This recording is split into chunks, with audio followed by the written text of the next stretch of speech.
All right, good morning, everyone. It's Thursday, March 21st, 2024. This is the regular meeting of the California Fair Political Practices Commission. Ms. Lincoln, would you please call the roll? Commissioner Baker? Here. Commissioner Ortiz? Here. Commissioner Wilson? Here. Commissioner Wood? Here. Chair Matich? Here. Well, good morning, everyone. Today we are actually demoing a new public comment program. And so when I call for public comment, I'm going to pause so that as we work through this new program, we make sure everyone who wishes to comment is able to do so. So let's start with public comment for items not on today's agenda. Item 1, is there any public comment?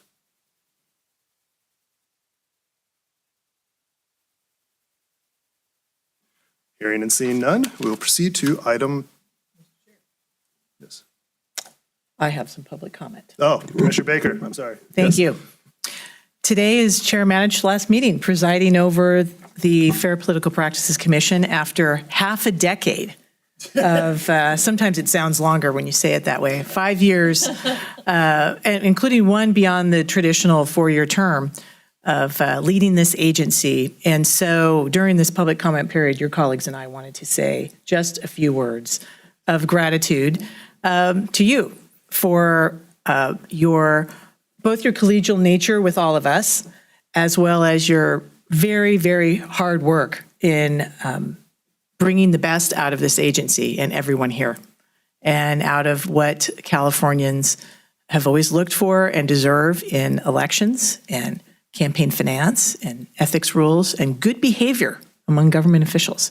And you have demonstrated it by your own conduct, and you've done so in a way that has made the team of commissioners, the 5 of us, as well as our predecessors, feel good about their service on this commission. And we are very grateful to you for that. I'd like to, since I'm about to preside over a moment, and I don't have a gavel, I do want to open up to my colleagues here before we actually present you with something, to see if they'd like to say a few words. Commissioner Wilson. Well, And Mr. Petzold may also wish to say something, but Hang tight, Mr. Petzold. Yes. We're going to let Commissioner Wilson go here. Which we would be We'll grateful come back for. to you. Yes. thank you, Vice Chair Baker. Appreciate that.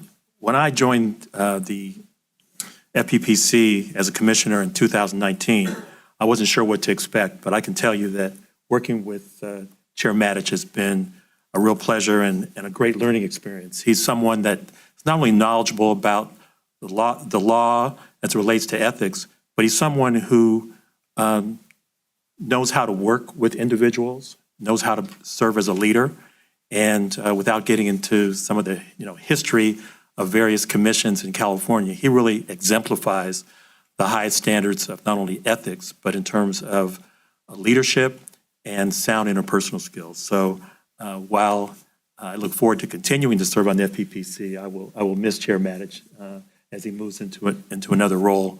And he really sets the standard of what an appointee of the governor or any elected official should be. So again, thank you for your distinguished service, and I look forward to seeing you in the future. And we do have many common interests, and I appreciate your leadership and friendship. Thank you.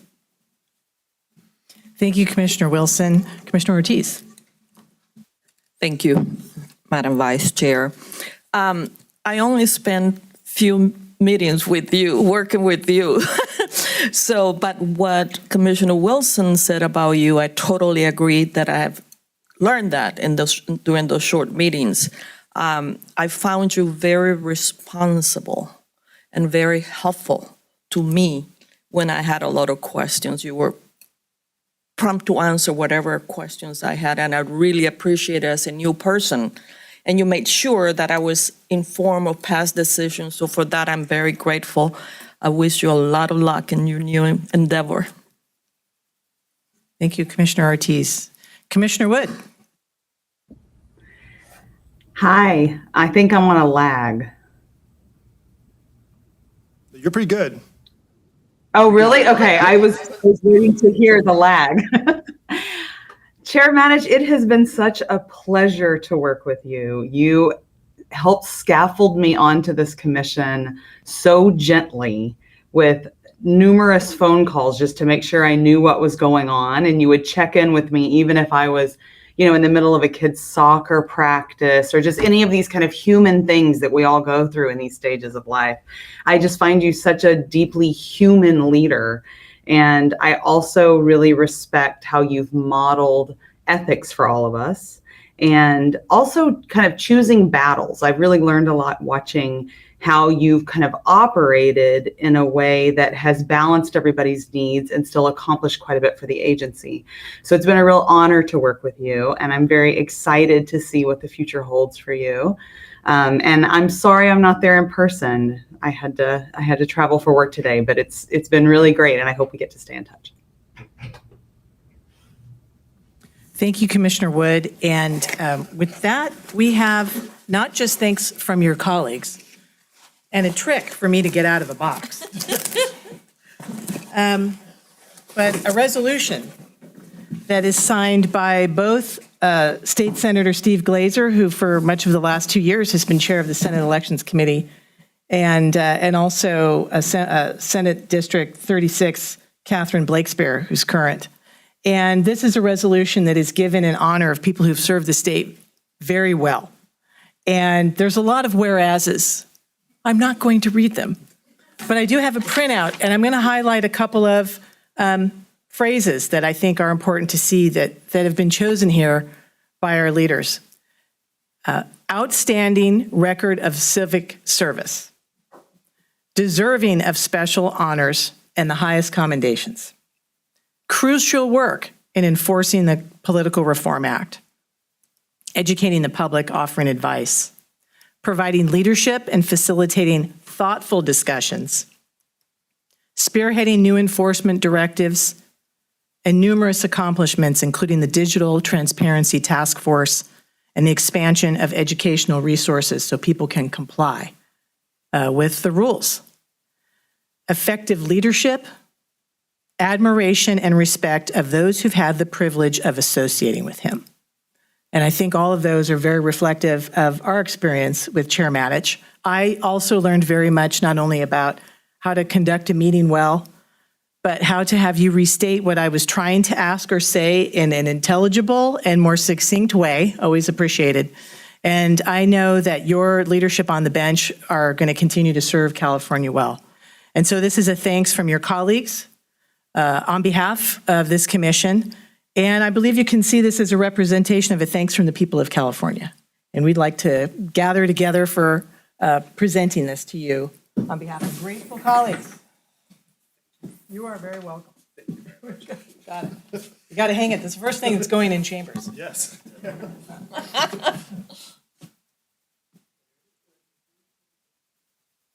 Thank you. It's going to be a good meeting, right? Yes. You're welcome. I have the box. Yes. Yeah.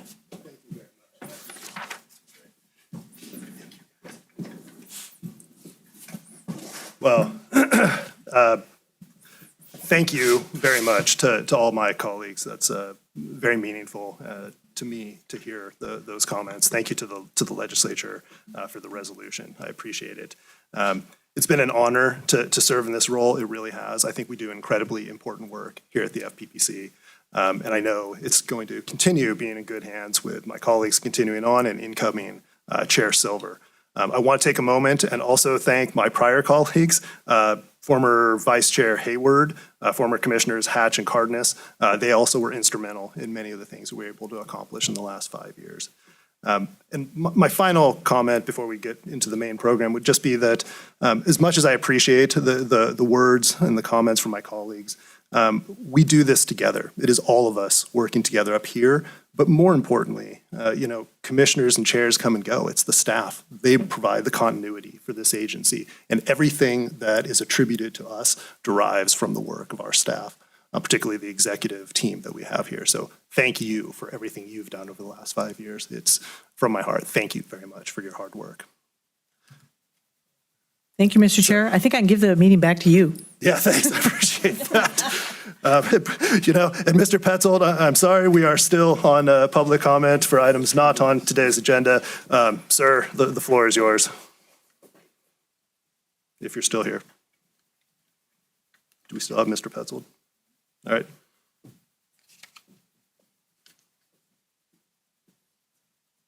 All right, we will come back to Mr. Petzold. I'm here now. All right. I'm back. Good morning, Mr. Petzold. Hey, well, I didn't know you were leaving, but I got to say I have very high respect for you and the commission too. So I know that we've been together a few years now. And third Thursday is always the highlight of my month. But anyway, I wish good to you hear. a lot of luck in your endeavor. You always ran a very, very professional meeting, and you're respectful of the people that call in, and that can't be said for all of the people that serve on commissions and whatever. So good luck to you, and thank you. I just wanted to reiterate the importance I see in making a determination whether members of Citizens Bond oversight committees are subject to Form 700. Across the state, there's a lot of controversy, and they've tried to neuter the Citizens Bond Oversight Committee by saying that their responsibilities aren't as great as those given in the Education Code and the Government Code. So when I see Santa Monica College having, and other elementary districts having their members complete Form 700, I do believe it's important so that the citizens have the information available to determine whether there might be conflicts of interest. At the College of the Canyons, there were several instances where it was discovered that they don't file Form 700, but it became apparent that they had contracts, that they were doing work for the college, which they were not supposed to be doing, or they worked in executive positions for contractors that were providing services to the district. So without that information, the citizens, the people like me that are looking for these conflicts don't have the information available. And when at the last meeting, I heard you throw in sanitation districts and flood districts and vector control districts and things like that. I would like the scope of Mr. Bainbridge's inquiry to be limited to Citizens Bond Oversight Committees for the moment, because I think that we need to have a ruling across the board in regards to those organizations, which are supposed to be independent organizations. So with that, I'll turn it over to the rest of the commissioners. And again, I wish you a lot of success. I guess you're going to be a judge somewhere, so hopefully I don't see you. But good luck, okay? All right, thank you, Mr. Petzold. I appreciate that. Well, thank you. Yes, and appreciate your comment. Commissioner Baker and I did receive that comment at the Law and Policy meeting when we held that earlier this month. And we did ask Mr. Bainbridge to examine the issue and report back to the commission at a future meeting. So I know he has that on his list of things to do for the commission's benefit in the future. So thanks, Mr. Petzold. Any other public comment under item 1 for items not on today's agenda?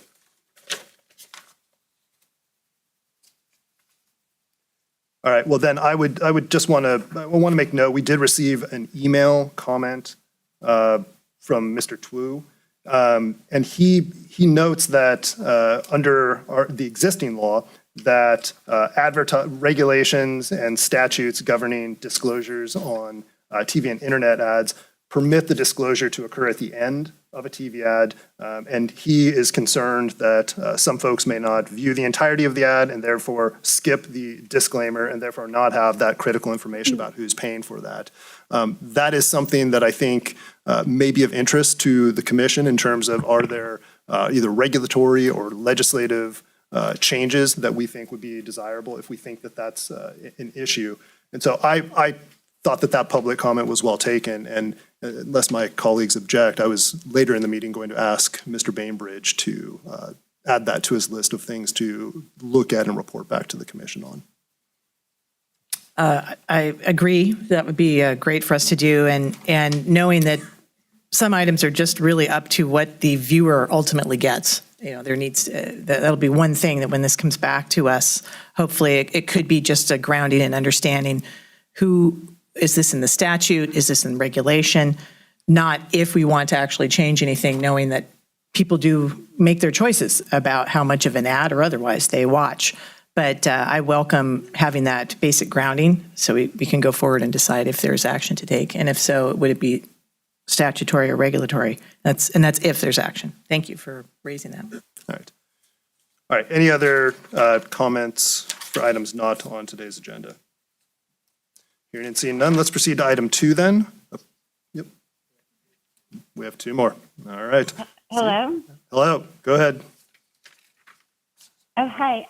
My name is Natalie Wright, and I want to thank you for letting me speak. I just was on your website, and I feel like we need to go back to basics here. The Public Reform Act was designed to protect the public, and I read that one of your objectives was to close the loopholes and improve accountability. Well, I think there's a big hole that's been missed, and it's with the school system. There is no oversight, and I'm hoping that you guys will really take a look at this because I've gone to different agencies and everyone's passing the buck. It's not in their purview. So I believe it is in your purview to ensure that the school district administrators, the school board, and their attorneys are filing Form 700. So what we're seeing here as parents is that these attorneys are literally running the schools.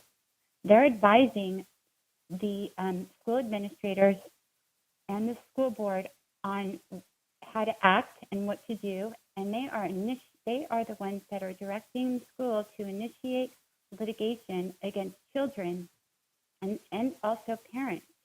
They are not announcing it on the school board agenda, and I know that's not in your purview, but the least you can do is ensure that these attorneys are filing their Form 700 because they are under the broadest category. They are participating in government decisions, and I've done some public records requests where they are admitting that they are giving legal advice, and the board is doing what they're saying, and this is really harming the public. There was an article for the ACLU about this where the school districts are initiating and the attorneys are directing the school to initiate a litigation against children, and it's very unethical what they're doing behind closed doors, and this is not what the legislature envisioned when they created the Public Reform Act. So I'm asking you that you please take a look at the information I sent you. There was an article in 2015. I mean, this is a long time ago where we pointed out that these schools are also the attorneys are forming Joint Powers Authority, which is also a public entity, and they are required as a public entity to file their disclosures. And I also saw another excuse from one of the attorneys stating that they don't have to file because there's other attorneys participating in decisions, and they're not the exclusive. Well, it seems to me like they're not being honest because that doesn't make any sense. And, it's pretty universal that we go by the plain language of the law, and the plain language of the law is that if you're participating in government decisions, you need to disclose your conflicts of interest because they have access to tens of millions of dollars of our tax money that these attorneys are using to benefit them and harming children. And I can tell you this damage that they've done to children is lifelong. And I really hope that you take a very serious look at this. All right. Thank you so much for letting me speak. Thank you, Ms. Rice. Appreciate your comments. Mr. Bainbridge, I know you hate it when I do this, but this is my last time. So can you tell us, do attorneys that advise school districts have an obligation to file Form 700s? It depends on the code for each local agency. So it depends on the authority of those attorneys. If they have a level of decision-making that would warrant disclosure, then they would be required But, you'd have to go code by code to look at the different school districts. And is that an education code provision, or is that in the act? That's in the act for all public officials. Okay. So to the extent that we thought that could be improved in some way, that would be a legislative proposal? Yeah, I'm not clear on your question.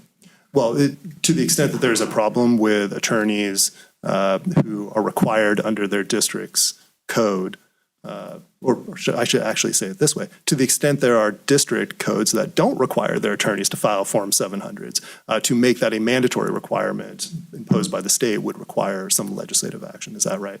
Yeah, to enhance the rule that's already there. If the law is not being followed by the school districts, then that's one thing. But yes, the commission itself wouldn't have the power to make them file if the law doesn't already say they should be filing. Okay. Thank you. Commissioner Wilson? Yes, I'm pretty clear on what Council Bainbridge was stating, but just for the benefit of the public, are you saying that in order for all school districts, and there are roughly, I don't know, I'm not an expert in this area, but roughly 1,000 school districts in the state, for attorneys that worked for joint power authorities to be required to file Form 700s, are you saying that that would require legislation to amend the act for it to, so that authority would apply to all school districts? Yeah, I think if you were going to make a universal rule that all attorneys who advise school districts would have to file Form 700, yes, that would have to be a legislative change. Okay, thank you. All right. Thank you, Ms. Rice. Appreciate you bringing that issue to our attention, some for the commission's future consideration. Commissioner Wood? Just a quick question. So it sounds like there are currently some of these lawyers that need to be filing their Form 700s. How do we track whether they've done that? Like, do we have a list of who they are that we can then check against I'm sorry, it's giving me feedback, and so I'm having a hard time focusing. But that we can check against the Form 700 that we have to see which ones are missing. Yeah, but Mr. Bainbridge, maybe you can walk us through it, but it sounds like we'd have to go school district code by code, and then cross-reference all the SEIs we received, and by process of elimination, discover whether somebody hadn't filed one. Is that right? Yeah, it's even harder than that because we don't receive all of the Form 700s for all the districts. They're filed at the local level. So it is up to the local filing officials at the county level or even at the individual agencies to bring it to our attention if people who are supposed to be filing are not filing. I see. And that would be a sworn complaint. They usually file referrals if they have non-filers. The filing officers send referrals instead of sworn complaints. I see. So then this caller, her best remedy would be with the local filing official if she thinks it's not being done and should be done? I think that would be the place to start, yes. Okay, thanks. All right, thank you. Commissioner Baker? And just to supplement, it may also be, well, one remedy is pursuing legislation that requires all school districts. The other potential remedy is to go to that school district because they're the ones who adopt their code, their ethics code and conflict of interest code.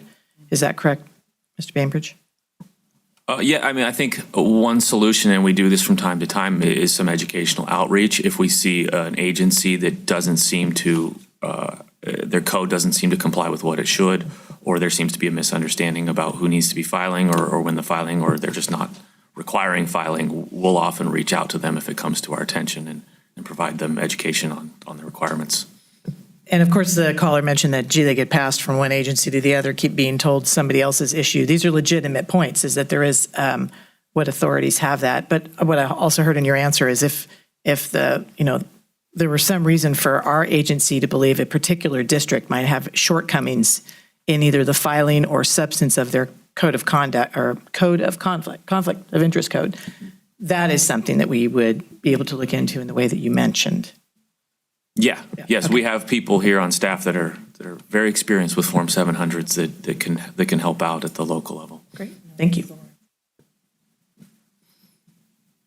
All right, thank you. Ms. Linker, do we have any further public comment on item 1? All right. Next commenter, please. Hi, can you hear me? Yes. Okay, thank you. My name is Debbie Cam, and I'd like to thank you for the work that you do to ensure transparency of public funds. I also would like to comment on the school district issues with attorneys. Irvine Unified School District, for example, does list legal counsel as well as consultants on their list of designated filers. However, when I filed a complaint with the FPPC for a private attorney who was contracted with the district, the school district tried to get out of it by saying, oh, by saying legal counsel, we only meant salaried attorneys. Well, there is nothing in their code, there is nothing in the law, and they provided no evidence that that's what that meant. Unfortunately, then the FPPC did not take the complaint seriously. The problem is the vast majority of school districts do not have salaried attorneys. The vast majority of these school districts throughout California are using contracted attorneys, and they do qualify as legal counsel as well as consultants. And for example, there was just a Wall Street Journal article published where a law firm working for Irvine Unified School District, and this is a part-time contracted law firm, they have a contract for up to $1,390 per hour. And these contracted law firms have more of an incentive to engage in litigation and to tell the districts that they need to engage in litigation and to prolong that litigation because they are being paid by the hour. A salaried attorney doesn't even have that same conflict of interest. So in the Wall Street Journal article for Irvine Unified School District, Irvine Unified ended up paying that law firm that recommended all of that litigation $1.12 million of public funds.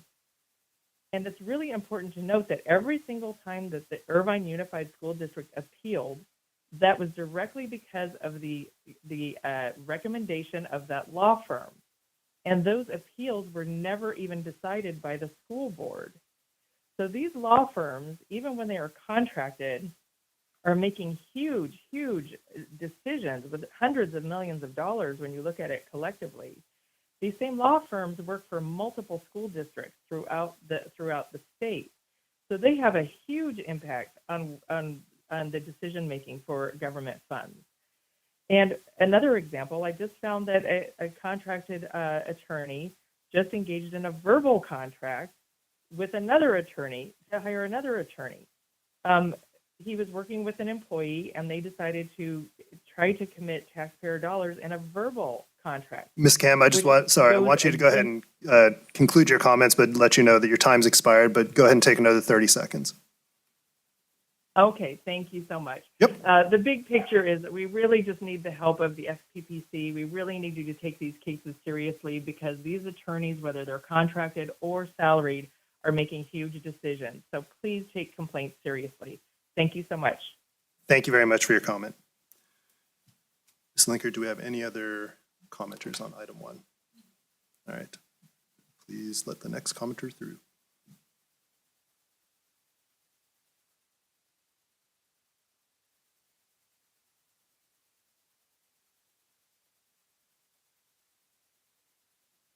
Any further public comment on item 1? Yes, good morning. My name is Mrs. Arias, and I started the U2 movement thanks to all these gray areas with special education. I am the parent of 3 special needs children in the Inland Empire in San Bernardino County. And my family alone, we have been sued by the district to deny services around 5 times, 1 to 2 times for each child I hold in the district. And I have done Public Record Act requests, and I find out that there's hundreds of thousands of dollars being paid to legal consultants, to lawyers, and they are making profit right and left by suing our families. And they're advising their district management to sue and go after the families to deny services. And this is costing taxpayers thousands and thousands of dollars. And it's not only wrong, but it's unethical because these contracted lawyers are also training district staff, teaching them how to say no and not tell the complete story to parents. They're also training board members. They hold annual board member training, and they're pretty much telling the boards that it is the parents that are the trouble. It is the parents that are trying to seek monetary benefits. When in reality, when a parent sues the district and is forced to sue the district in order to get services, the parent never gets a dime, not even 1 penny, to compensate any monetary losses. All the contrary, all they get is a portion, up to sometimes even 20% of costs that they had to bear to provide schooling or services to their children. So law firms are making money right and left. And these contractors, lawyers are not only advocate or fight for one district, but multiple districts. So this is we're talking about a lot of money, millions of dollars in top lawyers profiting from tax funds. And FPPC needs to start questioning how these lawyers are making it work, because when I did a questioning to my district and I asked if the board knew that our family was being sued, they provided records that the issue to initiate litigation didn't even come from the board members. It was not even seen or approved by the board members. It was approved by a upper management. And I believe that's not only unethical, it's a violation of the Brown Act. But us parents need help of agencies like you to help us and make it more transparent and make sure that our children are being protected and our tax money is being protected as well. All right. So I thank you for this opportunity to provide public comment. And I too asked, just like the other parents earlier today, that FPPC does everything in their possible way to help and ensure that everything is transparent and everything is legal, and that all legal consultants file Form 700. And there was a question of how many school districts there's in California. Back in 2022, there was 977 school districts in California alone, and they service 5,496,000 students. This is only in 2022. All right. Thank you, Ms. Arias. And once again, I thank you for your time. Thank you. We appreciate your comment. Ms. Linker, do we have any other public comment under item 1? All right. We'll now proceed to item 2, approval of the January 2024 Commission meeting minutes. Do any of my colleagues have any edits or comments on the meeting minutes? Commissioner Baker? None. I move to approve. All right. Is there a second? Second. Is there any public comment on item 2? Hearing and seeing none. Ms. Linker? Commissioner Baker, Aye. Commissioner Ortiz, Aye. Commissioner Wilson, Aye. Commissioner Wood, Aye. Chair Matich. Aye. The motion passes. All right. We'll now proceed to our consent calendar. Today it's items 3 through 6. I would like to pull item 3 for separate discussion. Do any commissioners have additional items they would like to pull for separate discussion? All right. Hearing and seeing none, let's proceed then with the consent calendar, which is items 4, 5, and 6 today. Any commissioners wish to make any comments before we proceed to a vote? Mr. Lindsay, anything you wish to point to on the consent calendar? No, Mr. Chair. All right. I will move to approve the consent calendar, items 4 through 6. Is there a second? Any public comment on the consent calendar? Hearing and seeing none. Ms. Linker? Commissioner Baker, Aye. Commissioner Ortiz, Aye. Commissioner Wilson, Aye. Commissioner Wood, Aye. Chair Matich. Aye. The motion passes. Thank you. All right, proceeding to item 3. Chief Lindsay, I just had a couple questions for you. The first one is, if I understand the facts in this stipulation, we had a member of the legislature who was also serving as the head of one of the legislative caucuses and was also the chair of an institute, a nonprofit organization formed by the caucus. For a variety of reasons, it sounds like, there were behested payments that were not properly reported. The assembly member discovered that before any contact from our agency and proceeded to file all the late reports and then notified us that they had done so. And this all happened, it looks like, back in 2018. Is that like accurate so far? Yeah, we were notified by the assembly, yes, of the payments within 30 days is required. All right. My comment is, it seems to me that in these circumstances, I know this seems like I'm beating a dead horse sometimes, but this is somebody who recognized they made an error. They've corrected the error. They informed us of this. And it is, we're now in 2024, finally resolving this. And I want to make that comment because my hope is that through some of the enforcement directives that the commission put together recently, that we're able to move this type of case along a little more quickly. So I don't know if there were particular circumstances that aren't here that would lead us to take that long, or if you think that under the new directives, this is going to be an outlier and this won't be the case going forward. Yes, I think that it is an outlier. It would not happen going forward. I think there's two issues at play in this particular case, meaning that just generally there had been a significant amount of cases that we were, as a division, having difficulty getting through, whether there were behested payments or not. In this particular case, because it was a behested payment case, with a lot of changing that had occurred both statutorily and in regulations over the course of the last few years, that also created some additional delays as well. All right. And then I had a second question, which is more to the merits, or if you will, just kind of our approach, enforcement's perspective on this case. So when a member of the legislature serves as a chair of a 501c3, such as the assembly member did here, are all behested payments in your mind attributable to that chair, whether or not they directly participated in the solicitation? Yeah, I mean, there's the factors are, at the request, suggestion, or direction of the officer, or in concert with the officer, with the express prior consent of the officer, in cooperation, consultation, or coordination with the officer, and this includes agents as well, or under control of the officer. So, in this instance, I think a proper interpretation of the law is that this was met several of those factors. That even though there may have been somebody else that was making the direct, request, definitely was in concert and coordination with the individual. So is it, in this case, just to kind of put a little flesh on that for us, is this a case where Assemblymember Holden was actually picking up the phone himself and making these phone calls, or was it a member of the staff? Just what are the facts that tie the solicitations back to the public official to even know that this is occurring? Well, these were, in some instances, part of longstanding relationships even before Mr. Holden was involved with the caucus.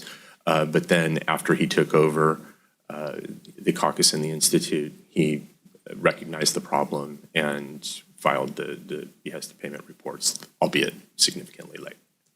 All right. Appreciate that, Chief Lindsay. I see some of my colleagues have some questions. No. All right, Vice Chair Baker. Thank you. I want to go back to how long a time frame we've had, but just first pick up on this last point, because I really want to understand the facts of how the in consultation with or concert with or factors that you just outlined, how they are interpreted. From your last comment to the chair, what I heard was there were longstanding relationships. When the new chair, Mr. Holden, Assemblymember Holden, came in and he saw that they hadn't been reported, he let us know. But how is that in consultation with? How do you interpret the factors there under the way you just described what Mr. Holden did? It sounds very much like he showed up and maybe the work had already been done, but he was the one at the top of the letterhead, and therefore he got directed complaints against him. No, he was the chair of the California Legislative Black Caucus when these payments were made. The point that I was making in response to the question was that in many instances, some of the donors had made contributions previous to that, but they continued on even after Mr. Holden became the chair. I guess, so how does that, if they had been making donations before he was even chair, how do we then, when he becomes chair, suddenly start imputing their actions to something he's done? Well, I think that would always be our interpretation here, is that still those, they're using that, that office is being utilized to create those payments being made. And so it is in coordination, it is in consultation. Well, I guess I'm needing more information. Perhaps we have it in advice letters. What action does a person who becomes chair of a 501c3 like this, is there any affirmative action that they have to take? Is it as simple as their names on the letterhead, their names on the, their chair? They exert some kind of control? Yeah. Or is it a little bit more passive? Because what I'm hearing is it sounds a little bit more, not trying to make it a bad word or minimize it, but passive. Explain that one to me. There are parts of the regulations that refer to using pictures. I'm having a hard time finding the language right now. But if the elected official is referenced in some ways, that is certainly a factor. I will say, and I know we have to stay within the four corners, I guess I'll dive a little deeper this way. There wasn't a lot of detail in the stipulation on what Mr. Holden actually did, what control he used, other than he became chair and saw the problem and took action to fix it, which of course we want people to do, and we want them to get some, frankly, incentive to do it. Can you say more that will work within the four corners of the document on what specifically Mr. Holden's actions were with respect to meeting those criteria? Well, I mean, I think for our purposes, the big issue is that he ultimately recognized the problem and signed under penalty of perjury, the reports, I believe they're under, or at least signed the reports and filed them. I mean, there was an acknowledgement that they should have been done, and they were eventually, but they were significantly late, and it was a significant amount of money. I understand that, but so other than that, other than he and his team potentially finding this, what other, I'm just looking for what action a person has to take. I feel like I'm kind of circling around on that, because if they have to exert some control or something affirmative, perhaps it's approving that your name's on the letterhead and those letters are all sent to people and that's enough? Or is it just in assuming that role that again, imputed to him? Because I'm looking for which of these did he actually behest? Yeah, I mean, he ultimately behested and acknowledged that he behested the entire list of these payments that are on pages 4 and 5 of the stipulation. So there's 94 separate reports, and they're all significantly late. Yeah, I understand that they were late, that he found that. Did he actually make any of these requests himself? I don't, yeah, I mean, that's not In the stipulation. here in the stipulation. I wouldn't want to comment and speculate on that. Well, I mean, I don't think we should not approve this today, but we don't see a lot of behested payment come up to us. It is a large figure, and having more information on what the person who's being fined actually did to behest those, other than they were in a certain title position, would be helpful, because it helps me understand the many scenarios that this could happen. Another member of the caucus could have picked up the phone and called. Would that member be the one, or would it be the chair of the caucus? Is it that the staff members may have called? Is it, so that's where it's not played out here a little bit. Thank you, colleagues, for indulging me on this, but that's one answer I'm not quite getting. Thank you. Thanks, Commissioner Big.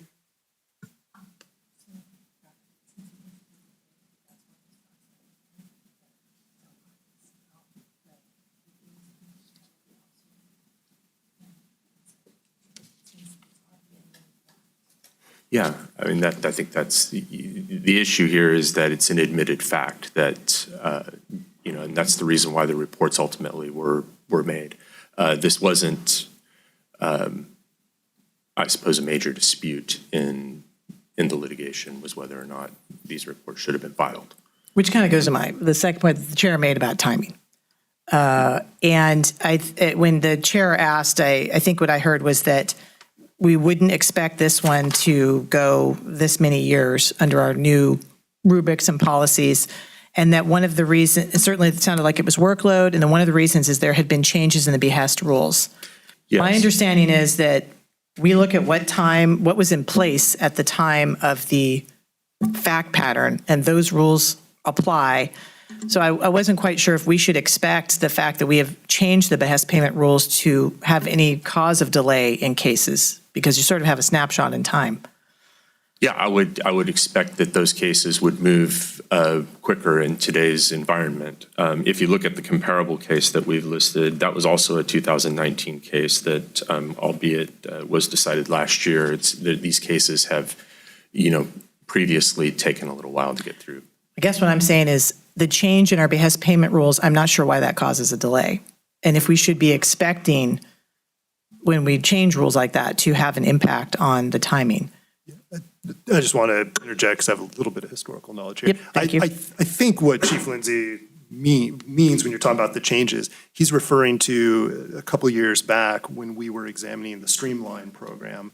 At the time, behested payments were not clearly included in it. And so in contemplation of that occurring, some older behested payment cases were held pending the finalization of those Streamline. Thank you. So there was, around 2021, a little bit of a delay on some of the older cases. It's not necessarily that the substantive law changed. It was more procedural. Thank you. That helps. Thank you. Yeah, sorry, And- yeah. And I like the chair, I also hope that something where there doesn't seem to be any facts dispute at all is one of the ones that will be quickly before us on this. Thank you. I still would like to see in a stipulation like this, I realize they're negotiated, a better understanding of the action beyond, I admitted that these should have been filed sooner. It's my part. Thanks, Commissioner Baker. Commissioner Wilson? Yes, Chief Lindsay, definitely want to stay within the four corners, have the benefit of being able to look over the detailed stipulation in this particular case. But on the bottom of page 7, there's reference to the chair, Assemblymember Holden, maintaining that he directed an internal audit to be performed and that it revealed because of staff changes and the transition of leadership, the responsibility to track and report behested charitable contributions was not properly transferred to the incoming staff. So just for clarification and the benefit of the public, as it relates to behested payments, whether it's a local elected official, state elected official, constitutional officers, are staff that work for these elected officials allowed to make requests relative to behested payments? Are they allowed? Is that Yes, the question? our staff, just to be more clear, when a behested payment is requested, are staff allowed to make that request on behalf of the elected official? Yes, they can. And in some instances, there are individuals that that's a function of their job. Okay, just for clarification, because one could assume that only elected officials can make those requests, but given the workload of elected officials, just wanted to clarify that a staff member can actually make that request on behalf of the elected official or caucus or whatever the case may be. But it can still be attributed to. Oh, it's attributed to the elected Depending official. on the, yeah. Yeah, absolutely. Okay, thank you very much. You're welcome. Commissioner Ortiz? Thank you. As I read, it says this is a duty to make a reasonable inquiry. That there, on page 3, there is a duty to make reasonable inquiry on when you do behest. But it appears that Assemblyman Holden did that. He did a reasonable inquiry that found that the reports were not filed or reported. Does that mean that Assemblyman Holden gets a break? I don't know the word is break in the fine, the fact that he came out and did his reasonable inquiry and report it and file the forms. Well, it certainly shows an intent to follow the law versus an intent to not follow the law or to conceal it. So that does create factors involved in the fine amount and things of that nature, and that's why this one is in line with previous matters that don't have those aggravating factors. I mean, according to that list, he or somebody made the request in years 17 and 18 after he became, so he's not responsible for previous failures to file. And who pays the fine, the assemblyman or the nonprofit? Here, the respondent is the assemblyman. Okay. Thank you. Sorry, I have another question. It just occurred to me. And I think you may have started to answer it before, so forgive me. If these are legislative caucuses, there are other assembly members who are members of the caucus. If somebody other than Assembly Member Holden was the one who made the request to the Institute and the 803 was not filed timely, is that charged to Assemblymember Holden because he's the chair, or is that charged to the member who did the direct, or you have a choice? I'm just curious, or do you charge them both? Like, I don't know. My feeling is that you could probably charge both, but I think it does have to be at the behest of the individual. I think we would look initially to the individual that was involved in making that request versus the chair of the caucus. Okay, all right, I appreciate that. Commissioner Wood, any final questions, observations? Something, I mean, I really appreciate this conversation. I have nothing to add to the substance of it. It feels complicated because he made the effort to do the audit and then found all the stuff. But what I wanted to just point out is that I've been on this kind of mission to make sure that we're being really clear about the public harms in these stipulations. And I had my students read these stipulations, and a couple of them pointed out that they weren't understanding why we have this regulation and what public harm it's trying to prevent. And then they saw the paragraph on page 7 that explains the public harm. And so I know my students are probably a sophisticated slice of the public, but we really are educating the public here by doing this. And so I just wanted to thank you for writing that in so. Thank you. All right, thanks, Commissioner Wood. Unless there's any further comment, I would move that we approve the stipulation. I think staff has done a good job, in my view, on setting the correct penalty amount to reflect the fact that this seems to have really been, unfortunately, when Chair Holden came in, he had a mess to clean up. He did that, but yet there was a violation of the law. He's taking responsibility for it. So I move to approve. Do I have a second? We'll take public comment after I make my motion. Appreciate it. Second. All right, now we'll call public comment. Mr. Wainick. Thank you very much, Mr. Chair. Congratulations on your term. I don't want to comment on the stipulation directly. It's signed. I guess green is good. Thank you. I don't want to comment on the stipulation directly. It's signed and, submitted. I do want to point out, though, that this is a case of first impression in terms of the facts and the fact that it involves a foundation and kind of a unique set of facts, and the commission has moved more in the area of behested payments over the past few years. But I do think it is an example where policy is being made through enforcement. And I think there's an opportunity here to take a look at these policy issues overall in the future and sort of give direction on how the commission would like to interpret it, whatever that may be. And then also just how the commission sees, future penalties in this type of situation, both where someone voluntarily comes forward and, where you have these issues with some nuance to the behested payment laws. So that was my only suggestion. Thank you, Mr. Wainick. Appreciate it.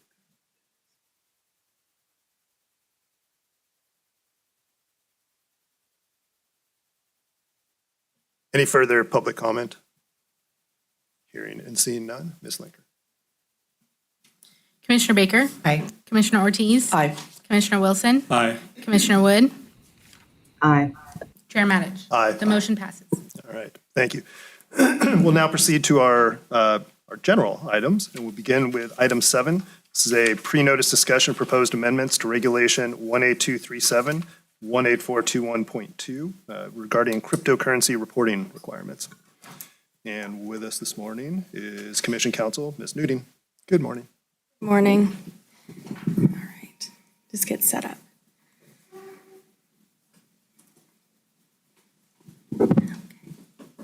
Okay, good morning, Chair and Commissioners. Valerie Nuding, as Chair Matich said, Commission Counsel, here today to discuss changes to 2 regulations that would help inform the regulated community on how to report cryptocurrency. We have touched on cryptocurrency in the past, but as staff has worked with the regulations and learned more about cryptocurrency, we noticed some areas that could use some clarification. The first regulation today surrounds whether cryptocurrency is an investment reportable on statements of economic interest. And the second clarifies that cryptocurrency campaign contributions should be reported as monetary contributions rather than non-monetary. Before I dive into the proposed amendments, I am going to provide a brief background on what cryptocurrency is and how it works. Cryptocurrency is a virtual currency that does not have legal tender and is not backed by a governmental body. It is a decentralized medium of exchange that does not have a central authority that manages or maintains the system. Cryptocurrency networks generally operate outside of the purview of regulators because of this decentralized way of operating. Cryptocurrency markets engage in short-term speculative trading, and values are subject to change constantly and dramatically. Cryptocurrency can be exchanged in 2 ways, either direct person to person or through an exchange or payment processor. A payment gateway is a payment processor that enables clients to accept digital payments of cryptocurrency and then receive real currency in exchange. While cryptocurrency is not generally regulated, these service providers that work with these exchanges are, and they are required to implement Know Your Customer or KYC procedures, which provides a process for verifying customer identities. So now I'm going to move to the regulations, and we're going to start with proposed amendments to Regulation 18237, which defines investment. The definition of investment under the Act is fairly lengthy. It's almost entirely in the memo, so I won't read it out to you all. But the gist is that an investment under the Act is any financial interest in or security issued by a business entity.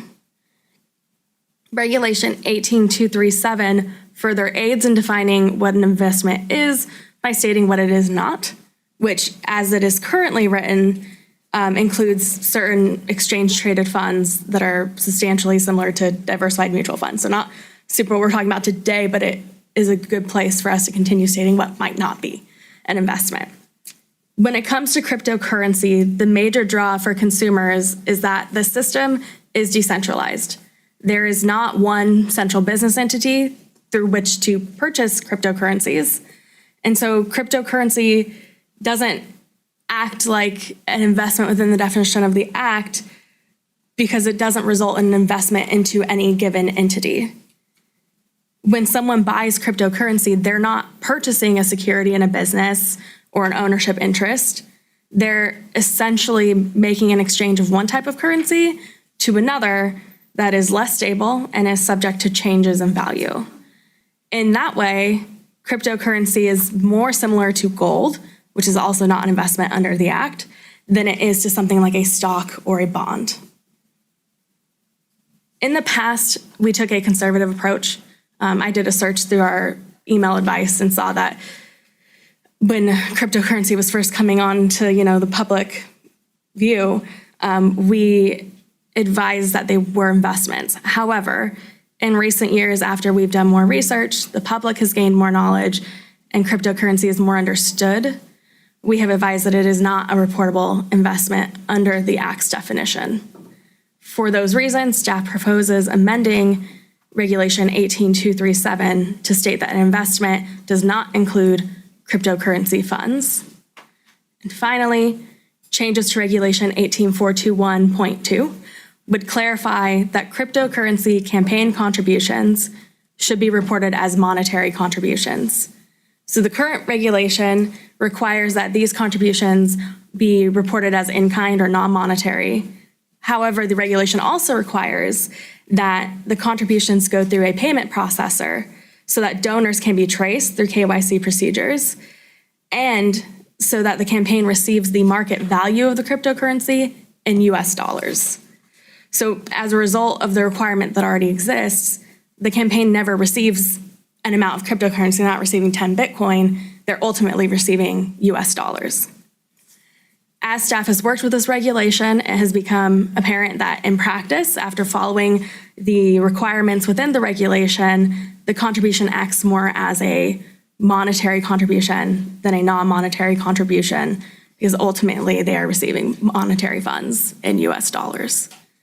For those reasons, staff proposes amending Regulation 18421.2 by removing the in-kind language from the regulation and adding a sentence that states that the contribution should be reported as a monetary contribution. These amendments are on today for pre-notice discussion. They will come back at a later time for adoption, and I open it now to all of you for questions or comments. Thank you very much. I appreciate the presentation. I just had a couple of questions. With respect to reporting on the SEIs, so I'm following along, we currently, if somebody were to write in for advice on whether they need to report a cryptocurrency on their SEI, our advice would be no. And so what we're doing today under this proposal would be to codify the advice we've been given. Is that That's correct, yes. That advice is consistent with how we, for example, would advise if somebody has gold. Right. Right? So we're being consistent with prior advice and prior treatment of similar things in staff's mind. Exactly, yes. All right. And then with respect to the change from reporting a cryptocurrency derived contribution as in-kind versus cash, it does seem intuitive that we would report it as cash because that is how it comes to the committee ultimately under our procedures. My question for you is when they denote that on their reports as a cash contribution, is there going to be some type of a notation that this is cash from the proceeds of a cryptocurrency transaction? I didn't see it in the regs, and I'm wondering if that's something we could do. That, I think, would be worth looking into how they would write that down on the report. You're right, it's not currently in there, but I don't see why we couldn't suggest that they say that that's where it came from. I feel a bunch of eyes on me right now. Dave Bainbridge, General Counsel. Just to clarify, because it's a term of art, we're not talking about cash, we're talking about dollars. So not cash like cash money, but US dollars is how it's being reported. Dollars. Yes. Yes. What I'm trying to do is how do they know the dollars were derived from a cryptocurrency transaction? And I thought there was a no field where they could. Yeah, there is a description, and in our instructions on the form, I believe it says to denote that. The regulation doesn't. We could put that in the regulation. If they denote it, I don't see any problem. I think that's a good suggestion. It seems to me if you don't have that notation, how do you know if you're ever auditing to go back and audit for compliance with the Know Your Customer protocols, for example? Right. So that's my suggestion. I think that could be a quick sentence we could add in for sure. Okay. All right. Thank you. Those are all my questions. Commissioner Wood. Thanks. So I'm wondering about this last thing you said about saying that it was a crypto transaction that underlied the money that made it to the campaign. Would we do that with a check? Would we do that with a credit card transaction? I'm just wondering if we need that information. You know, I love information, but I want to make sure we're treating crypto the same as we treat other things. Unless there's a particular public harm associated with not knowing it. Sorry. I think the difference is what the chair pointed out is where it derives from. If you're writing a check, it's for US dollars. It was never not US dollars. That is what the check is for. And same with the credit card. It's all working with US dollars. The difference here is that where it is deriving from is cryptocurrency, which then gets transferred into US dollars. So I think that is what the concern is just to make sure we can track that they're following the procedures set forth that we already have. But that's for enforcing the know your customer side of things, or that's for enforcing some substantive limit in the campaign finance regulations? I believe the concern is that if we don't know which amounts are coming from cryptocurrency, we have no way of making sure they are following the know your customer and the right types of transfers.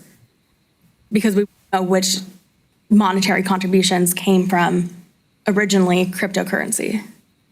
And so we would have no way of enforcing the regulation, is the concern. Okay, I mean, maybe it's fine. To me, it just feels like, I don't know, I hadn't really thought about this, so I don't have any well-formed thoughts, but it just seems to me that we want to make sure that when we're gathering information, it's about like enforcing ethics in the state. And so maybe you can get there by saying, well, they have to know their customers, because if they don't know their customers, then we don't know if they're violating like the foreign contribution bans and things like that. But okay, Chair Matich is like, there, she finally got there. So I'll stop talking. It's not like, But yeah, that's it. I That would was my think- indication. Thank Sorry, you. I talk with my hands. No, it was Chair Matich. He like silently went, yes, she got it. So, okay, thanks y'all. All right, cool. Thanks, Commissioner Wood. Commissioner Wilson. I want to talk to the hand too. But, thank you for your hard work on this particular project.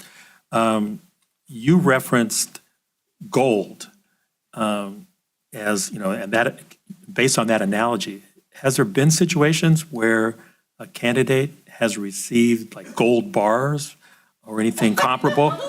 I'm just curious. He's contemplating a run for office. Analogy is more for whether we're going to define it as an investment rather than the campaign reporting. No, I understand that. But I'm not aware of anyone receiving gold bars.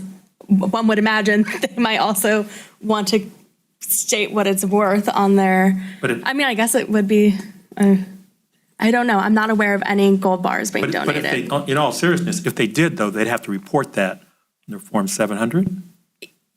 No, they don't on their Form 700. That is not an investment under the Act, because it is, it's not an investment into an entity. It's not ownership of any entity.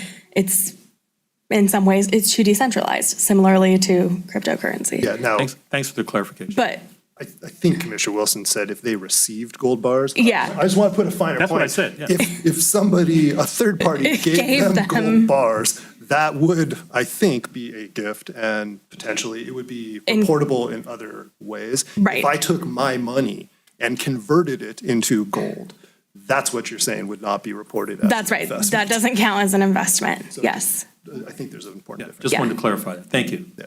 Commissioner Baker. Thank you. Yes, my questions were at the SEI point. So this is very helpful to have clarified, because I was trying to imagine a scenario where somebody is paid in Bitcoin or they are given Bitcoin, however it comes up. And if that's still going to end up on the SEI, similar to other areas where, you remember when an SEI is for, is we want to know if somebody might have a conflict.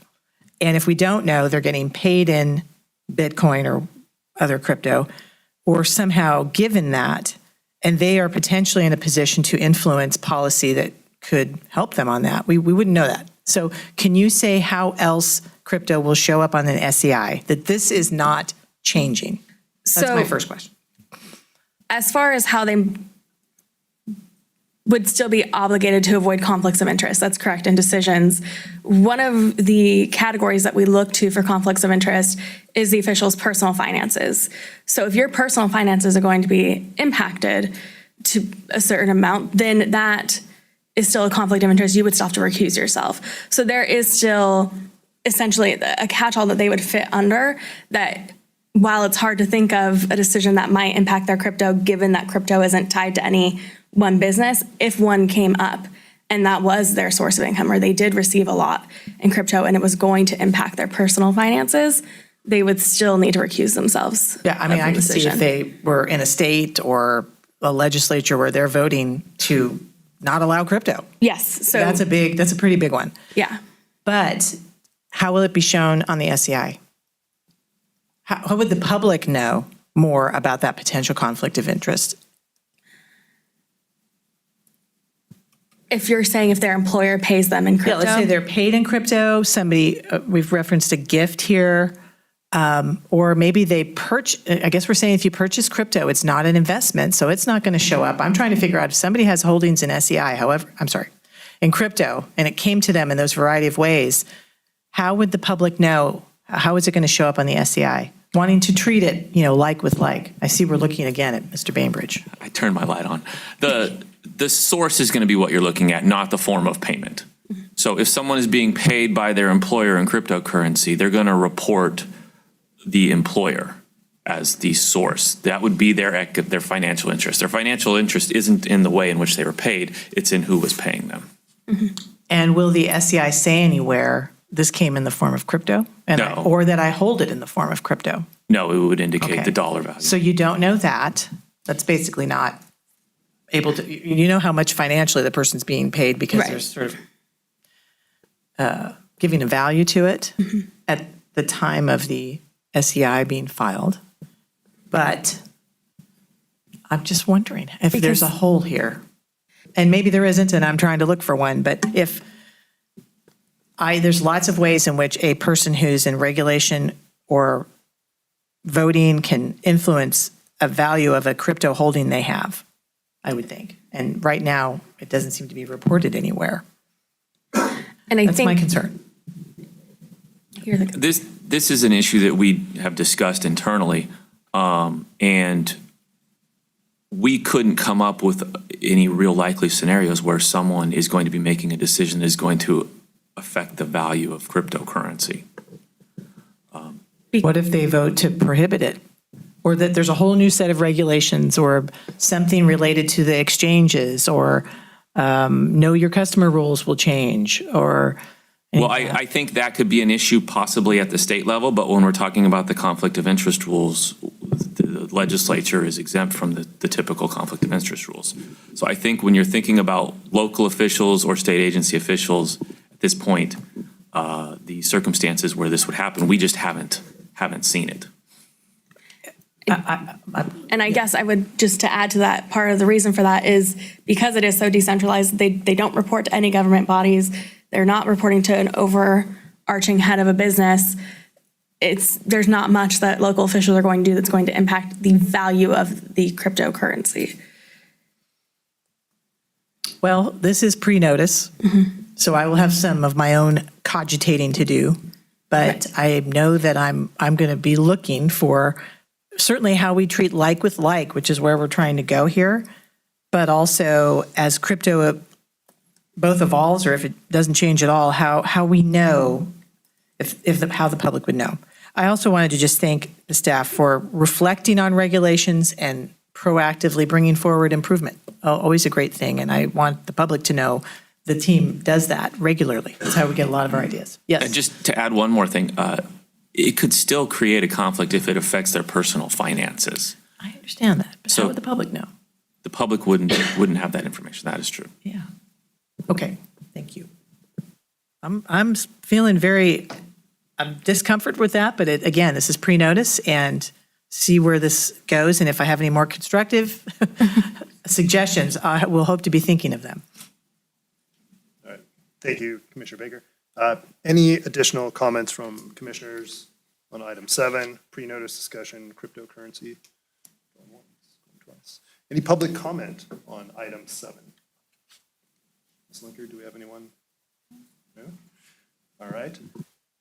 Thank you, Ms. Nudie. Appreciate the presentation, and the commission will see you in a couple months.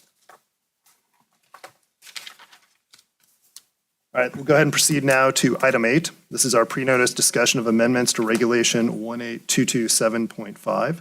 And with us is Senior Commission Counsel, Ms. Boyd. Good morning. Good morning, Chair and Commissioners. Mine is not nearly as fun as cryptocurrency. Press on. Erica Boyd. This Legal is all Division. fun. This is all fun, all of it. That's what we say in our legal meetings. We're here for the fun.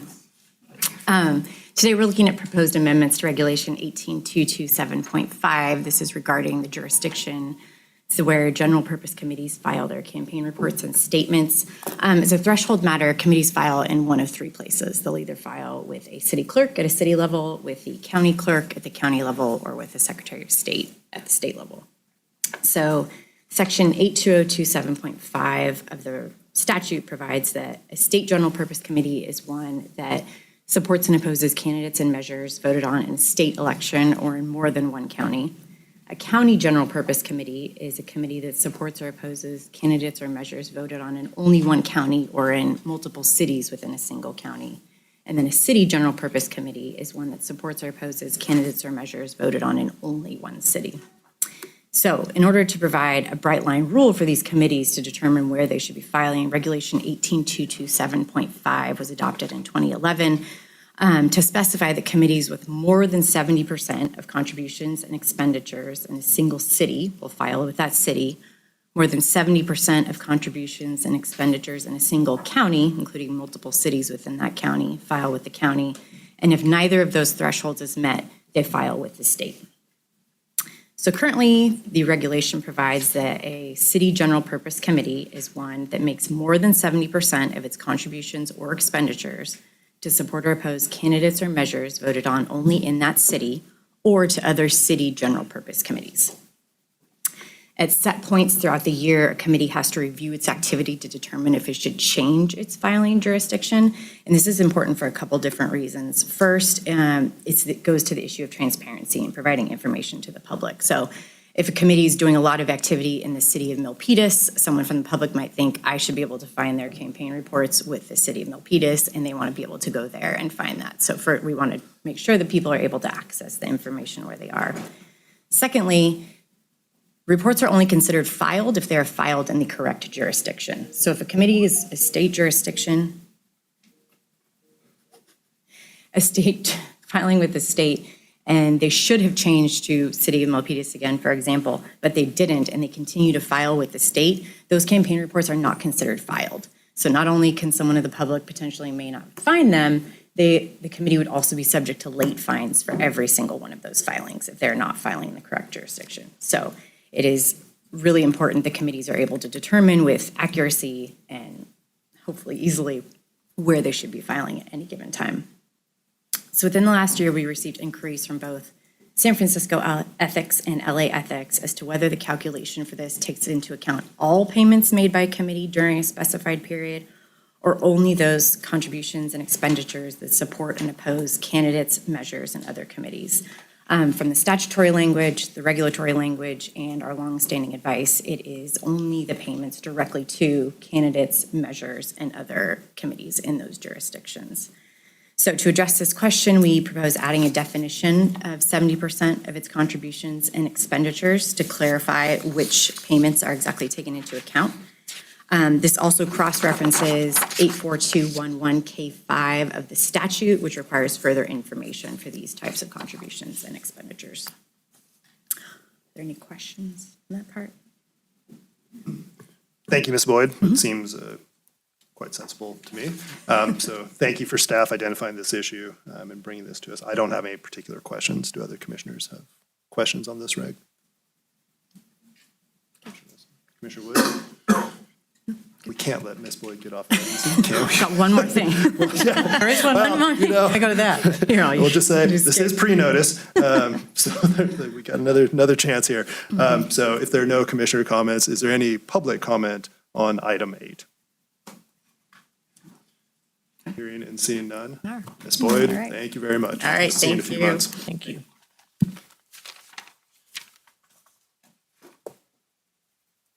All right, I think what I'd like to do now is we have a planned lunch break around the noon hour. I would anticipate item 9 taking some time. So let's hold item 9 for the moment, and let's proceed to item 10, adoption of proposed amendment of regulation 18531.2, refunding of general election contributions, and amendment of regulation 18537.1, carryover contributions, and have Senior Commission Counsel, Mr. Norton, come on up.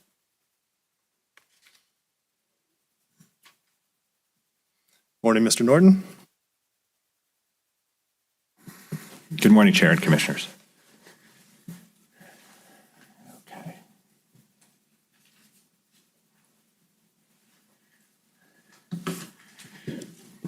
All right, just one moment. There's a PowerPoint to go with this. And it's,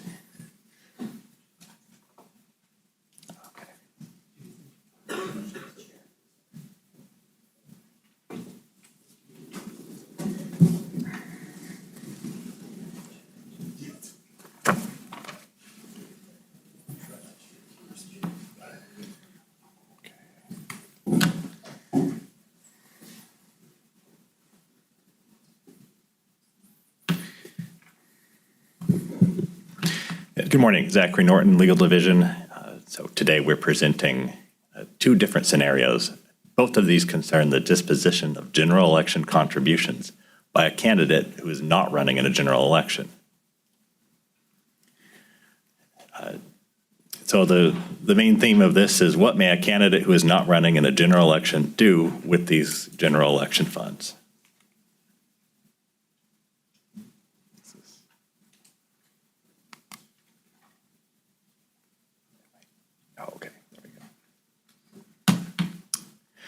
So we'll begin with some of the background on the law. So there's a general rule in Section 85318, which is permissive but with limitations. Candidates are allowed to raise funds for a general election during a primary as long as they set aside these funds and don't use them for the primary. But they must return these general election funds if they're defeated in the primary or withdraw from the general.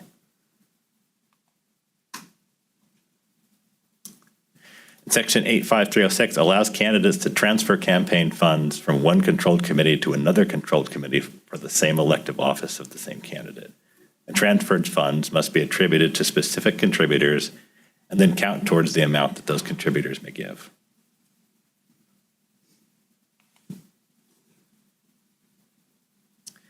Section 85317 is a special exception to the general rule in 85306 that permits candidates to carry over contributions when seeking another term to the same office, allowing carryover of contributions without attribution. This is significant because without attribution, these funds don't count towards contribution limits for those who wish to contribute to the new campaign.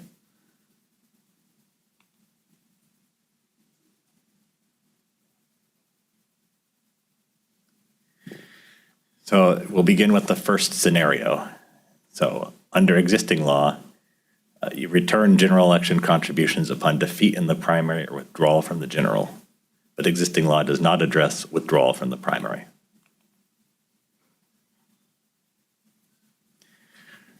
So the issue here, a candidate decides to withdraw from the primary election. And what can be done with general election contributions? And we know that this is the subject of two conflicting advice letters that offer different conclusions on what may be done. So part of the reason bringing this here today is to present the commission with an opportunity to make a policy call and to weigh in and provide a formal interpretation.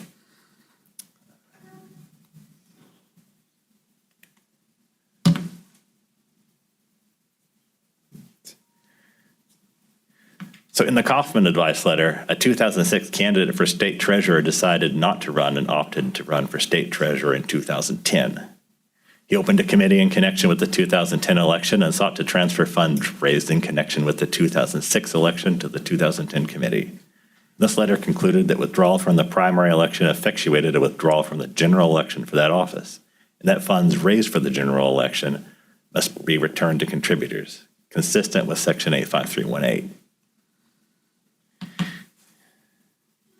While in the Brown advice letter, a candidate sought to transfer contributions raised for the 2010 general election to the Office of Attorney General to a committee for the 2010 election to Office of Governor. This letter concluded that Section 85318's requirement to return general election contributions applies only after a candidate has either been defeated in the primary or has won the primary, but then withdraws from the general election.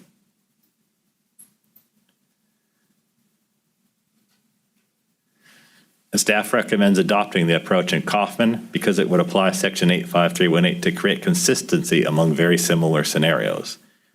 The existing rule requiring the refund of contributions for defeat in the primary or withdrawal from the general should also apply to withdrawal from the primary. And further, we believe this approach is consistent with contribution limits and the notion that contributors provide contributions for use in election to a particular office and helps to reduce incumbent advantage. Section 85318 states that when a candidate is defeated in the primary election or withdraws from the general election funds must be returned to contributors. Section 853 and existing regulations do not address returning contributions when a candidate chooses to withdraw from the primary election. We see that withdrawing from the primary is equivalent to withdrawing from the general, since winning the primary is a prerequisite to appear on the ballot in the general election. And then I will note that the three options presented only differ as to scenario 2, which will be discussed next, and that the proposed amendments where a candidate withdraws from the primary election are the same in each of the three options presented. So with that, I would like just to pause here and open it up to any questions on the first scenario. I just had one question. Under the Brown advice letter, we permitted the transfer of the general election contributions. Was that pursuant to attribution, or was there no attribution required?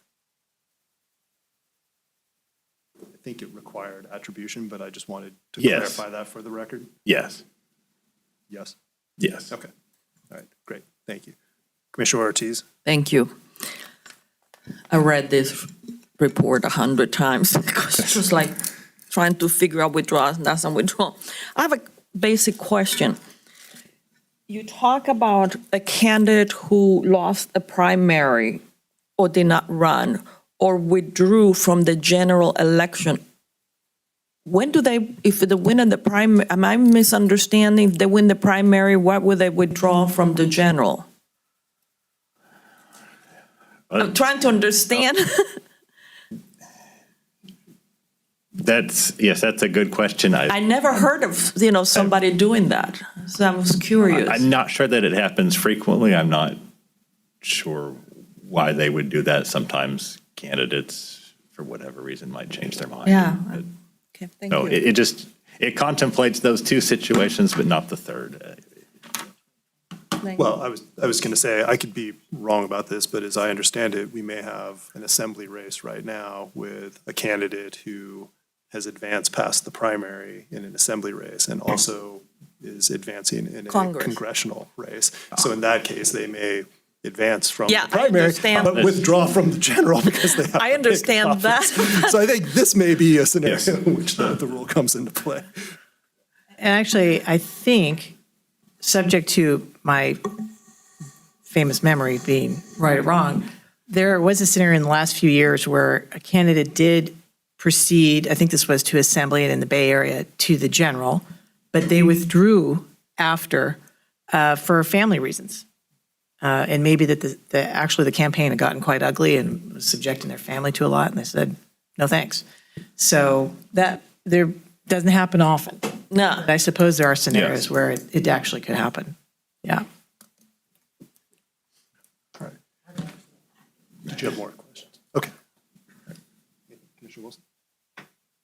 Yes, Councilor Norton, this may be more appropriate later on in your presentation, but in terms of the whole issue of the prohibition on intra-party transfers, would it apply to someone who ran this year in a primary and lost, or would, if any of these options are adopted in terms of FPPC regulations, or would they apply moving forward?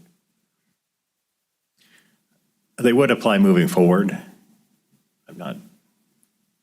Yeah, I mean, would they, I mean, the bottom line is, if I were a candidate in, this year and I'd lost in a primary election, would these regulations apply to me if they were implemented by the commission? Yes, once they're adopted and implemented, they would apply moving forward. And there's about a 60-day window typically from the date of adoption until the date in which they go into effect. So if something has not been done with those funds, once the regulation goes into effect, that would prohibit anything moving forward with those funds.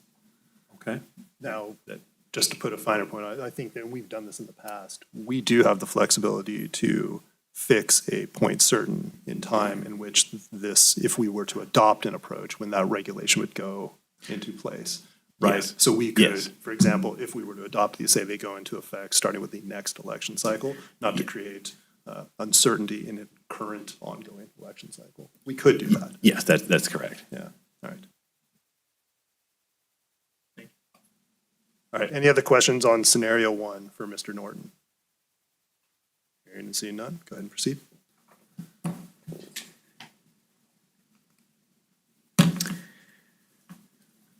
All right, and scenario two, this concerns the disposition of general election contributions when a candidate receives a majority of votes cast for office at the primary election, so that the candidate is elected to office without advancing to or needing to run in the general election.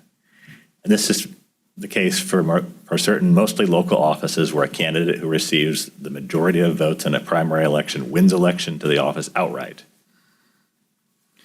So the scenario here, it's a city council candidate wins election to office at the primary. What can be done with those general election contributions?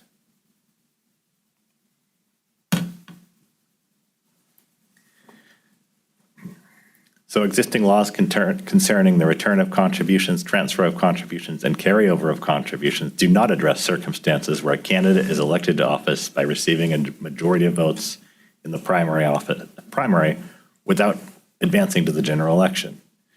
And staff has identified three possible options for implementing the existing requirements in circumstances where a general election is not required.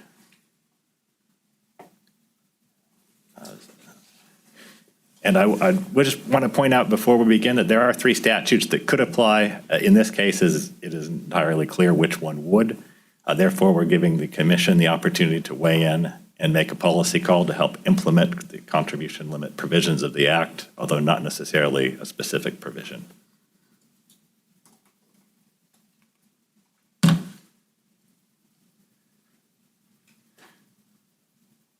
So we'll begin with option one, and that would be to permit carryover of general election funds.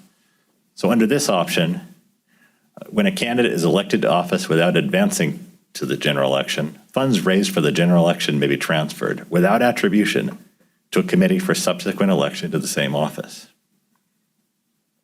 This would include funds within the attribution exception of Section 85317 and permit a candidate who was elected to the primary to carry over the contributions raised for the general election as if the candidate had won the general election. So by treating an outright win in the primary as equivalent to winning a general election, this approach permits a candidate to carry over funds without attribution and therefore without regard to contribution limits. However, by allowing a transfer without regard to limits, it ultimately undercuts those limits. So option two, this would permit the transfer of general election funds with attribution. So under this option, when a candidate is elected to the office without advancing to the general, the funds raised may be transferred with attribution to a committee for subsequent election to that office. And this differs from option one, in that the contributions would not be exempt from attribution under 85317, and the attribution requirements of 85306 would apply. So this approach would ensure that contribution would be attributed to specific contributors, and it would help then preserve contribution limits pursuant to Section 85306.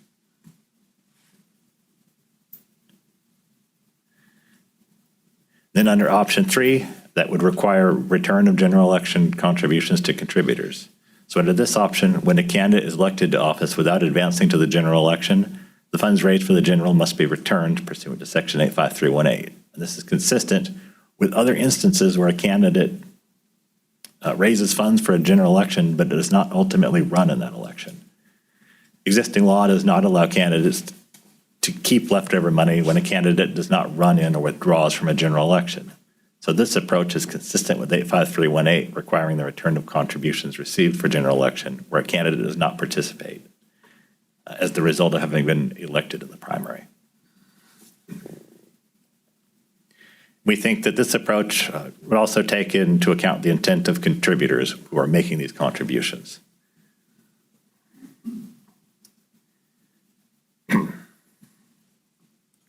Staff recommends option 3 because we believe it's the most consistent approach with the idea that if you return contributions if you are not running.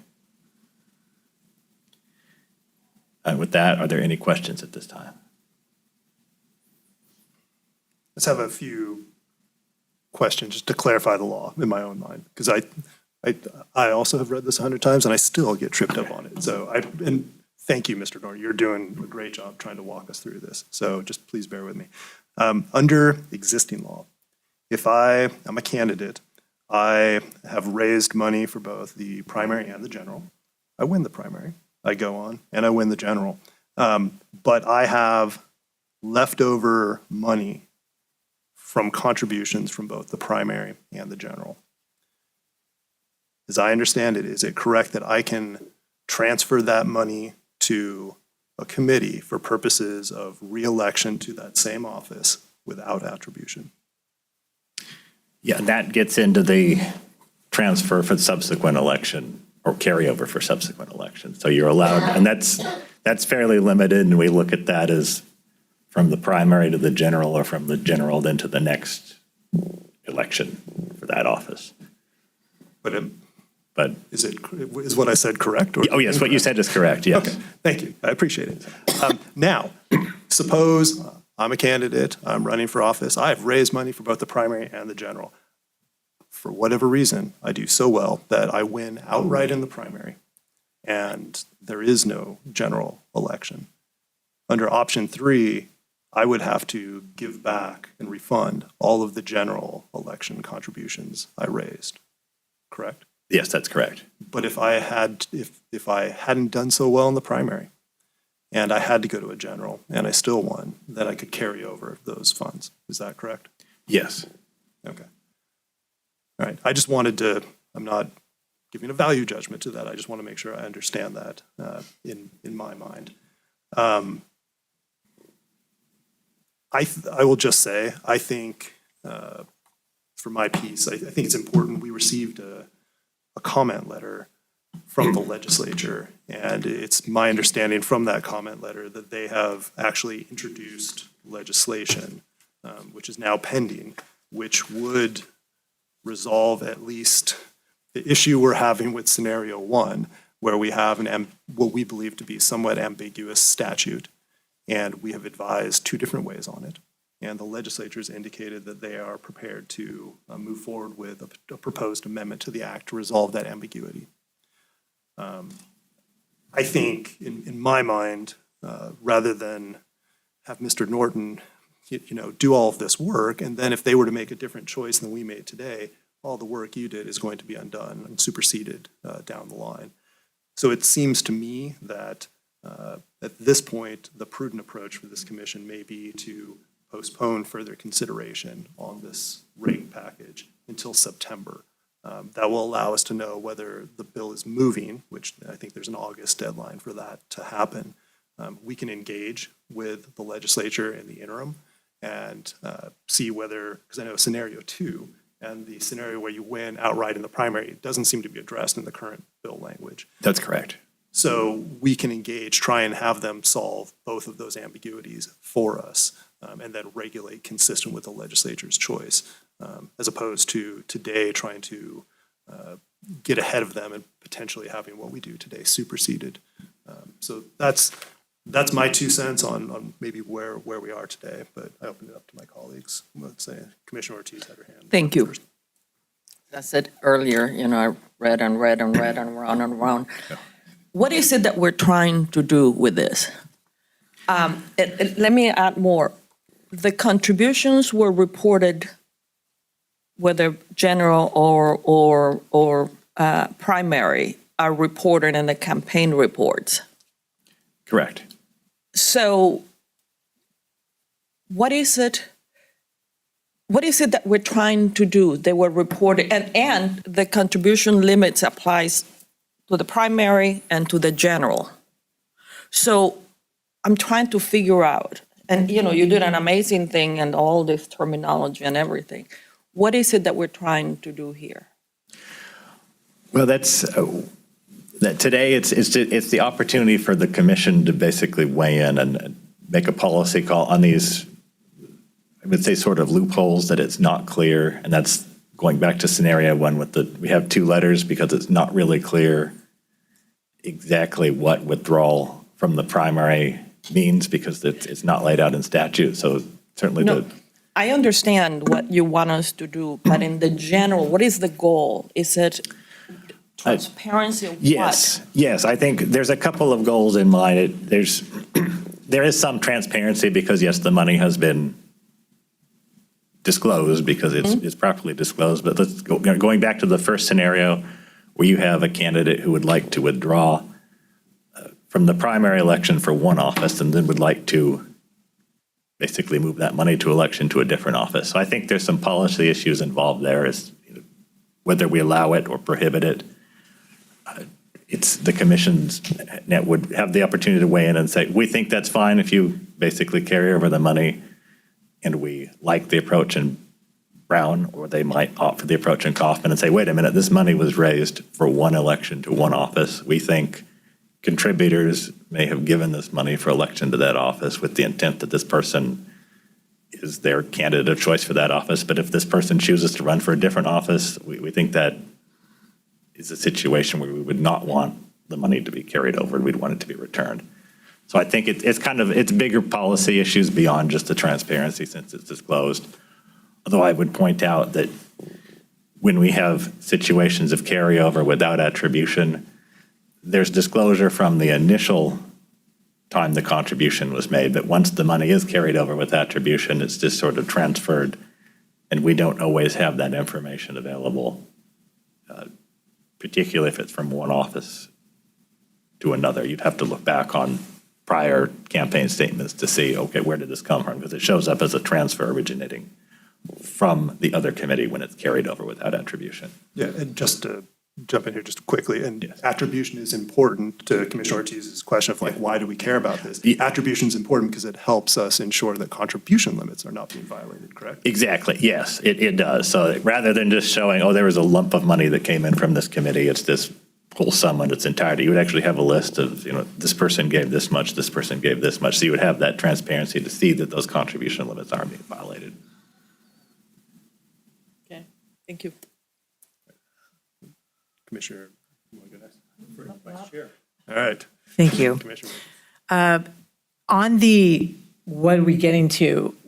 Tell me if this illustration, because this is one of the few areas I in a prior life was actually in, like carryover versus attribution. And so it makes a little more sense to me, but I have to ground it in an actually specific example. So I need to know if I have this correct.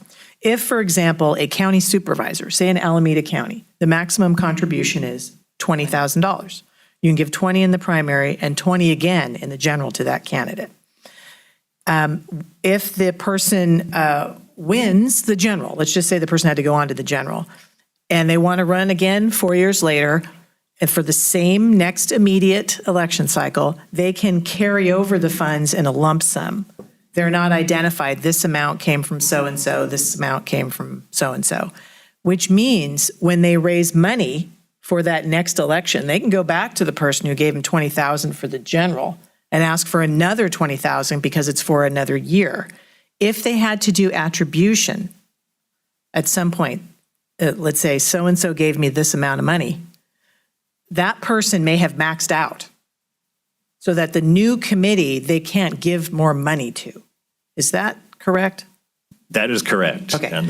So in some ways, another thing we might be getting at is, are we allowing an incumbent to have benefits of seeded money a little more easily? They get a chance to almost get $20,000 from someone twice, just roughly. And it might even be a little bit better fact pattern if they win outright in the election, in the primary, but they still have $20,000 from the general.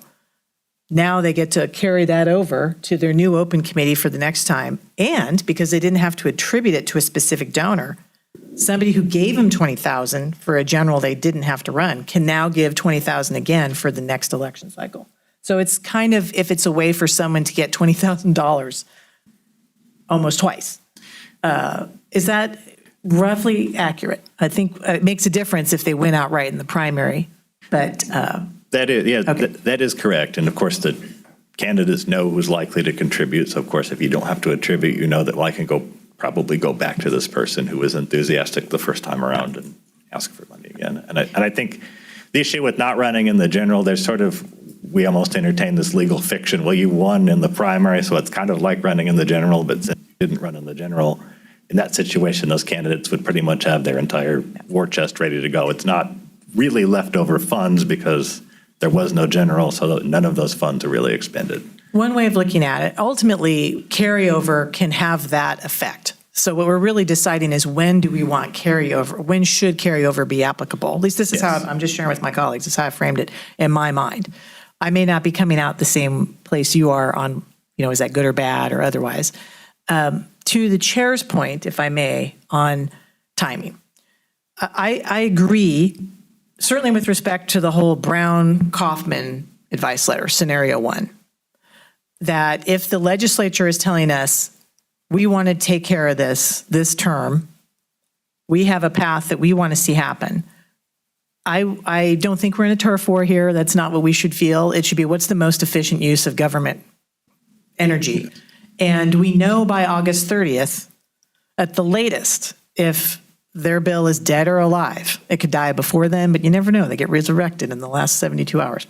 So I'm comfortable with postponing this until the September meeting because we will know by August 30th. The question is, what does this mean? Is it going to be just scenario one? And do we want to move forward with option two? Or do we want to go to the authors of the scenario one bill and ask them, are you going to take care of this other? Do you have an opinion on this? My feeling is they haven't already, we've had this for months. We actually postponed it a while already to deal with some other issues, which I thought we did well.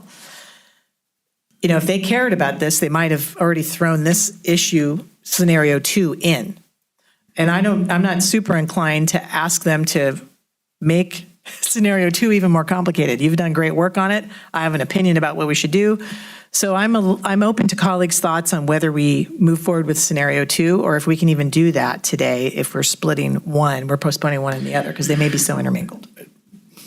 I will say, we are ready to do that today. So we did discuss language.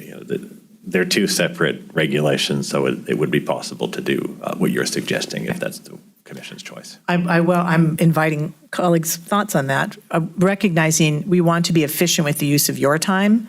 And also, look, if lawmakers elected by a lot of people have an opinion on this that takes the day, we can go from there. Thanks, Commissioner Baker. Commissioner Wilson? Yeah, to kind of expand on some of the questions posed by Vice Chair Baker, I wanted to, just for the benefit of the public, I just want to say you've done some excellent work, a lot of detail. Thank you. And like my other commissioners, I read this 100 times as well. And the term attribution is used, throughout, this discussion. It's in the material that you've outlined. Could you explain for the benefit of the public, just from a practical standpoint, what does attribution mean in a campaign context? Yes. So attribution is essentially when the money is being moved over, it would be attributed to specific contributors using either LIFO, FIFO, which is last in, first out, or first in, last out. So there's sort of this metric. So once the money's moved over, it's attributed to these specific contributors. And since they have a established accounting method, that also exists to prevent them from kind of cherry picking people that are the least likely to contribute to the next campaign and say, well, all of these contributors came from these other people who have moved out of the jurisdiction or whatever. They're not going to contribute again. So they sort of follow this pattern. So the money is moved over. It's attributed as having come from those contributors. So as we've discussed, it gives you the transparency. Instead of a lump sum, you have, here's the amounts, here's the people. And it also helps protect contribution limits because then those people who have contributions attributed to them as prior contributors, that would count towards whatever they can give going forward. So it wouldn't be, as Commissioner Baker suggests, you get to basically give double. Well, if you already gave and it's attributed, then whatever amount you contribute to the next campaign would be sort of the difference between the attributed amount and the contribution limit. And may I say, Mr. It's actually, it's actually on the filing that they put. They're listing, these people gave me to my future election campaign, X amount, X amount, X amount. That's how it visually comes. Yes. I found that helpful. Thank you. And that's very helpful as well. And just so kind of my more substantive question or concern, I think there have been questions raised, just it's obvious, we raise these questions here about whether the FPPC has the authority to adopt these regulations, given that, adopting legislation might be a better option. And just in terms of common sense, we're in the middle of an election cycle. And in an even-numbered year to adopt these regulations could be somewhat confusing to campaign treasurers as they try to, adapt to any changes that we might implement. So I would agree with, the need to postpone adopting anything formal. Doesn't mean we don't come back to it at a later date. But I think to do it in an election year raises some serious questions, just based on just a common reading of the situation. Okay, thank you. Thanks, Commissioner Wilson. Commissioner Wood, any thoughts? I'm on the fence about whether we could go forward with scenario 2. I do think we should wait for scenario 1. I kind of don't want to be a tiebreaker here. So I'm kind of convincible either way. In general, I think that options 1 and 2 under scenario 2 can really contribute to incumbency advantage in ways that I understand these sitting legislators might not enjoy. But of course, if they haven't said much about it yet, then maybe they don't care and we can move forward. So that's kind of where I'm at with it all. Thank you, Commissioner Wood. I think 2 things. One, I want to go back to the example that Commissioner Baker mentioned about the county supervisor, and you've raised $20,000 for both the primary and the general from a single person, single contributor, and then the ability to not have to attribute that and then go back to them for another 20. That is true if that supervisor is seeking re-election. That would not be true, as was the case in the Brown advice letter, where a public official raises money to the max in both the primary and the general for one office. In that case, I think it was Attorney General, decided not to run in the primary and then decided to run for governor instead. In that circumstance, the choice to run for a different office, you do have to attribute. And so in that case, you would not be able to go back to those contributors for a brand new contribution for your new office up to the max. Instead, it would be whatever the difference is between the limit for Attorney General and Governor. That would be the max that you could go back to them for. So it's a little less, when you're seeking other office, I think the attribution, no attribution can be a little bit less dramatic. So I just wanted to clarify that. I know it's a super nuanced point, but I think it's important. Yes, I think it can be less dramatic, but I think there may also be an issue with sort of the contributor pool and contributor intent. If you're going from one office to another, if I'm, say, a candidate running for insurance commissioner may have a different contributor pool than if that candidate says, well, actually, I would rather run for assembly instead. I'm going to switch. Well, all of a sudden, you might be sort of appealing to a different potential group of contributors who have said, well, I really supported you for this office. I'm kind of on the fence or neutral, or maybe I don't think you would do a very good job in this other office, but now you're able to sort of move that money around. So there is that concern about, well, what did the contributor intend at the time those contributions were made? And is that reflected if you just get to say, well, this is now part of my candidacy, and if I sort of shift the focus of the campaign, well, it's still my money. Right. No, I get that. Yeah. But I think you're right. From that lens, if you're just focused on contributor intent, you could come to that perspective, I think, and that concern. Setting that all aside, though, as fun as it is to go back and forth on this, I do think I come back to ultimately what is the right thing for the commission to do today. I think what I'm hearing is everyone seems to be pretty comfortable, I think, with postponing consideration of scenario 1 until September. The question is, what do we do with scenario 2, which is not currently embraced in the legislation? For my part, I think we could today vote to postpone the entire reg package to September without prejudice to the commission bringing back scenario 2 if in a month, when Ms. Nakano reports back, she is not getting any reception from the legislature on wishing to add scenario 2 to the bill. So as long, I think we can, that's the great thing, we can decide we're going to postpone it to September today, and then based on that response from Ms. Nakano, you guys could go back to scenario 2 much sooner than that, if you felt it appropriate. Yeah, Commissioner Baker kind of touched on it. And when it comes to public hearings and moving legislation through the process, the end of August is the constitutional deadline for the legislature to pass non-urgency bills. So Council Nakano could report back to us, well, the legislature hasn't done anything, but then, in July, well, when they reconvene in August, something could happen. So, the legislative calendar is not always strictly adhered to. It'd be great if it was, but there is flexibility even towards the end of session to adopt legislation. So I would be more comfortable with postponing it at least till, September, when the legislature's already adjourned, when we'd have some finality with regard to what action may or may not be taken. But that's just my take on it. Commissioner Wilson. Commissioner Baker?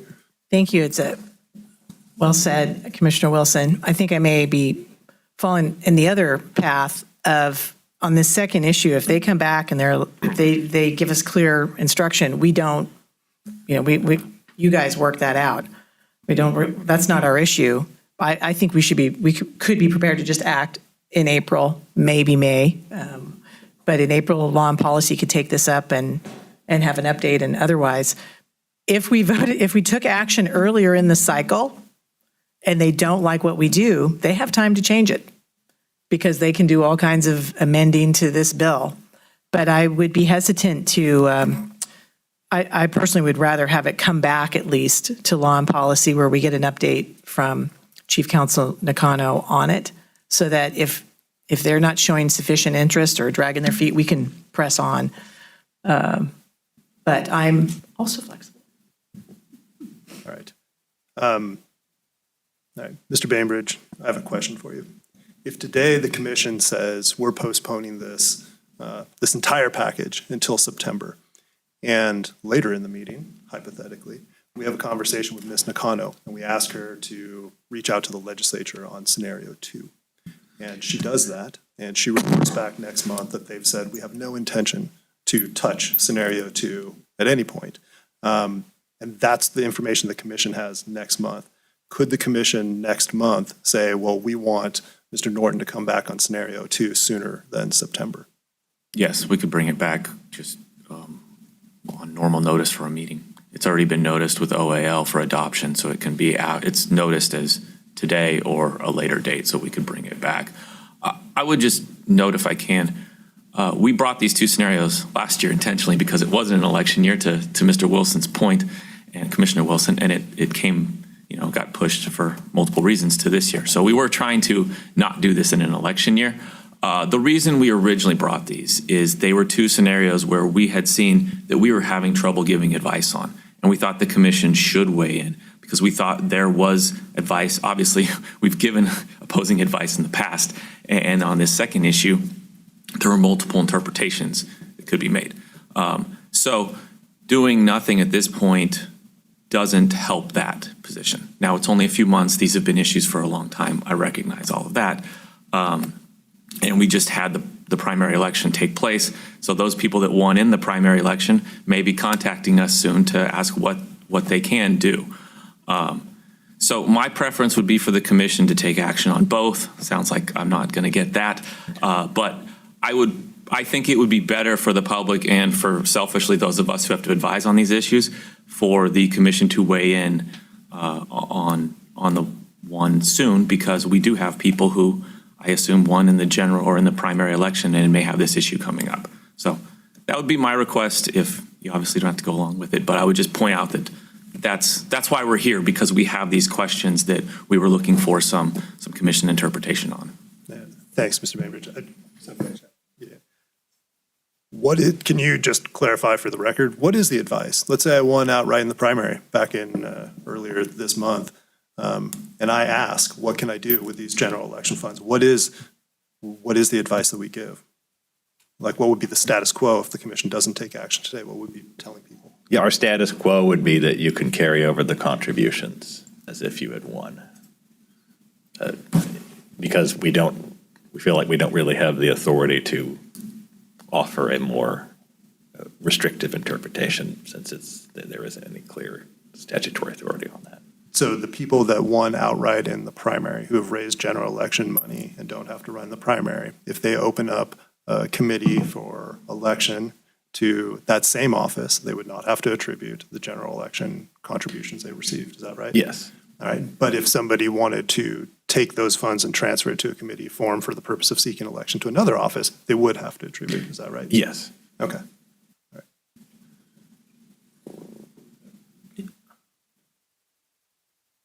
Yes, you pretty much answered my question, and I appreciate Council Bainbridge's input on this question. When you go to the FPPC's website, which I think is excellent, you do see that there are questions that are raised, and there are conflicting advice letters that are there. So I appreciate the clarification of where we are today. Thanks. I think I'd like to move, because that just gets us to a point of action, that we postpone until the September meeting the Scenario 1 regulations. I realize I can be more specific, but I think we know what we're talking about. And that we bring back for the April full commission meeting, Scenario 2. If we want to postpone that further, we can, but that at least gives our team the ability to get some sooner rather than later certainty on where we're at, and then we can be acting on this for today. That is my motion. I'll second that. All right. Ms. Linkert. Commissioner Baker, Actually, sorry, wait, hold on. Public comment. Public comment on the motion. Ms. Linkert, do we have any public comment on the motion? All right. Now, please call the roll. Commissioner Baker, Aye. Commissioner Ortiz, Aye. Commissioner Wilson, Aye. Commissioner Wood, Aye. Chair Matich. Aye. The motion passes. Yeah, that's good compromise. Right. All right. All right. That concludes item 10. Mr. Norton, thank you. And by the way, thank you. You always seem to get the hard assignments, I notice, with the regulations. I don't know what you've done to Mr. Bainbridge, but thank you for all your work over the last few years. I appreciate it. All right, we'll go ahead and adjourn for lunch for a half an hour and come back at, let's just call it 12:30. Is that okay? 12:30? 12:35. All right, we'll come back at 12:35. Thanks, guys.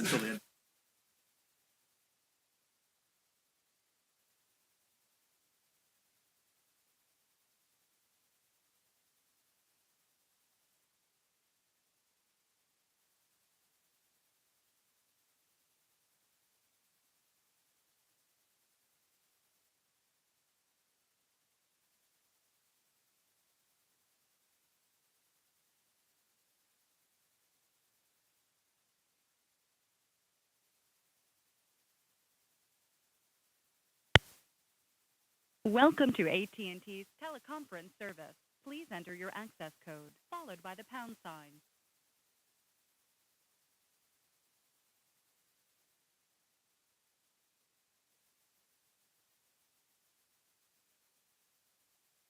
Your access code was not recognized. Please re-enter your access code, followed by the pound sign.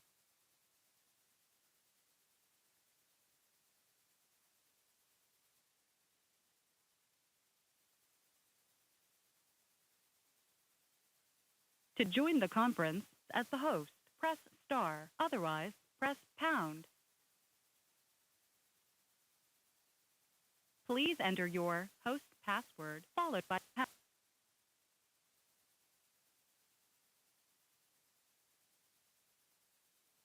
Please enter the security code, followed by the pound sign. To bypass the security code, press star. There are 1 participants on the call, including you. You are joining your conference as the host. For a menu of available commands, press star pound.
We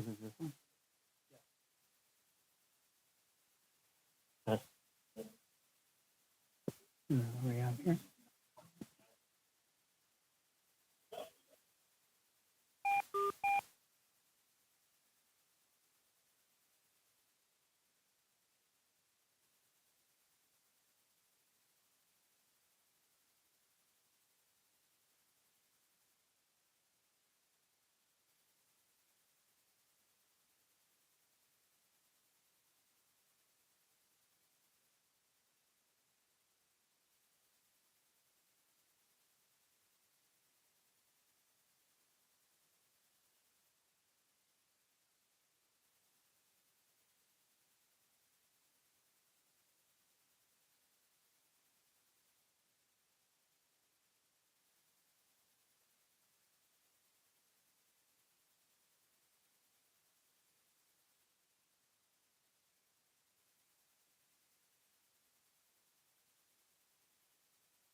Hey, my IT friends there.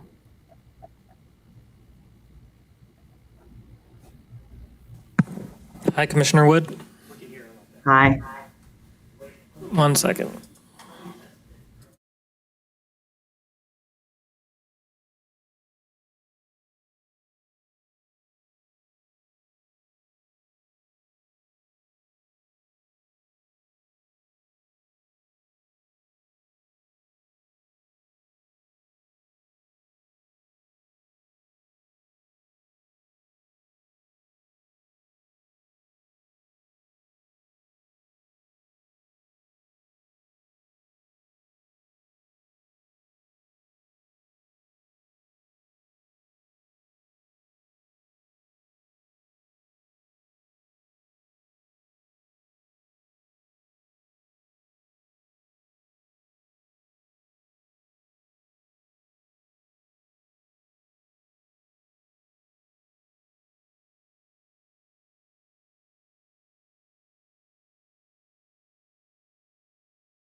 Commissioner Wood, can you hear me? Yeah, hi. Hi. All right, so Jesse wants you to connect to the commissioner phone instead. Is that fine? Okay. Will Oh, you for notify- audio? Yeah.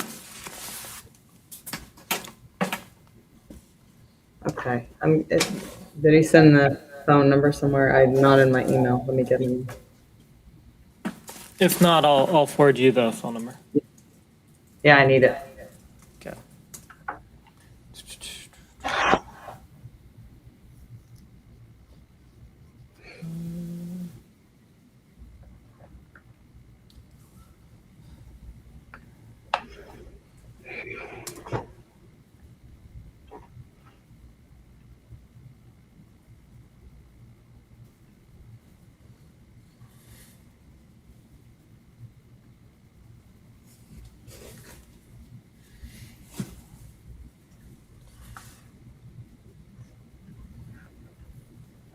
All right. So I'm gonna call it right now. Okay.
All right, we'll go ahead and reconvene following our lunch break. And let us proceed to item 9. It's the adoption of proposed amendments to the commission's warning letter, prep and streamline programs. And with us is our executive director, Ms. West, and our assistant enforcement chief, Mr. Burton. Good afternoon. Good afternoon. We have a PowerPoint that's going to come up. I guarantee it's not as long as the last one. So, well, you know, when you think it's helpful and you keep adding stuff and then you realize that you're not being helpful and you're putting people to sleep. Yeah. Moment. Okay, it looks like we're good. Okay, I changed my mind. All right. So the proposed changes. So just to give everybody a refresher, the first 5 bullets are the ones that we talked about last time, but I'll go back through them, and the last one is new. So we reformatted all 3 regulations to put them together. We rewrote the population thresholds to include more smaller committees with campaign reporting and filing violations, and then added when a respondent qualifies for PrEP, so that's all ready to go as soon as those programs roll out. Remove the rigid settlement amounts corresponding to certain timelines in the process and added additional criteria since last time. Broaden the tier 2 to include more respondents, but also up the penalties to go along with that.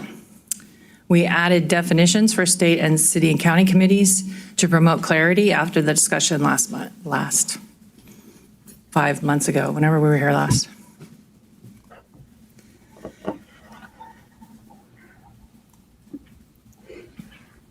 So the main changes, since you've seen this in November.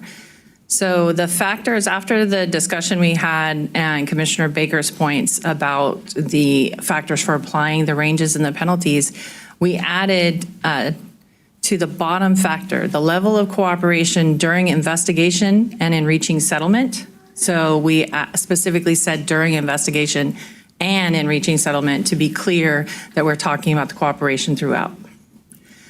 Then after the comment from the interested persons meeting, we made some changes for consistency.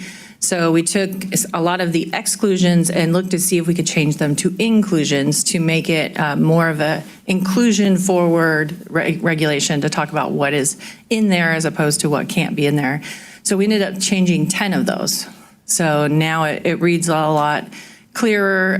It's about 3 pages shorter for all of the consistency that we put in through it. And then we added the definitions of state and city and county committees, which also made it easier to read, not only to give the clarity as to who's included in which category, but now you don't have this long description in each part of the reg. So those were all the changes that we've made since November. And then you have a new version that was posted yesterday, and that was just going line by line, making sure everything was consistent.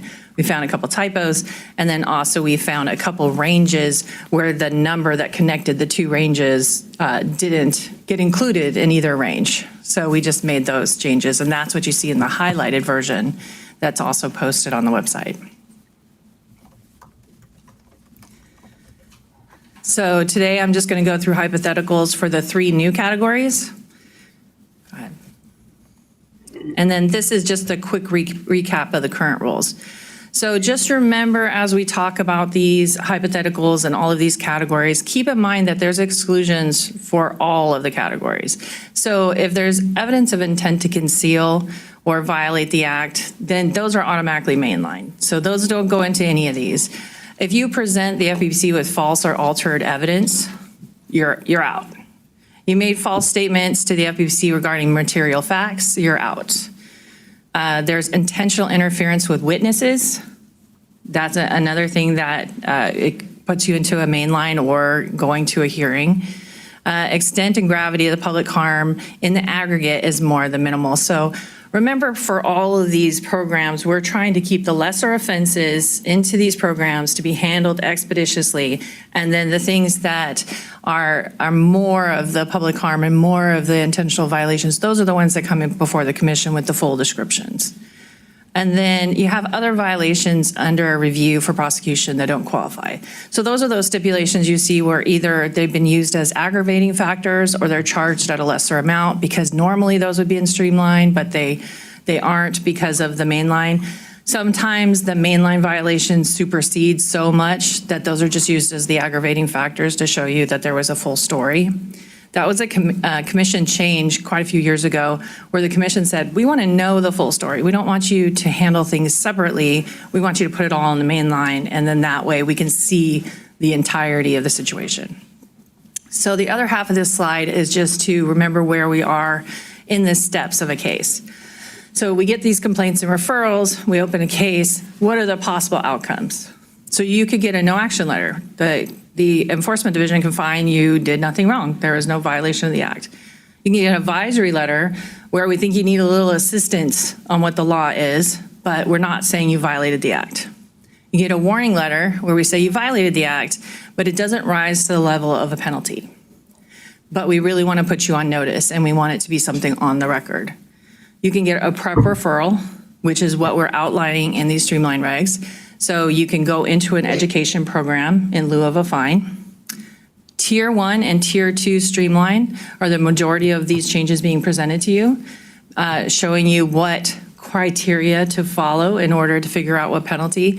So we're trying to make it easy enough that people can read about their own violation and already kind of anticipate what's going to happen. Mainline stipulations are what you see every month. You infrequently see an ALJ decision, so those are the ones that the enforcement division has come to you, and I do in cooperation with them, and ask you to have it heard by an administrative law judge. So it's a full hearing that then the judgment comes back for commission approval. And then a default proceeding is generally when the person is not participating at all, because in a stipulation, remember, they have to pay the penalty before you see it, and they have to make an admission. So they have to make the corrections, they have to say that they did it, and they have to pay that penalty. And if they don't do that, default proceedings are generally higher penalties and then go through the collections proceeding. This is just about that list. In addition to the ALJ, we as a commission could also hear a matter. Sure. Instead of the ALJ. I don't think we've done that in my time, but we've had a couple of ALJ. No, we present the memo, the enforcement division with the executive director present a memo saying what their recommendation is. And then the commission, if 2 members decide that they would rather hear it, there's certain rules.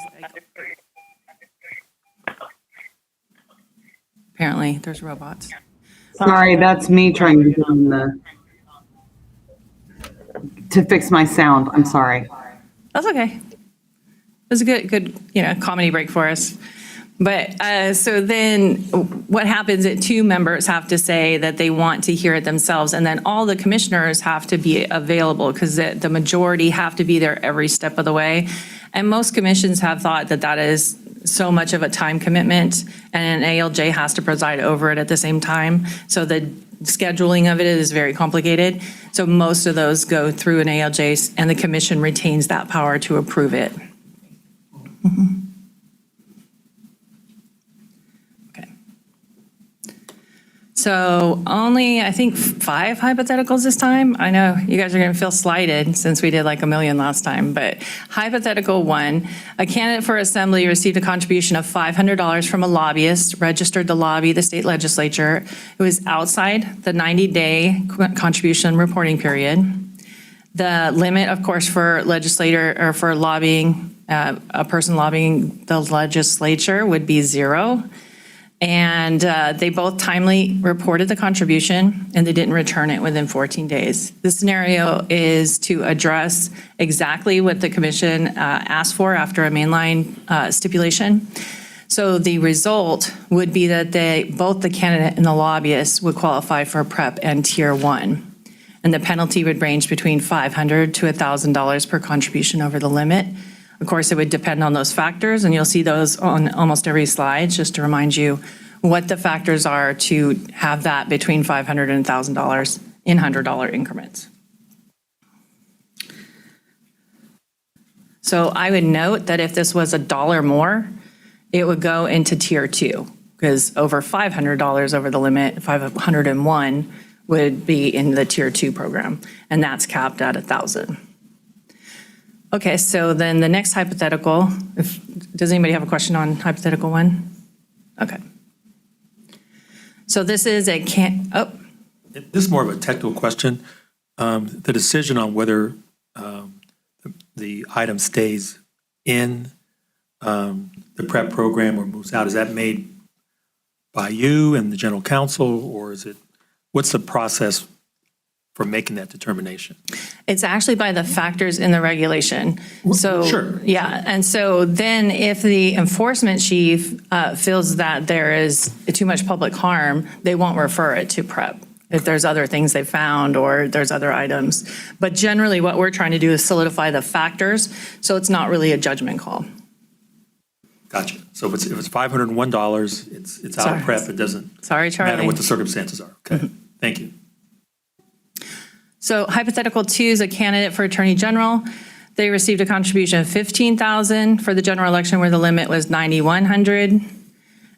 It was timely reported, but it was during the 90-day reporting period. And it was over the limit and not returned within the 14-day return. You'll notice the 14-day return is always mentioned because that's a different regulation that's already in effect, that you have the 14 days. That was based on a bill that went into effect. So the result, the candidate would be excluded from all streamlined programs because the amount over the limit is considered to be enough to be a mainline penalty, because this is almost $6,000 over the applicable limit. Okay.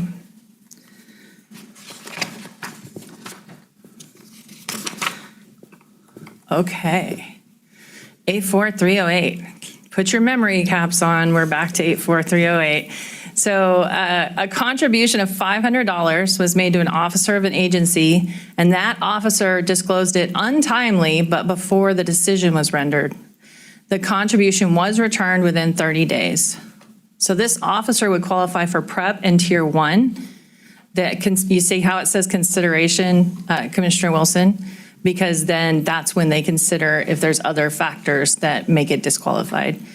The Tier 1 streamline penalty would be between $400 and $800 per disclosure, depending on the same factors. So a note on this one would be note that it was returned, and it would be required to be returned if it wasn't, in order for them to qualify to be in the streamline program. And for overall, the total contribution was less than $750 to be included. Is the fact that it was untimely but before the decision was rendered also one of those? That is a good point. It's one of the elements in the streamline program, that it has to be before the proceeding, or the disclosure had to have happened or been returned. Okay.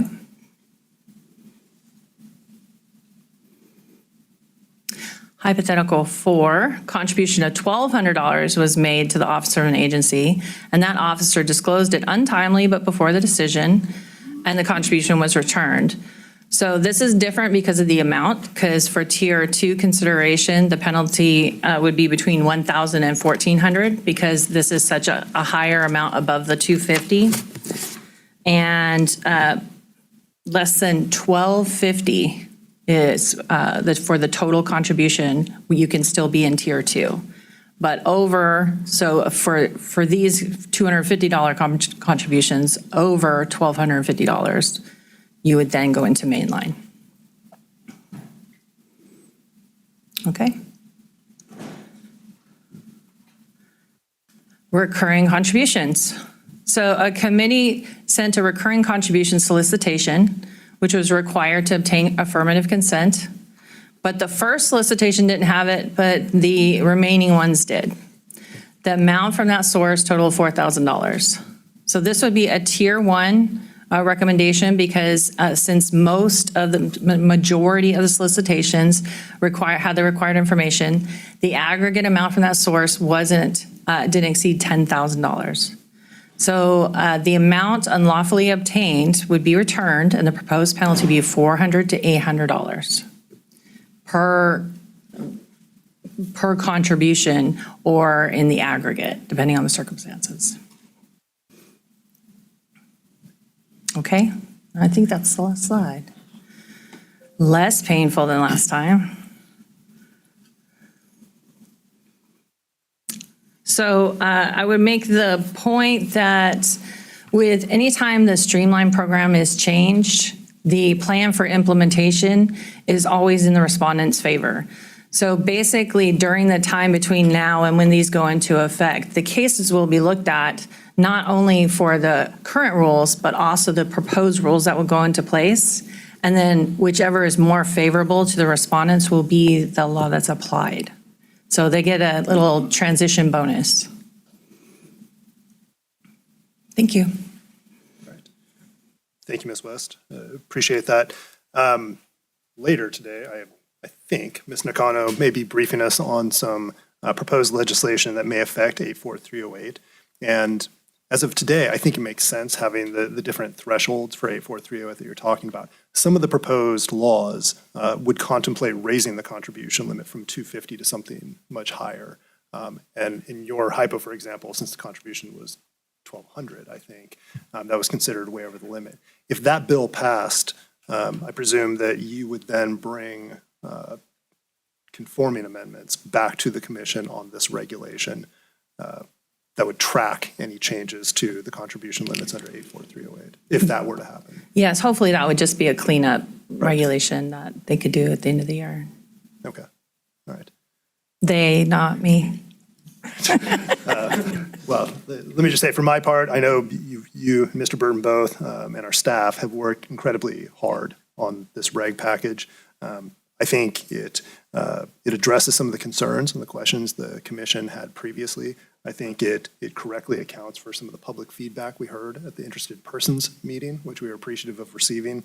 So I think you did a great job with this. I think this is a real improvement to the Streamline. So I want to say thank you. I'm willing to support it. But let's hear what everyone else says. Commissioner Wilson? I have some comments, but I'll defer to my colleagues. I'm deferring to you today because you've been so kind to defer to me earlier, so thank you. Okay. Yeah.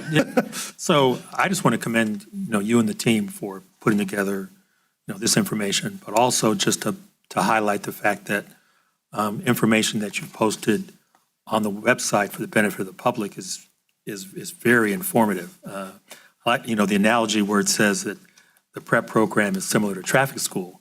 I think everybody can relate to that, that analogy.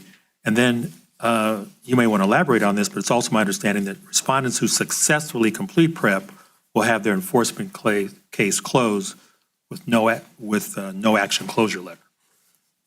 That is correct. So the benefit of PrEP, even though there will be a minimal charge to participate in the program, is that once you complete the program, then it goes back to enforcement and they close your case with a no action closure letter. Thanks. Two, mine was just a little bit similar to Commissioner Wilson, and that is the public will still know that a complaint was filed or there was something was investigated. So it's not like the traffic school wipes away the record. Some of us are familiar with traffic school, sadly. And, it's not, your insurance company doesn't know, I don't think, that you took care of that. And if you're supposed to do that, I'm giving a hypothetical statement. But in this case, it is still on record that something was open, it was investigated, and it's no action. So there's still public information out there about all of it. That's exactly right. Yeah. My other is, and actually it came from our behest payment conversation earlier, I think in the mainline stipulation conversation we had. It was educational for me to learn that in the changes of the behest payment rules caused some pauses in the cases as they were trying to decide how they would be dealt with. Is what you mentioned that as these rules change, you'll kind of be reassessing cases to see which is the more favorable to a respondent. Is that what happened in behest payment? And so we might anticipate a little bit of a delay, or can you explain how that might affect progress. Sure. No, this is different because that was actually the contemplation of putting Behested payments into Streamline at all. So it didn't exist as a category, and so they were only being resolved through warning letters or mainline stipulations.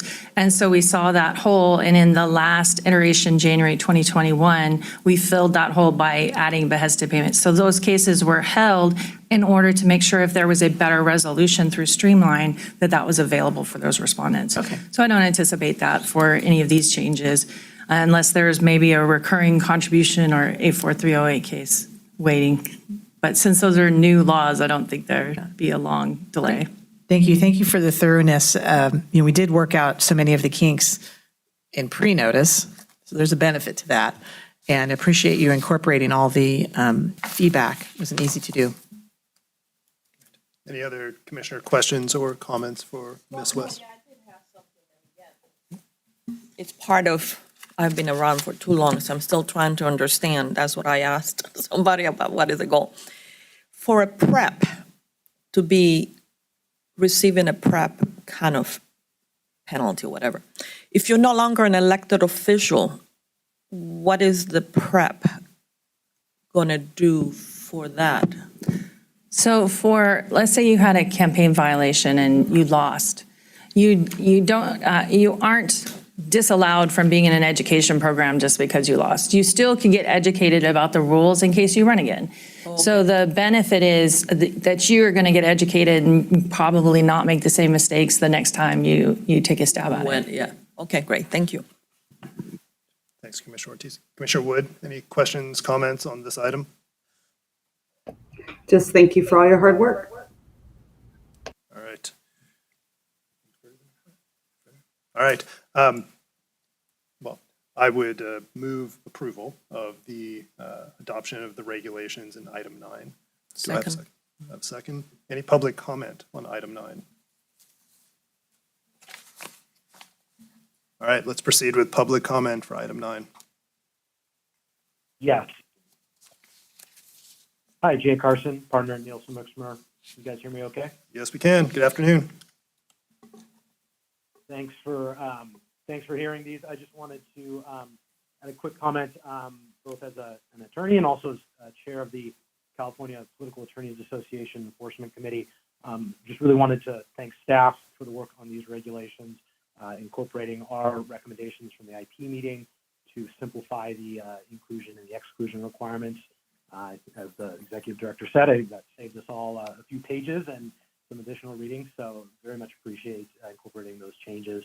And, as the chair recognized, there may be some additional changes down the road based on legislation and everything that comes after this, but we think this is an important step and a good streamlining of the regulations and improvement from where we are. So just thank you for the staff and the commission for working on these.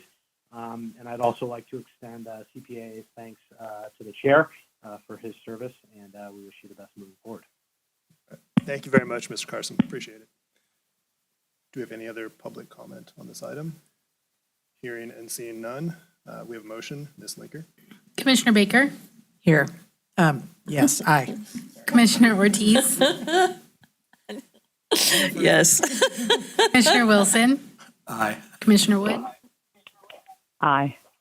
Chair Matich? Aye. The motion passes. All right. Thank you, everyone. Thank you, guys. Great job on this reg package. I got it. I got it. All right. Let's proceed to item 11, our 2023-24 fiscal year second quarter expenditure report. And with us is our acting chief of administration, Dr. Wong. Good afternoon.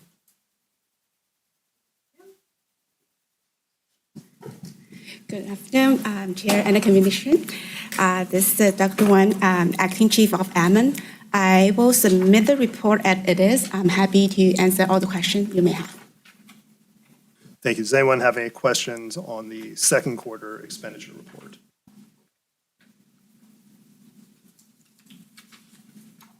Hearing and seeing none. Is there any public comment on item 11, the second quarter expenditure report? Seeing none, we will take it as submitted. Thank you, Dr. Wong. We'll move to item 12, Also Dr. Wong. This is our 2024 preliminary, I'm going to insert preliminary governor's budget because it's, of course, not yet finalized. Dr. Wong, anything to point to? I know there's been concern out there about potential cuts. Yes, as the Commission Chair just mentioned, this is considered preliminary report. So it will have to go through the May revision process. It will not be finalized until the June or July after Governor signed the Budget Act. So it still the number can be changed. Under this proposal, though, are we realizing any significant budget reductions? At this time, I will say no, but it still need to go through the May revision process. We still haven't get all the detailed instruction for the May revision. Normally it will happen this month, so we won't get more detail about the May revision. So if something happens, I would definitely keep everybody informed. All right. Commissioner Wilson? No. Commissioner Baker? Anything? All right. Thank you. Well, hold on. Any public comment on item 12? Hearing and seeing none. All right. Thanks, Dr. Wong. Appreciate it. All right, let's proceed then to item 13 with our senior FPPC Legislative Counsel, Ms. Nakano.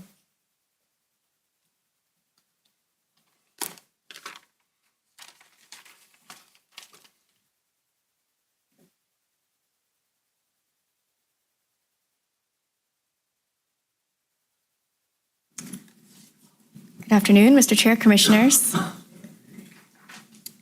The legislature is in full swing. There are 21 active commission-related bills. 3 of them are spot bills, so I'll be briefing you on 18 bills today.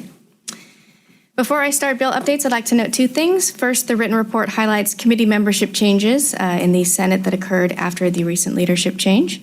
Second, I will be asking the Commission for its updated position on SB 1404 relating to lobbying audits, and for a position on AB 2041 relating to the use of campaign funds for security expenses. The Commission, of course, may choose to take positions on other bills if it wishes. For bill updates, I'll start with the Commission-initiated bills. AB 1170 by Assemblymember Valencia, a 2-year bill relating to electronic filing of statements of economic interests, passed in the Assembly 77-0.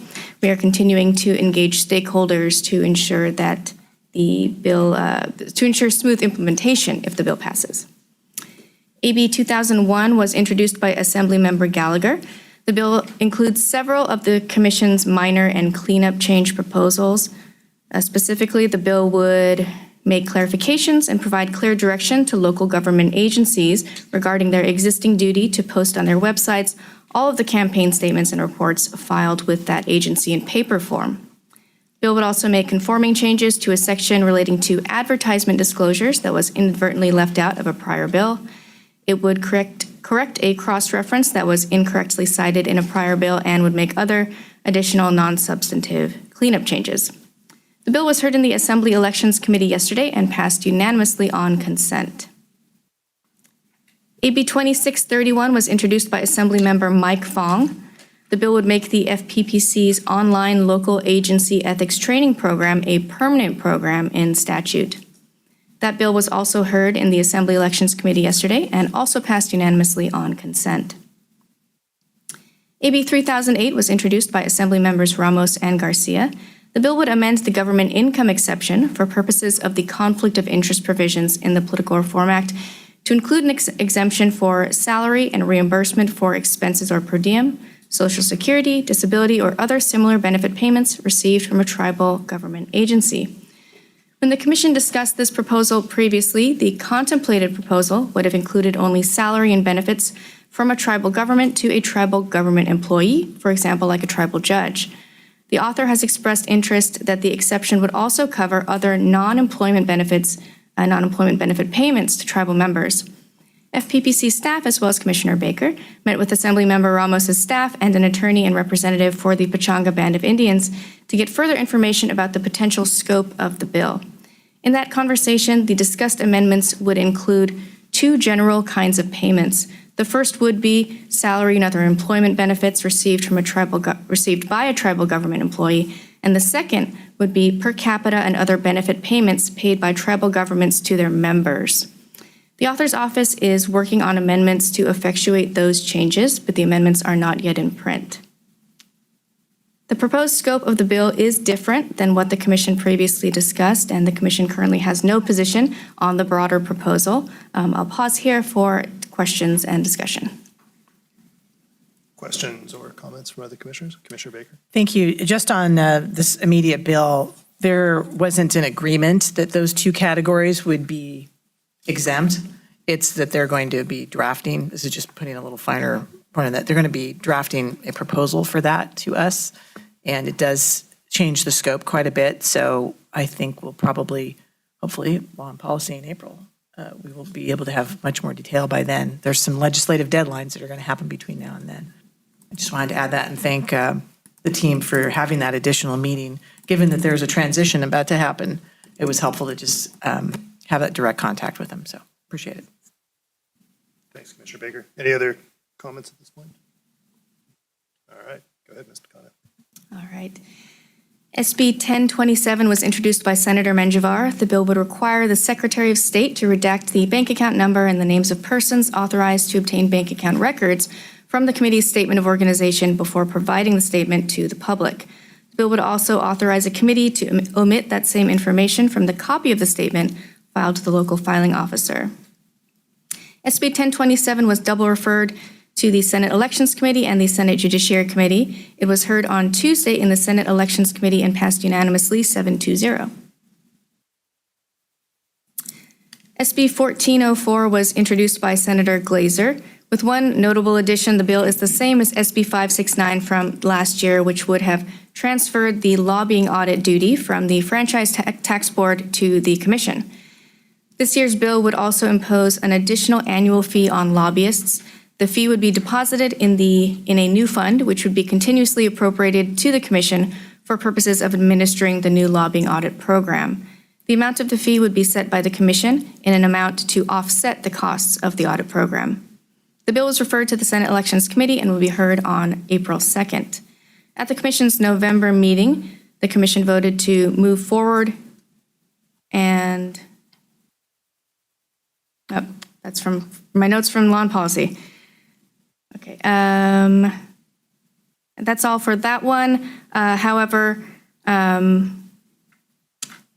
since the bill includes a piece that the Commission has not previously considered, I'd ask that the Commission vote to reaffirm its support for the bill, if it chooses to do so today, with the additional funding piece. Thanks, Mr. Kano. Just to kind of retrace the history here, this bill is aimed at an issue that we've been talking about, since 2019, about the fact that lobbying audits just aren't being done and trying to find a solution to that. So I just want to say I appreciate Senator Glazer's commitment to this issue, bringing it back again this year. Last year, I believe we were unanimous in our support of SB 569, which was identical on this issue with the exception of the fee. That's right. Is that correct? So for my part, I would like to see the Commission very much continue and take a support position on SB 1404 this year. But I'm going to turn over to my colleagues right after I make my disclosure that I did have a conversation with Senator Glazer recently, and pursuant to our ex-parte rules, I want to disclose I had spoken to him. So, Commissioner Wilson. Yes. Thank you, Council Kano. Let me ask you a quick question regarding SB 1404. Given that it will shift important duties from the Franchise Tax Board to the FPPC, does the bill include or address the issue of additional funding needs and staffing needs for our agency or our commission? Yes, in order to administer these changes, the Commission would need, I believe it's 10 new positions in the audit division. This bill, in comparison to last year's bill, does have a funding piece which would require lobbyists to pay an additional fee that would help to cover the costs of this new program. Thank you for that clarification. Thank you. I also disclosed ex parte communication with Senator Glazer about this bill.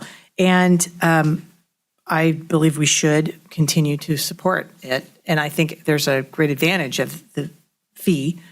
I'm not somebody who likes to raise fees, but this is to offset the cost, which for practical purposes helps our team. I mean, we've talked about how it could affect our budget, but also it might, you never know, make it a little bit smoother path through the legislature.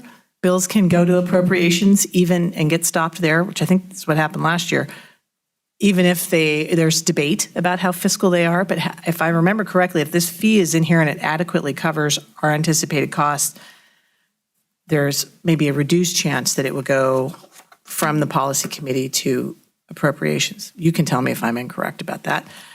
But I do also support us adopting this, reaffirming our support for the legislation as proposed. Any further comment from commissioners? I think it may be Commissioner Wilson. Is the fee that is being proposed, $50 and whatever, is that going to be enough to fund 10 positions? Good question. So the $50 fee is the current fee that lobbyists pay. That goes to something else entirely. This new fee would be different and larger than the current fee. I believe, according to our calculations, based on how many lobbyists are registered in the state, it would be about $500 per lobbyist per year. Hopefully that will be enough to fund all the.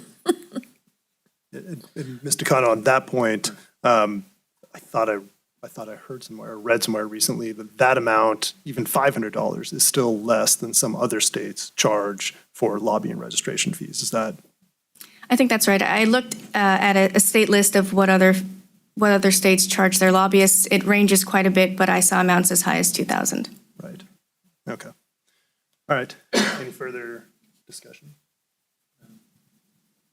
All right. I'd move that the commission vote to support Senate Bill 1404 by Senator Glazer for lobbying audits and a lobbying fee. Second. Is there any public comment on the vote? Ms. Linker? No? All right. Let's go ahead and call the roll. Ms. Linker? Commissioner Baker? Aye. Commissioner Ortiz? Yes. Commissioner Wilson? Aye. Commissioner Wood? Aye. Chair Madich? Aye. The motion passes. All right. Very good. Please continue, Mr. Kano. Thank you. That brings us to other commission-related bills. AB 2041 was introduced by Assemblymember Bonta. This bill is a reintroduction of last year's bill, which would have expanded the permitted use of campaign funds for security expenses. The bill includes some differences. Specifically, the bill provides that it does not authorize campaign funds to be used for firearms, and the bill extends the return or reimbursement requirements to all tangible security-related items purchased with campaign funds, not just security systems. The bill was additionally amended on March 13th, consistent with staff feedback, to add that the expenditure is also permitted if threats or potential threats arise from staff's position as staff of the candidate or elected officer. The amendments also alter the reporting requirements to require candidates and elective officers to report these expenditures on their regular campaign statements instead of submitting separate reports directly to the commission. Candidates and elected officers would have to also maintain detailed records relating to these expenditures and the threat or potential threat to safety. The bill passed in the Assembly Elections Committee yesterday with a bipartisan vote of 7-0. The author's office has worked extensively with FPPC staff on this bill both this year and last year and have taken the commission's requested amendments. The author's office has expressed that they would welcome commission support. So after any discussion, if the commission wishes to take a position today, I would ask for a vote. Thank you, Mr. Kano. I think that this is another bill that I think the commission absolutely should support. I think, and last year we had questions. I think one could even say we had significant concerns about how the bill came to us last year, some of the details of it. I don't think there was really any disagreement with the concept of wanting to provide ways to protect elected officials who are serving their communities. It was a question of how the bill was written and making it better in terms of implementation. The author has worked with us in good faith. I know you've spent a considerable amount of time helping draft these terms, and I think that the current version is really well crafted. So for my part, I think we should support this, but I'm curious what my colleagues think. I'll just chime in because I know we have worked on this a lot over the last year, and I'm grateful to the author for, first of all, our team spending the time, but also to the authors. They made quite a few very substantive changes. I do want to confirm that how the return of equipment. So for example, if the staff is the one for whom the security equipment is purchased and the staff then no longer works with the elected official anymore, and because in the summary, a lot of the triggering language for when you return things is when the elected official is in office or no longer. Can you comment on how that affects when the staff portion would need to be returned? And also just what it means to return, to whom? So return would be to the committee, and then they would dispose of that however is appropriate for committee property. And then for timing, it is, let me pull up my language.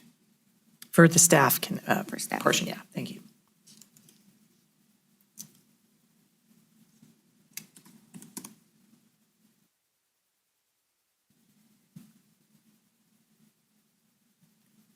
It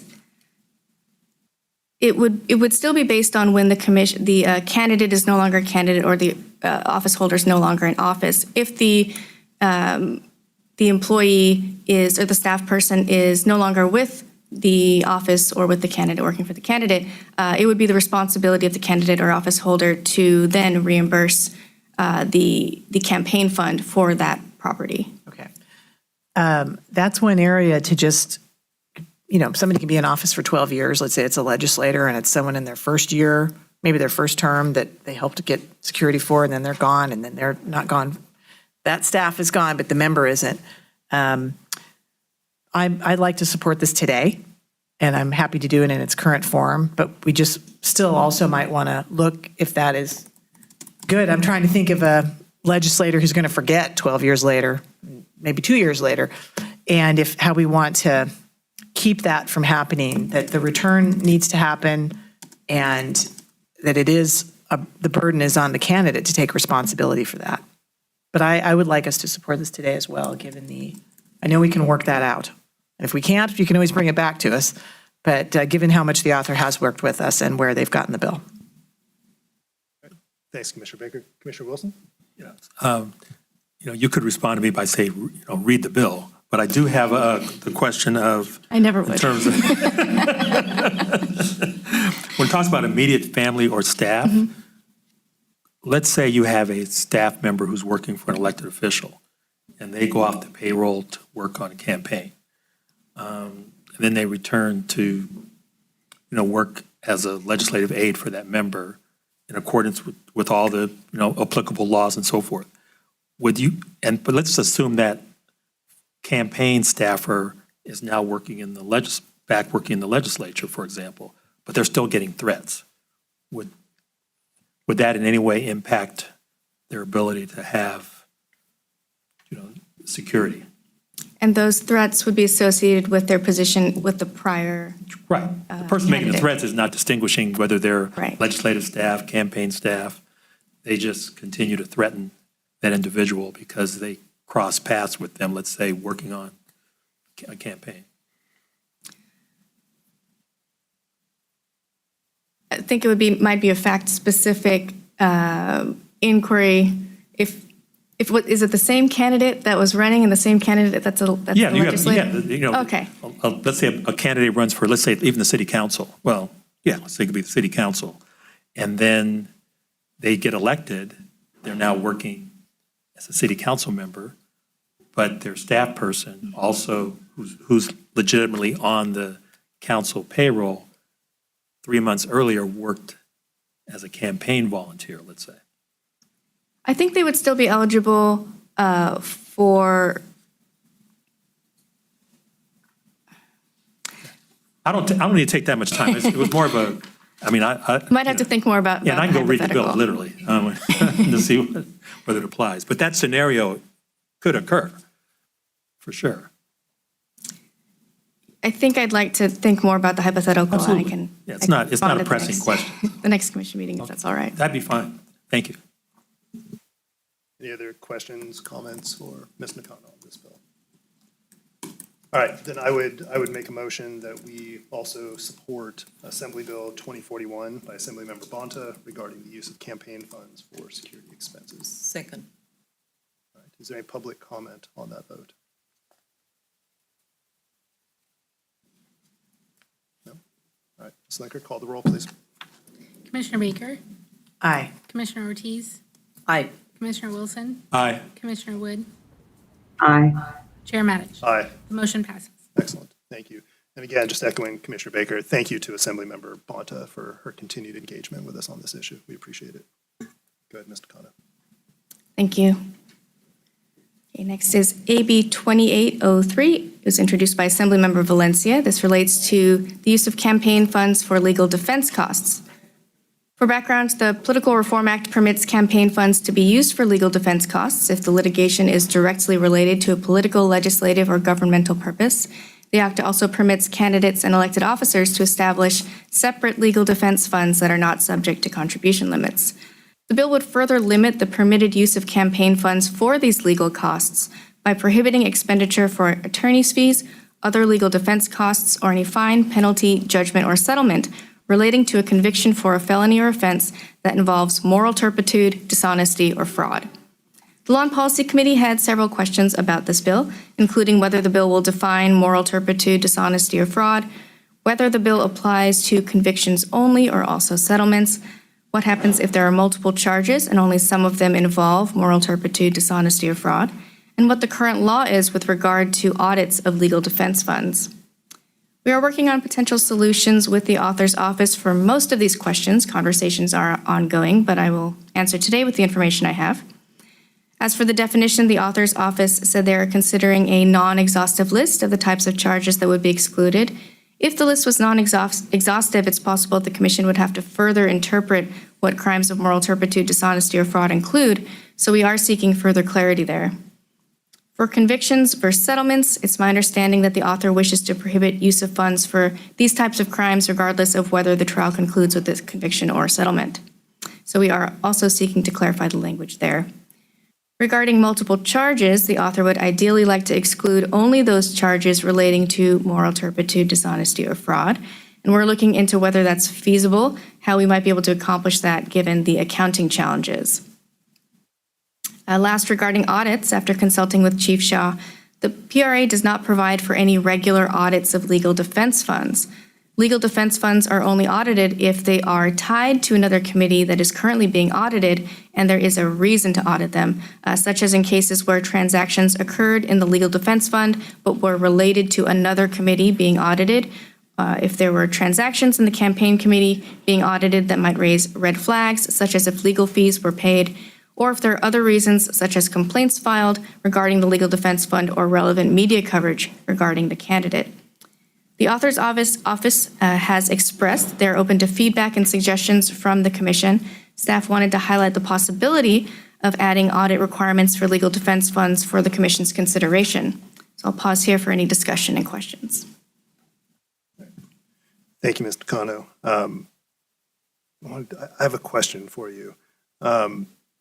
Would this prohibition, as far as you know today, because I know we're still tinkering with the language, but when it refers to fine, judgment, or settlement relating to a conviction for a felony or an offense that involves moral turpitude, et cetera, you just mentioned that if short of a conviction, there was a settlement, right, that this would prohibit the use of campaign funds to pay for legal fees associated with that.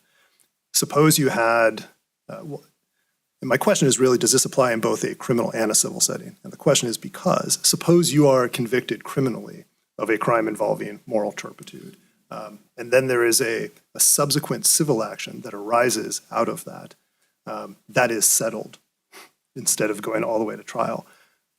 Are you prohibited from using campaign funds for the civil settlement of the matter that was related to the criminal conviction? So I may have mixed this up. It might be that they want it to apply to convictions and pleas, not to civil settlements. That's an important distinction that I think, like in the language of the bill, that we should clarify. I might offer, I'm not sure why we prohibit the criminal piece, but then allow the campaign funds for a settlement of a civil action that arises out of the same conduct, essentially. Just my own 2 cents.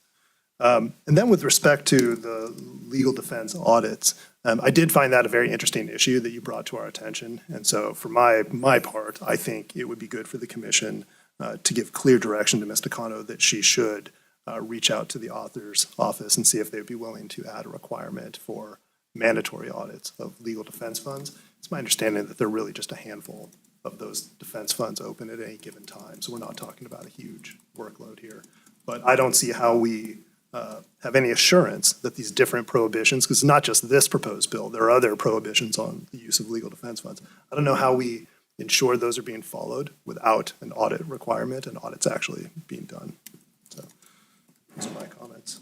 Commissioner Baker? Thank you, Mr. Chair. On the echo both of those, on that first one, I would go back and ask the author why exclude one setting but not the other, because, you know, for people of a certain age, you remember OJ. He was criminally acquitted, civilly liable, roughly the same facts. The standard of law was different. And so that's something that I don't know that I have a position on it myself, but I think that really needs to be thought through. And then the plea issue is really important, just in defining that and be clear what a plea is versus settlement.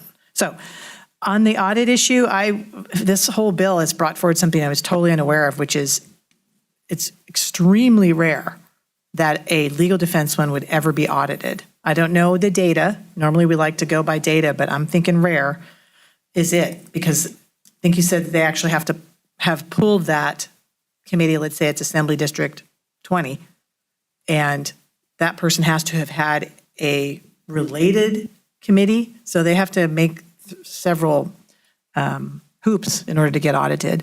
And I would think if the author agrees, great. If the author prefers not, this should be something that we put on our agenda for until it passes. Whether it's this year or if we end up aiming for a freestanding bill in the future, or maybe, I don't know if it would qualify for cleanup if we do a committee bill again someday, but I know you keep track of what bills, maybe even for next year, this would be on one of those if we don't get that kind of proposal across the finish line this year. That's how strongly I feel about it. Thank you. All right. Thanks, Commissioner Baker. Commissioner Wilson? I think my question was answered, but generally speaking, is there any way, I don't want to add additional work unnecessarily, but is there any way of finding out, in the next month or two, how many legal defense funds are there out there that would come within the scope of, where we're trying to get here? I think that'd be helpful. Is it 5? Is it 20? Probably not that large of a number, but it'd be interesting to know. Just ballpark. Okay, we will look up that information. Thank you. Commissioner Baker? And I just thought about it. A wrinkle in that good question by Commissioner Wilson is some committees might last more than a cycle. So are we auditing them once?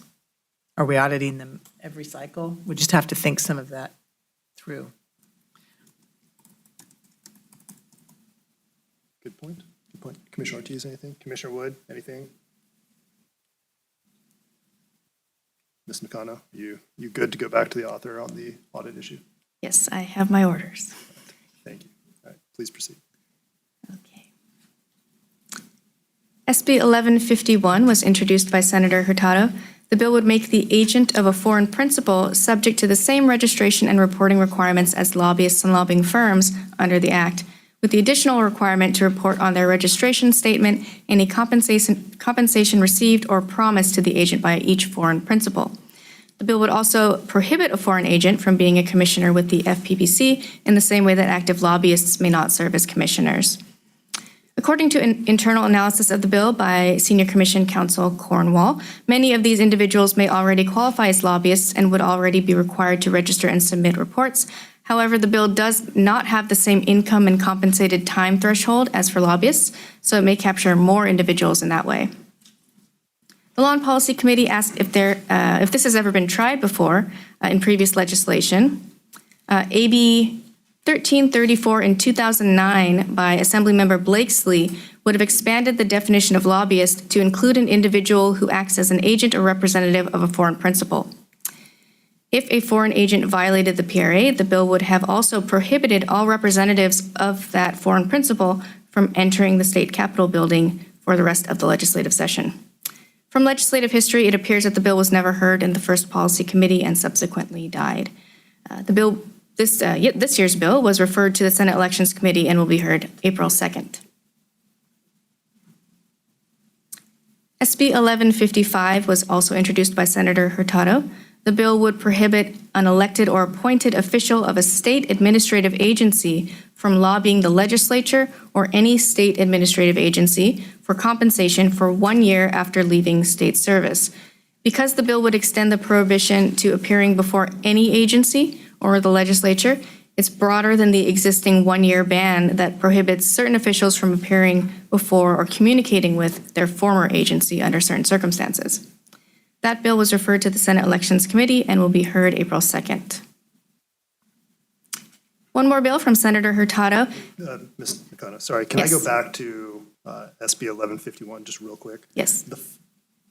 Do we have any idea what the fiscal impact would be and the workload increase, if any, would be on our agency if we imposed these registration reporting requirements for foreign principals similar to lobbyists? I don't believe we've done a fiscal analysis of the bill yet. I don't think we have the figures of how many people this might include. So we'll need to do some additional research and analysis on the fiscal for this one. Okay, I was curious. Thanks.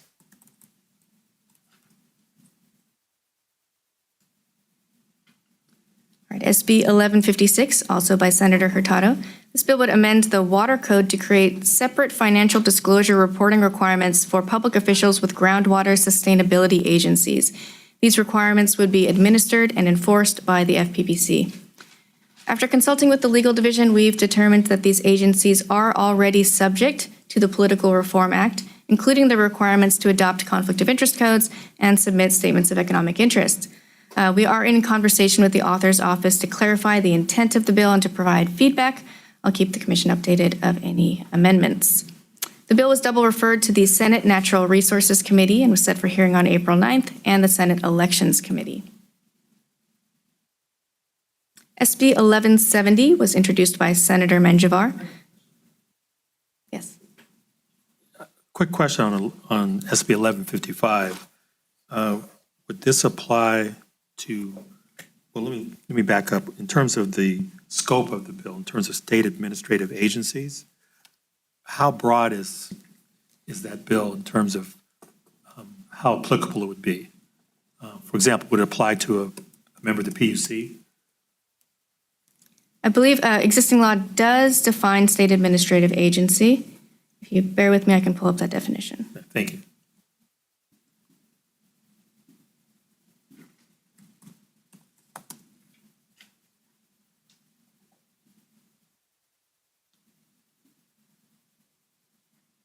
It's defined in Section 87-400. It's every state office, department, division, bureau, board, and commission, but does not include the legislature, the courts, or any agency in the judicial branch of government. So I believe that would include the PUC. Okay, thank you.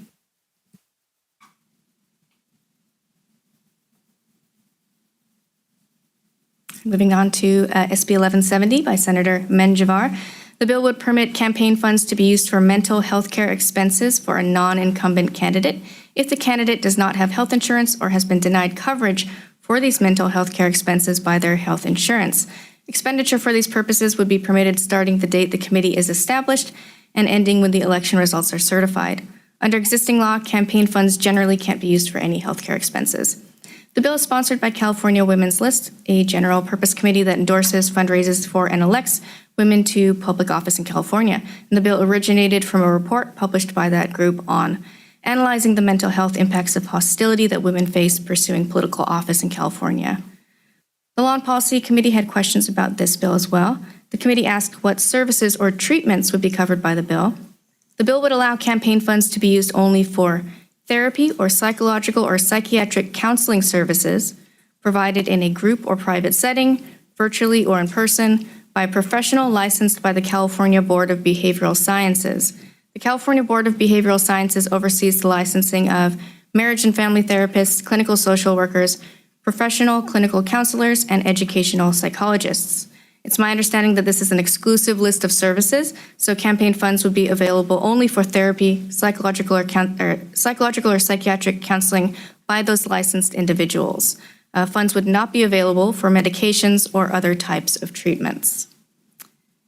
For the remaining questions from the Law and Policy Committee, I spoke with a representative of the bill sponsor who's also here today to provide public comment. The committee asked about the reason that the bill only applies to non-incumbent candidates, since some elected officials at the local level do not receive health insurance from their office. The limitation to non-incumbents was made with state officials in mind. The sponsor stated they'd be happy to discuss with the author's office the option of extending the bill to incumbents under the same restrictions as non-incumbents. The Law and Policy Committee asked about the general issue of how to prove that campaign funds were spent in compliance with the bill, given medical privacy protections. I think this is an area where we will have to do additional research about what types of records it would be permissible and appropriate to require a candidate to retain and make available for these purposes. Last, the Law and Policy Committee asked about whether there are any protections against the possibility of abuse of these provisions. The sponsor noted that the bill requires a candidate to report the campaign-related circumstances that gave rise to the need for mental health treatment. So, if there was no real campaign, there'd be no campaign-related circumstances to report. They also noted that there could be similar issues surrounding the existing law that allows campaign funds to be used for childcare expenses. We could consider whether there are protections or procedures for preventing abuse related to that law that we could adapt to this bill. The author's office is open to feedback, and there is public comment, as I mentioned. I'll turn to the commission now for any discussion. Yeah, do you want to go first? Thank you, Ms. Nakano. I look forward to hearing the testimony here in a second. There were a couple other questions that we asked. One of them was, suppose a person has a pre-existing mental health problem, issue, and this is in their past, and then they run for office. Would they be able to use campaign funds for treatment for a pre-existing issue under this bill? So something that wasn't apparent for the first time because of their decision to run for office. There's no prohibition for pre-existing conditions or limitation. It applies for any mental health issues that arose during the campaign or were adversely impacted by campaign activities. So it could include a condition that had pre-existed but was potentially exacerbated by campaign-related activities. So it would cover somebody who currently doesn't have health care, is not receiving treatment for something that they've had for a long time, chooses to run for office, which aggravates that condition, and now they can use campaign funds for it. That's right. Okay. It also, under the summary here, it would allow the expenditure of campaign funds for mental health issues that where health insurance coverage has been denied. So is this a circumstance where somebody has insurance, they go to their provider, they seek treatment, the provider says you don't need treatment, but nonetheless, they can then decide for themselves that it's okay to use campaign funds for mental health treatment that a provider has told them they do not need? The bill is not specific as to that point. I'm not sure if our public comment today can shed more light on what their intention was, but the language itself does not specify exactly when they would be able to use funds.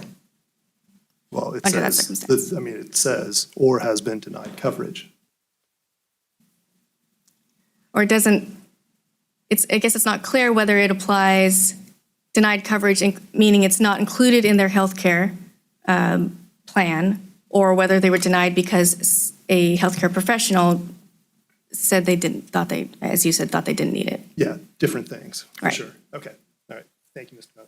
Commissioner Wilson. Yeah, my question was answered. Thank you. All right.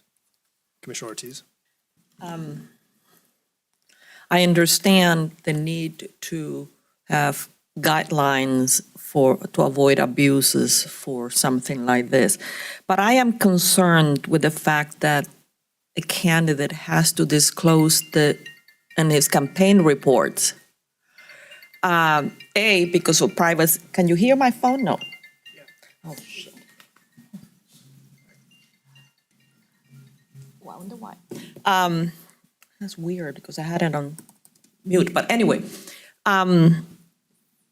because of having to disclose that he or she is receiving mental health care, that's going to impact that candidate's campaign to have to do that. That's my concern, the consequences of having to report. Did you have anything further on that? Okay, sorry. And the other thing we had asked you at Law and Policy was, the statute's a little unique in the sense that it's a very specific prohibition to what counts for PLG, because it specifically calls out healthcare expenses. So what was the rationale for that when the law was originally passed? That legislative history I still have not been able to uncover, unfortunately. Thank you, Ms. Nakato. All right, I understand that we have folks who want to testify on this bill. And by the way, thank you. We all received copies of your report, very thorough. Chair Maddox, I'm sorry, I don't know the right timing of this, but I should disclose an ex parte communication Please, go ahead. with Marissa Roy. And I also had some comments, but I can hold them if you want, if she's standing at the podium. All right, she is presently standing at the podium, so why don't we allow Ms. Roy to go for it. Thank you, Ms. Roy. All right, can you hear me? Thank you. Thank you, Chair, Honorable Commissioners. My name is Marissa Roy. I am the president of California Women's List. As Ms. Nakano mentioned, we are a PAC that supports women running for state and local office in California. Over the past 9 years, we were initially created to be able to help women candidates face the fundraising gaps that often doom their campaigns. What we've learned over the course of working with over nearly 150 now candidates running for office is that fundraising gaps are not the only and sometimes not even the worst barrier they face. Time and time again, we were hearing about how the disproportionate hostility that women face running for office impacts their mental health and then impacts their campaign decision-making. Anecdotally, we were hearing candidates who were pulling back from crucial field activities. At one point, a candidate who had a prior existing condition of depression that was incredibly worsened by campaign activity, having to take a 2-week break from the campaign. She did not prevail. And so after hearing all of these anecdotes and observations and realizing that while there had been some studies that showed the disproportionate impacts of hostility on women, we decided to examine this from a mental health lens. We recruited Dr. Sarah Carson, who is the research director at Close the Gap, which helps women run for office, and Jocelyn Tapia, licensed therapist from the California Board of Behavioral Sciences. We surveyed over 100 candidates who have run for office since 2016. I understand you have the report, so I'll only hit a couple of the top lines, which are that we found results that were not shocking, but definitely sobering, that all candidates, regardless of gender, about 50% experienced harassment, 2/3 for women, 50% for men, that about 40% of women experience stalking, significantly higher for women of color, for LGBTQ women, and that this type of hostility that ranged from harassment all the way to violence impacted them on the campaign trail, causing 80% of respondents, regardless of gender, mental health symptoms, notably about 50% of all candidates having panic attacks and significant numbers of women experiencing anxiety. We took this research back with a coalition of women who have run for office, women's groups, also medical representatives, including the National Union of Healthcare Workers and the California Nurses Association, and we started to discuss what would be possible solutions.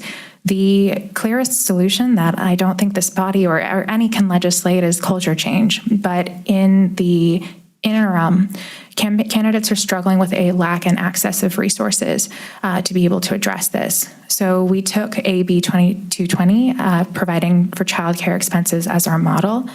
And we were very cognizant of two things that I think also the commission has expressed concerns about. Number one, this would be an amendment. This is not simply filling a gap. We didn't take that lightly. We made sure that we understood that we would have a data-based reason for this, because at the time that definition and exclusion for healthcare expenses was crafted, we didn't have a sophisticated an understanding of the causal link. This is not simply a healthcare-related expense, such as a candidate gets a virus and a flu from the air, and then it impacts their campaign for a couple of weeks. This is the campaign is causing worsened mental health in significant numbers of candidates. That causal link is then causing and impacting their decision-making, not just for themselves personally, but for the entire campaign.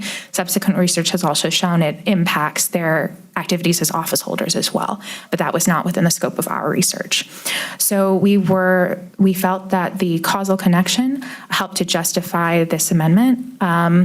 And we were also mindful of the fact of patient privacy, which is why we discussed with mental health care professionals and with healthcare professionals at large, who helped advise that with privacy requirements in HIPAA, there is an aspect to this where it is the patient's choice. What HIPAA prevents is unconsensual disclosure without the patient's consent, but the patient can always waive that. And it would be a decision that the candidate made. And they would be weighing all of the things that you, Commissioner Ortiz, brought up about whether they want to expose themselves to any potential backlash because of that. And while we are always sympathetic from the California Women's List policy perspective, most sympathetic with the candidate and wanting to get them the services they need, we realize that we also need to comply with transparency requirements, prevent abuse, and strike that balance. We felt that this would put the decision to the candidate of whether, if they wanted to use those campaign funds for mental health expenses, they would need to note that. Candidates, when we talked with them about this, have been universally receptive and eager and excited because they need this and they would be willing to report it and use that report actually as starting a conversation too. What this report has sparked has been an ability to start to demystify and destigmatize the mental health challenges of running for office. So it would be within each candidate's decision and not take any of that agency away from them to have to report these, while also trying to comply with the commission's requirements to prevent abuse and to increase transparency. That's also why we made many decisions throughout that I'm happy to answer further questions on, to make this as narrow as possible, because we, again, don't take lightly that this would be an amendment. So we want it to be as data-backed as possible. And we want the definitions to be narrow so that we can make sure that we're taking a first step to give these candidates the resources they need, while also respecting all of the pillars of the Political Reform Act. I'm happy to take further questions on kind of specific choices during the bill. And I would also say that we are absolutely would welcome technical assistance and amendments from the commission. I think one that you brought up, Chair Maddock, about the denied, our thinking there was that in many cases, health insurance doesn't cover or fully cover mental health, and it's not within the scope. I know personally that my health insurance requires my therapist to write a letter, but that letter can be denied. And so we chose that language because often it's in insurance companies' hands to decide whether they think these expenses are legitimate. They're not always fully covered. And sometimes that denial of coverage is done even over the request of the mental health professional. So we chose that language, but we would also be very willing to accept and to pass along to the Senate office any suggested amendments and language, and we would really love to have the commission's support. Thank you. I just had a question. I think one thing that you mentioned in your report is that fundraising gap, right? And they tend to, people we're talking about here tend to be able to raise less money. Yes. So I understand what the goal is and where you want to end up, but isn't that putting the candidate in a really tough choice? You already don't have as much money as your opponent, so these are scarce resources. So we're saying you can go ahead and use these already scarce resources for this treatment that you need in order to be a candidate. And if you're going to do that, that's already tough enough. We're going to make you disclose this publicly, which could, I think Senator Ortiz is right. I think it's unfortunate. I'm not saying it's right, but I mean, I could see their opponent then using that against them. So isn't this, I'm just curious what your response to that is. Isn't that a very tough choice you're putting candidates in if this were to become law, to ever actually make use of this? You are right to raise all of those concerns, and those were concerns that we talked through with several people who have run for office successfully and unsuccessfully. And you're right that to an extent, this bill is putting the burden on the people most impacted. On the other hand, these are people who also don't have access to those resources in general. And the feedback we heard from the actual people who have been most impacted is that they need this help and these resources, that they believe that having the flexibility to make that decision about how to use those resources to be able to run their campaign would perhaps allow them to spend more time fundraising, would allow them to run a more successful campaign. The reality, the very unfortunately sad reality that I don't think we get to grapple with enough. And most of what was in this report was the data, not the stories, which I think were personally, at least on me, more impactful, was how much this hostility and adversity causes a candidate to pull back. And without any resources to help combat that, they are not able to be the candidate that is going to be as successful, as dedicated to the fundraising, because understandably, they simply cannot. And so this would give them the choice of those resources that they haven't had access to before. And yes, you are absolutely right. It would be a hard decision. And I think that is the balance of providing that resource that they haven't had access to before, giving them that agency to decide if they wanted to make that hard decision. Some will and some will not. But for many, having access to that resource, when we've brought it up, has been a source of relief. I think you have a comment letter from a researcher who ran for office as well, would be a source of, this word will go too far, but a source of salvation and hope and optimism to be able to sustain their campaign. And I hope that the many groups that we have worked with would support the candidates through any attacks they got with regard to mental health. But if I can't overstate that what these candidates are going through now is stark and already harming them. They are already facing many of these threats and comments without any resources. So this simply gives them the choice. I appreciate that. Thank you. Another question I had for you is, what is your organization's vision for the type of, I would call it auditable, we would think of them in terms of auditable records, right? Because if this is permitted, we have an obligation to ensure it's being used for a correct purpose, right? And to Senator Ortiz's point, I think and you've mentioned the HIPAA restrictions. So if I'm just curious, what is the level of detail that you would expect to be reported? I would think it's pretty minimal, but I'm just curious if you guys have thought that through. I mean, how would that actually look on a campaign report? We did speak to Ms. Nakano about what the current reporting forms look like. We also understand that the forms are going to be undergoing some change. So it seems that right now, the way to fit into those forms would be perhaps to just have a short explanation. And it could look like just a one-sentence explanation of the circumstances of certain types of social media abuse. If there has been a violent threat, just noting the threat. I think that if this were, of course, there might be someone who decides to try to litigate that. But I think that we can use AB 220 as a potential model for reporting. We would want to keep the balance between not being invasive with the reporting, but giving enough of a justification. We also believe that just given the sheer numbers of the candidates who experience this, that many of the reports you will get will be extraordinarily legitimate, and also the requirement of having to report it all and knowing that it could be challenged would likely, we hope, deter someone from falsifying. And so we hope to follow the same sorts of procedures you have all adopted, but we also are very open to and would request technical assistance if you think that we could be more specific and help balance that. I appreciate that. In general, I think more specificity is helpful, because ultimately, the more generalized it is, then this commission is put in a position through regulation to then essentially decide, okay, this is okay, this is not okay. And I'm not sure, one, that can be a lengthy process, and two, I just think sometimes it's better to have clarity on the front end through the bill. The other question I had for you is that the limited time period You say that it's to the date the election results are certified. Most of the time, there's a gap between certification date and the date somebody takes office.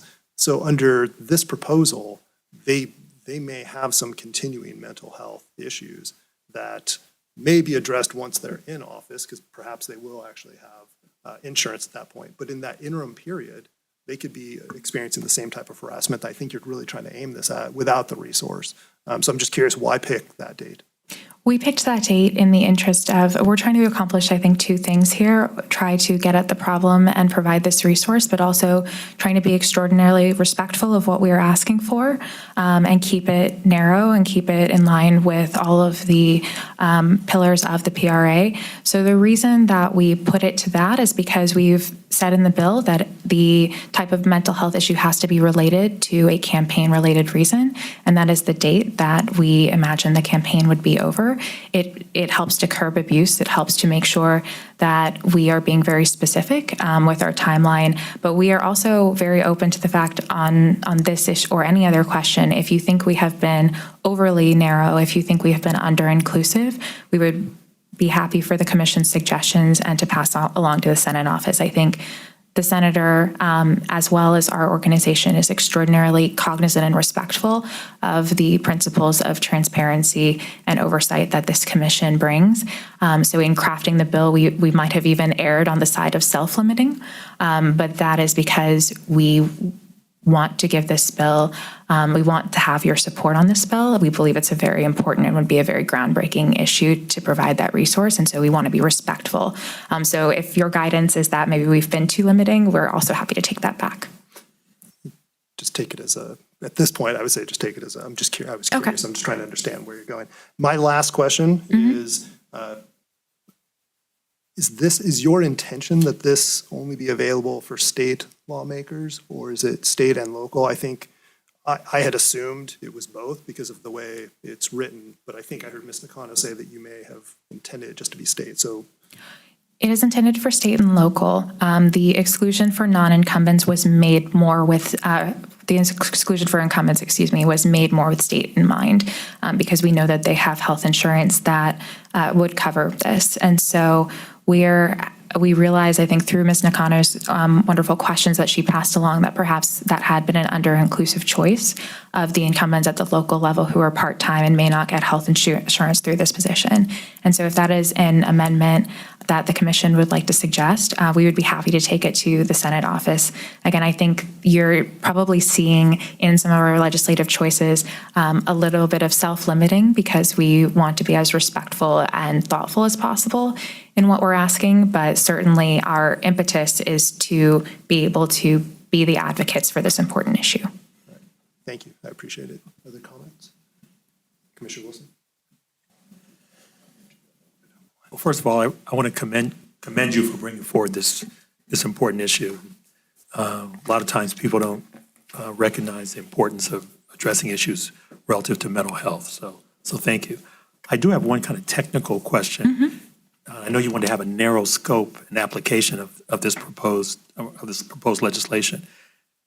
Have you thought about the scenario where, let's say you had a male candidate or even a female candidate, and they were just brushing off some of the insults that were directed their way, but they had a designated staff person, let's say a campaign director, who just was impacted by this verbal abuse, and mental health issues impacted them only.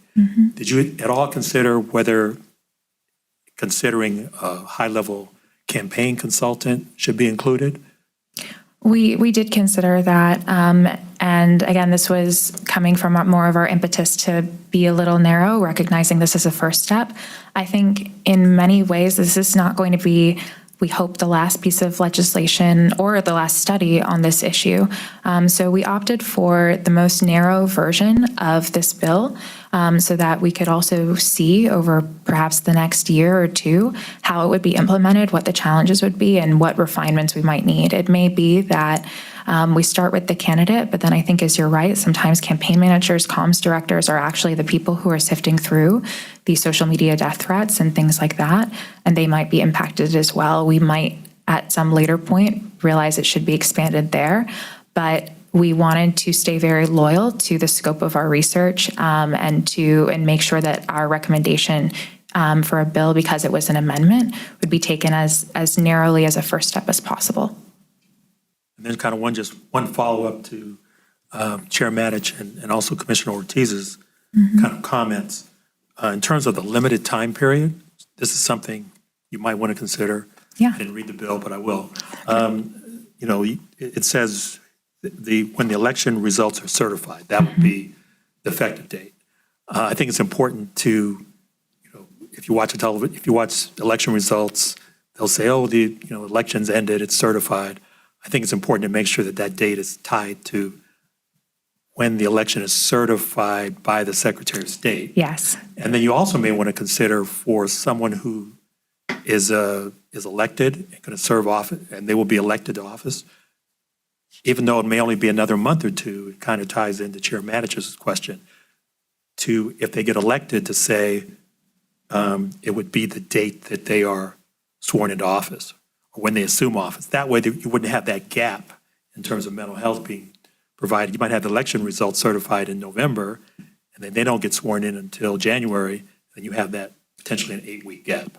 So just something to think about. I absolutely welcome and happy to hear that suggestion too. I think, again, I mentioned our instincts were to narrow, so I'm really grateful for the Commission's engagement and suggestion and taking this issue seriously and giving us actually the feedback on how we could be more inclusive. I think our intention was certified by the Secretary of State, but you're absolutely right. That would have been much more specific and unambiguous to say so. And I would be happy to take these amendments back to the Senate office, continue to work with Ms. Nakano, who's been a pleasure, and integrate any comments you have. Thank you. Commissioner Wood. Great, thank you for all this and for the entire conversation. So I was really interested to see, this is just kind of for the Commission's benefit, that the Federal Election Commission is now allowing candidates to take a salary. And once that step is taken, then all of this kind of piecemeal carve-out business that we're talking about now is kind of obviated. And so that may be something to think about going forward if there were ever interest on the Commission and a sponsor in the legislature, because I'm sure it would require that. I was looking at the law as it exists that is being proposed to amend, and it covers gym memberships and special dietary food on the physical health side. And so I would hope that we would want to support mental health. So I just had a couple of questions. So one is, my discomfort with this, to the extent that I have any. I mean, I'm very pro, like, everyone get a therapist, but to the extent that I have any discomfort at all, it's, that the staff, I don't want the staff to have to look at a bunch of traumatic stories or a bunch of, have to question whether this is real. And so I wondered if we would just want to say, you can get a therapist that is licensed in the state of California according to whatever the language says. And you actually don't have to give a reason. You just have to prove that you're seeing the therapist. If you're using it as a campaign expenditure, that's thing one. Thing two is we're providing the ability for people to use campaign funds for medicine for physical health, but of course mental health, like some of us are low on dopamine or serotonin and things like that, which are physical, they're chemicals, right? And so I would not oppose supporting medical, like mental health medical care as well. And then I guess we've solved the certification swearing in thing. So I think I'm okay with all that now. But anyway, so those are my thoughts. Any thoughts that you have in response, I'd be happy to hear. I think, thank you, Commissioner Wood. I think, as I've said before, and I hope not to sound like a broken record, I am really grateful for the engagement because I think we came in reticent, knowing what we were asking for and not taking that lightly. And so any proposals that would help us be more inclusive and expansive in a way that is still specific, in a way that still promotes the transparency that this body needs, we would be absolutely enthusiastically open to.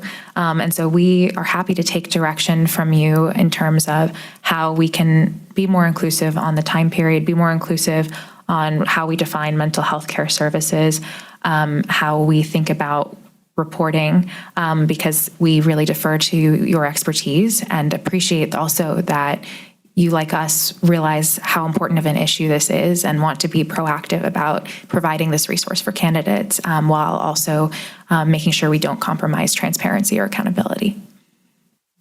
Thank you. I want to invite General Counsel Bainbridge to speak on an issue, because I think Commissioner Wood, if I understood Commissioner Wood's comments correctly, she was kind of saying, well, if we're going to pay for medicine, we should also pay for mental health, which to me, mental health is healthcare, like I see them all together. But Mr. Bainbridge, can candidates currently use campaign funds to pay for non-mental health healthcare? You know, the current law says you cannot use campaign funds to pay for health-related expenses, and that's everything. It's defined as includes but is not limited to examinations, dentists, psychiatrists, psychologists, counselors, expenses for medications, treatments, medical treatment, hospitalization, health club dues, special dietary foods. So that's actually a list of things I'm sorry. cannot be used. I missed that three-letter word, not. My bad. Yeah, no, it's okay. But I will note, we were talking earlier about staff. You can't, a campaign can use funds to pay for staff benefits, healthcare benefits, just not themselves. Commissioner Baker. Thank you. I appreciate all the good questions, and thank you for the focus on mental health, for sure, and on women running for office. Having done it, I say amen to both of your priorities. I am very reticent about the bill, not only because of the specific questions my colleagues raised that still need to be dealt with, but I have to be thinking, what are the other alternatives for taking care of that? Is it to use campaign funds, or are there other alternatives? And the great report you had didn't dive into that quite as much, and I just have to think about that. You don't need to, if you don't want to, respond to a lot of, here's all the other alternatives we looked at, but for this commissioner's part, that's what I'll be weighing somewhere down the future. And the other is why, I mean, there's a reason why health-related expenses for candidates are not allowed for campaign funds, that I look for defining principles, like why something's treated one way and when is not. Lots of things on a campaign can make a non-mental health medical issue really not great. The food you eat, the blood pressure, the exhaustion, all kinds of things. Hair loss, I mean, all of it.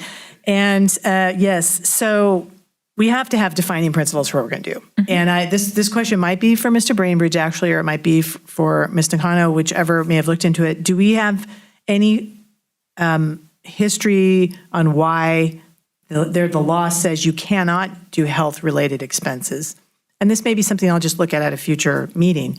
But those are two things for this commissioner, for me to even get where I can say that this is why campaign expenses, which are held in the public trust for specific purposes, are going to be able to be used this way. So I wanted to put that out there for transparency, because I wouldn't be prepared today and may not be able to down the road to support the bill idea. But those are some reasons why. So thank you.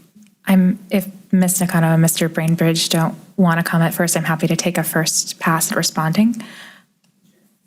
My understanding, of course, I would defer to their research on the legislative history, is this overarching theme that undergirds the PRA about making sure we distinguish personal use and campaign-related expenses. And that is why I gave the example of, I think, healthcare-related expenses when this definition was established. I'm not going to remember the year. I believe it was the 80s or the 90s. When we had lesser of an understanding about mental health, health-related expenses was seen as something very personal to the candidate. Again, I mentioned the hypothetical of the candidate who gets the flu, and it does, and let's even make it worse, they get COVID. They have to take 2 weeks off from the campaign, just as I mentioned, that's not caused by the campaign. It does have incidental impacts on the campaign, but it is not caused by the campaign. It is caused by circumstances. And so without that lack of a causal link, it's not really a campaign-related expense. And it is an expense that does impact, of course, staff as well when they have to take health leave. But again, there's not a causal link. What we saw is different here, and what the research brought up is that this is not getting a flu virus from the ether. This is the campaign itself directly causing or worsening the mental health symptoms in significant numbers, as I mentioned, 80%. Because of that causal link, and because that cause also then impacted the campaign, causing at least 45% of women to change their activities on the campaign because of well-being concerns. We thought this was enough and new information, data-driven information, to justify a separation and a distinction between mental health care-related expenses as explicitly campaign-related, and again, why we didn't just tie it to pre-existing conditions, but why we tied it to having a campaign-related justification, as opposed to just a health-related expense. Because you are right, there might be worsened diet during a campaign, things like that. There might be the random flu someone catches. We didn't feel that had enough data to show the causal link to justify that amendment, as this now does. And then to your other question, we did in focus groups, as I mentioned, speak with women who have run for office. We spoke with party representatives from the Democratic Party. We spoke with healthcare professionals. And the reality was, this is an issue that people have been suffering through silently as they run for office, and they don't have many resources. And many candidates also explained that when they run for office, many have to take a leave of absence from work. Sometimes they even quit their jobs. And so they are going through periods without health insurance where they can't access. It's also a time when registering for Medi-Cal, if you've ever been through that process, also has a delay. And so there would be periods where there aren't coverage. And so the ability to use campaign funds, just like staff would be able to use it for health benefit plans, would help to calibrate with the fact that these changes and these gaps are happening in real time and often too fast for other alternatives to catch up. And the ability to use campaign funds for childcare expenses was also something that many of the women who have run for office cited as something that has been helpful for them. And so that is the reason why they suggested that as the best vehicle to further this end as well. And I think with childcare expenses too, of course, an opponent could make the awful and sexist observation or campaign pitch that someone cares more about their family and is not going to be as dedicated to the job. And I think that is then incumbent on us as women groups, as other invested individuals, to help push back. And that would be something we would also be willing to do and ready to do should anyone try to call out someone who is bringing attention to the fact that they are facing campaign hostility and it's impacting their mental health.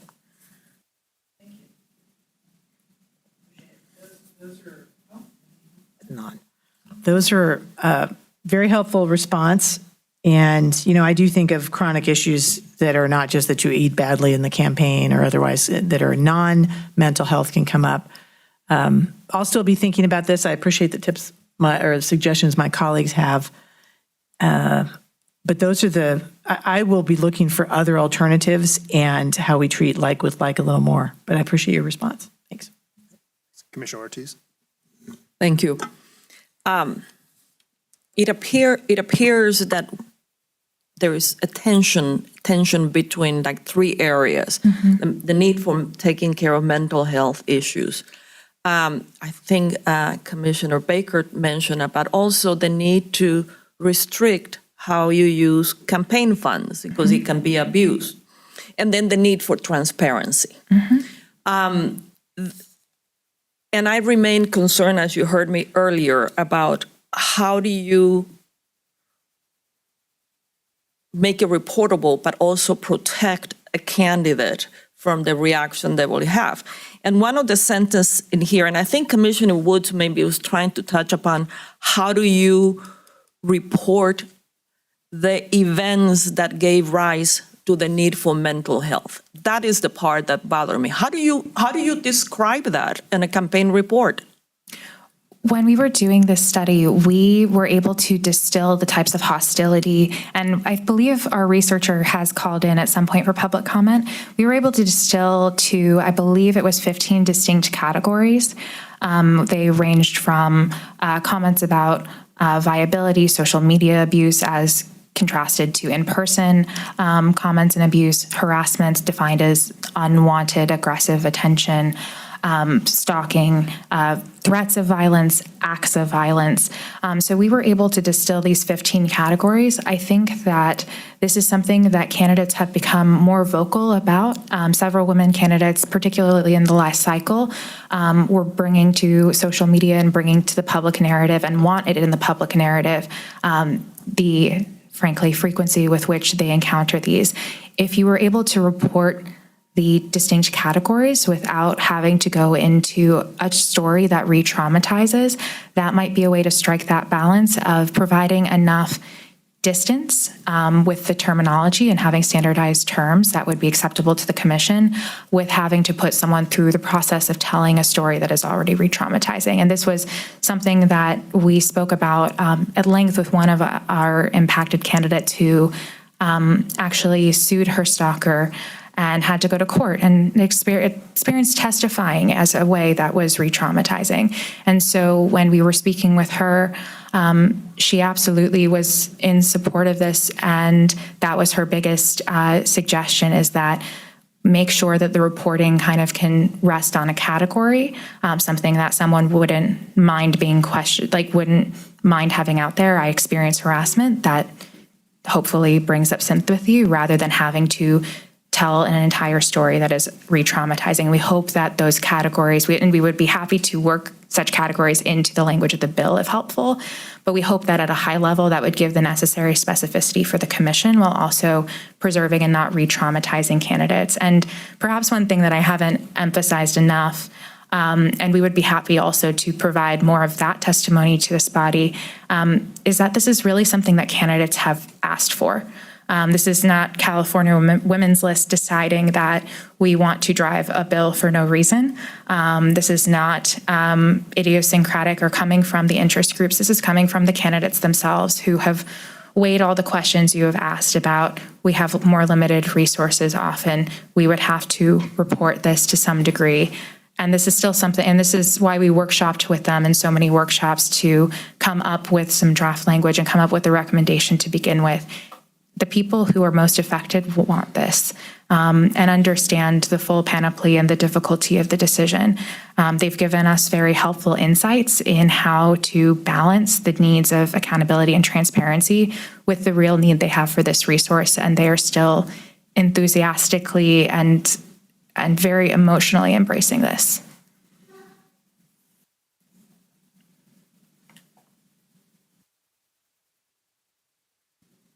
Commissioner Wood, any additional comments, thoughts? I mean, I'd be curious to know how you all feel if we just say, if you're going to get these services, you don't have to justify the cause of the services. You just have to show that you're getting them from one of these approved service providers using a licensing requirement.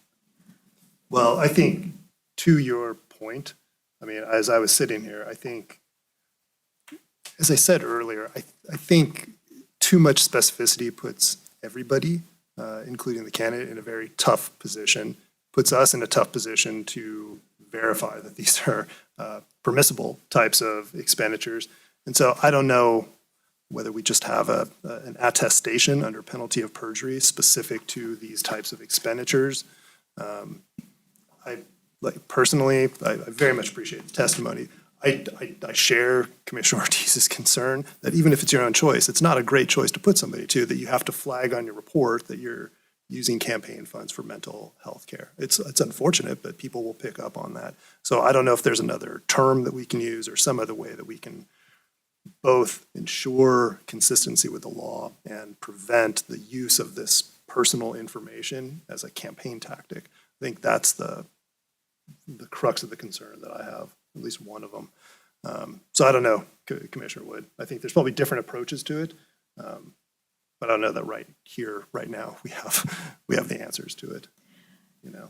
And I think that's why you as a body are the body that we are going to defer to for guidance on accountability and transparency. We believe as a group that our experience and expertise has to do with the need, but to the extent you tell us what you are comfortable with in terms of reporting and procedure, we are absolutely would welcome that technical assistance and would be happy to bring that back to the Senate office. I know the senator is eager to collaborate with the FPPC. So on that point, because I'm not sure at this point in the process, the commission, it would be appropriate for the commission to take a position. And I will not be here next month. There will be a new chair who I'm sure has his own views on these things. But I wonder if my colleagues would join me in permitting Ms. Nakano to continue engaging with the senator's office to express some of to convey some of the concerns that we've expressed and to work towards addressing those concerns to the extent that we can, so that the commission will be able to consider this legislation in the future. Do any of my colleagues have I an don't see objection any to that? problem with going to an author and saying, here's some feedback we have and concerns, as well as supportive comments that Commissioner have raised, knowing that we may not get there, or we might. So I would not have a problem with that. Agree. Okay. All right. Commissioner Wood, I see you nodding your head, but I also saw Ms. West grab the microphone. I just wanted to speak on behalf of enforcement for a second. I just would also like us to consider, as we consider this bill, I understand is the patients can waive the rights to the records and all of that. However, in our experience with enforcement, generally respondents sometimes don't waive rights, and getting records is a difficulty. So I would suggest that we also look into if there's a way to specifically add to the bill a way for this to be enforceable. Yeah, I think that's great feedback from Ms. Nakano to share with the author's office. She wants to, well, Ms. West, can you just, I don't want Your mic kind of faded, your mic over here faded out. I'm so meek, it's hard for me. But so basically, from the enforcement perspective, that the point was made that the HIPAA laws can be waived by the patients, but as we know with our experience with respondents, when they stop being patients, start being respondents, sometimes they decline to waive. And when they do that, administrative subpoenas versus HIPAA laws, I would like a little more information on what would need to be in the law for this to be enforceable.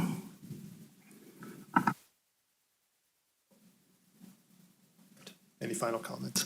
My only comment is I cannot express how gratified I am that I didn't have to convince you that this was an issue, and that you're taking this as seriously as we are, and we deeply look forward to working with you. And I think in particular, Commissioner Ortiz, the tensions that you pointed out are exactly the ones we would love the Commission's help working through, because you're absolutely right that is there. And I think that the candidates who have asked for this as a resource would deeply appreciate the continued collaboration and hopefully eventual support. But I thoroughly thank you for recognizing this is an issue and recognizing its legitimacy. Thank you.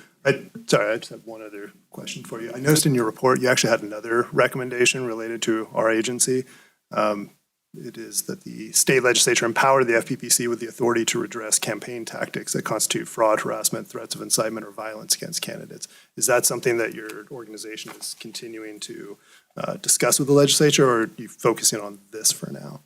It is something that we have discussed with members of the legislature. I think that they all have been, in our conversations, I'm trying to not represent any Senate office or Assembly office. I think that the first working on mental health would get the most immediate resource. The mental health campaign fund use would be the most immediate resource. This is a longer term project. We hope will not just be one piece of legislation.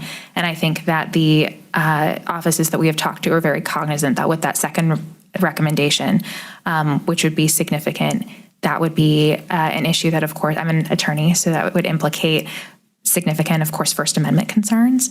And so we need a little more time, I think, to work through. And hopefully we wanted to work on this issue first as an issue where we saw a pathway similar to AB 2220, and where we saw more of a model that we could follow before engaging with something that would be truly both groundbreaking and also have many legal implications. So that was our thinking. All right. Thank you, Ms. Roy. Appreciate it. All right. Any other, Ms. Nakano, other legislation that you wanted to brief us on?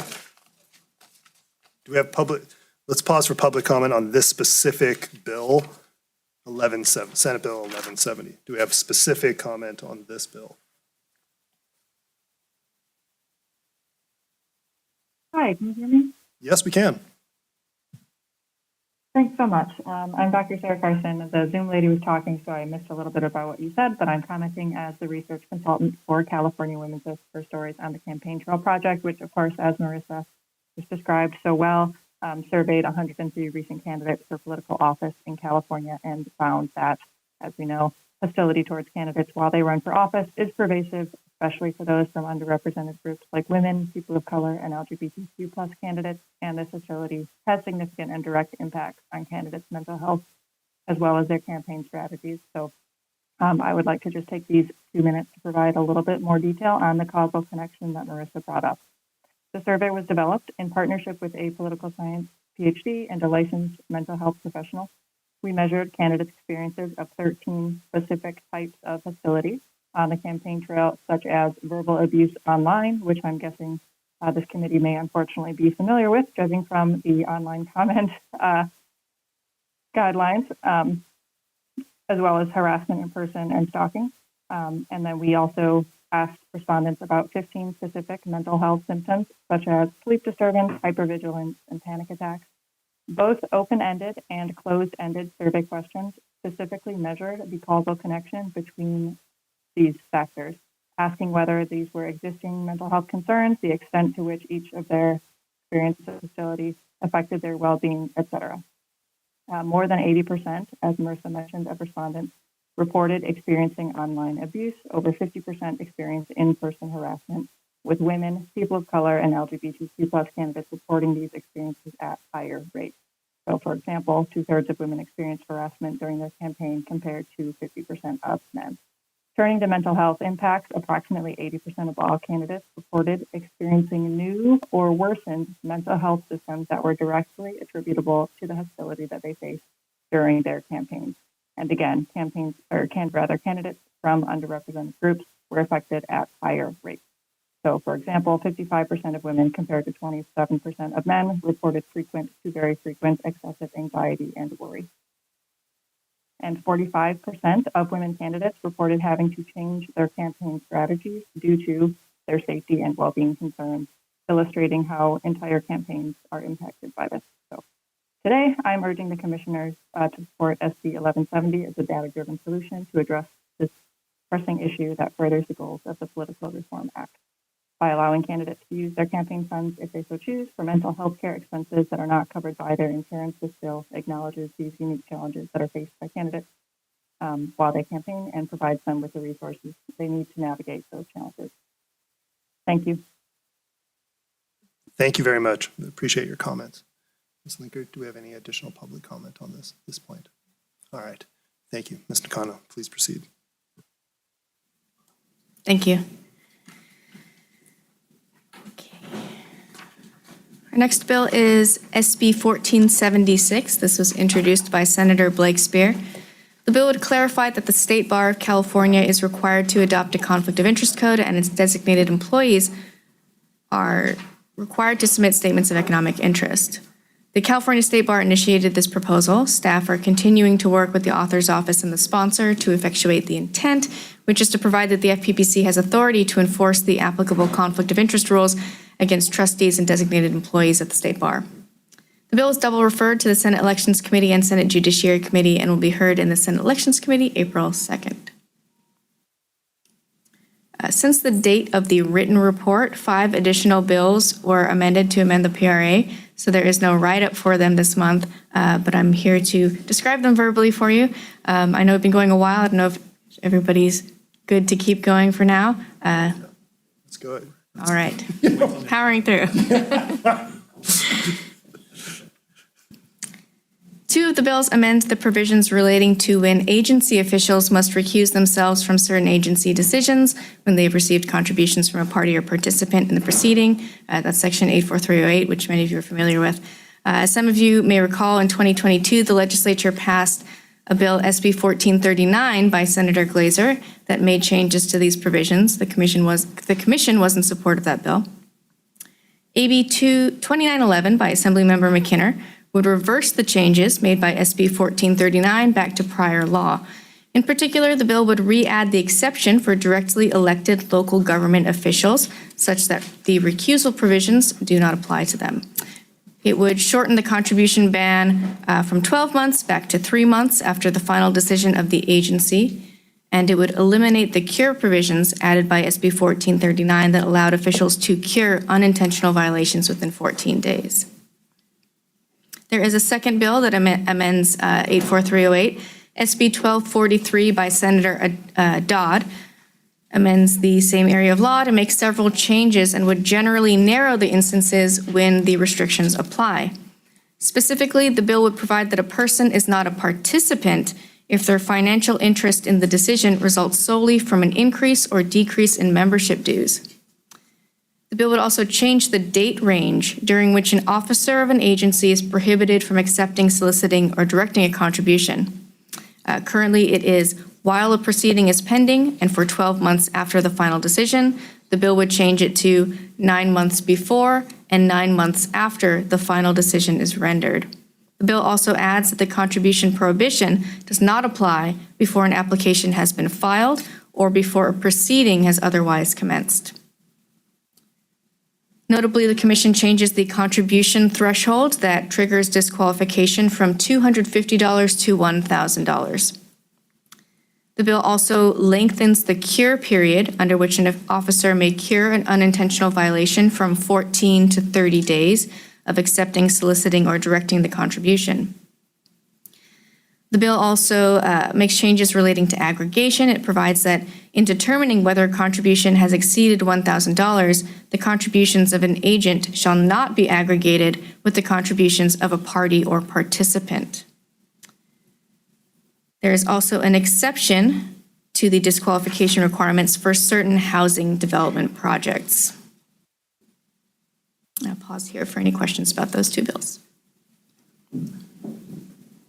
So in summary, Ms. Nakano, those two bills, in your view, would they weaken SB 84 or SB 1439? They would narrow when the restrictions apply. More would be permissible. And so, yes. All right. Well, I just remind our colleagues that this law is, what, a year and a half to, just last year, we enacted regulations for the first time. This is one of the most significant changes to the Political Reform Act in a good way, in this commissioner's view, in a long time, and we supported it unanimously.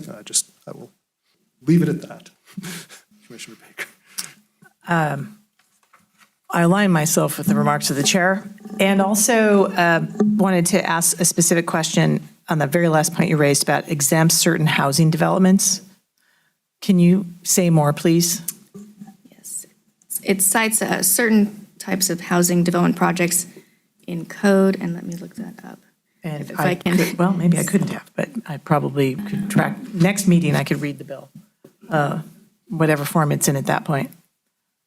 Certainly, housing and development were some of the most high-profile examples, both the easiest to understand and some of the highest profile examples of the need for 1439 to begin with. So that's why that all of them piqued my interest, but that one in particular. Looking at the sections at issue, I think it would be most prudent for me to analyze this and come back to you next month. It's a lot of law to summarize. So were these newly introduced? Were these amended bills?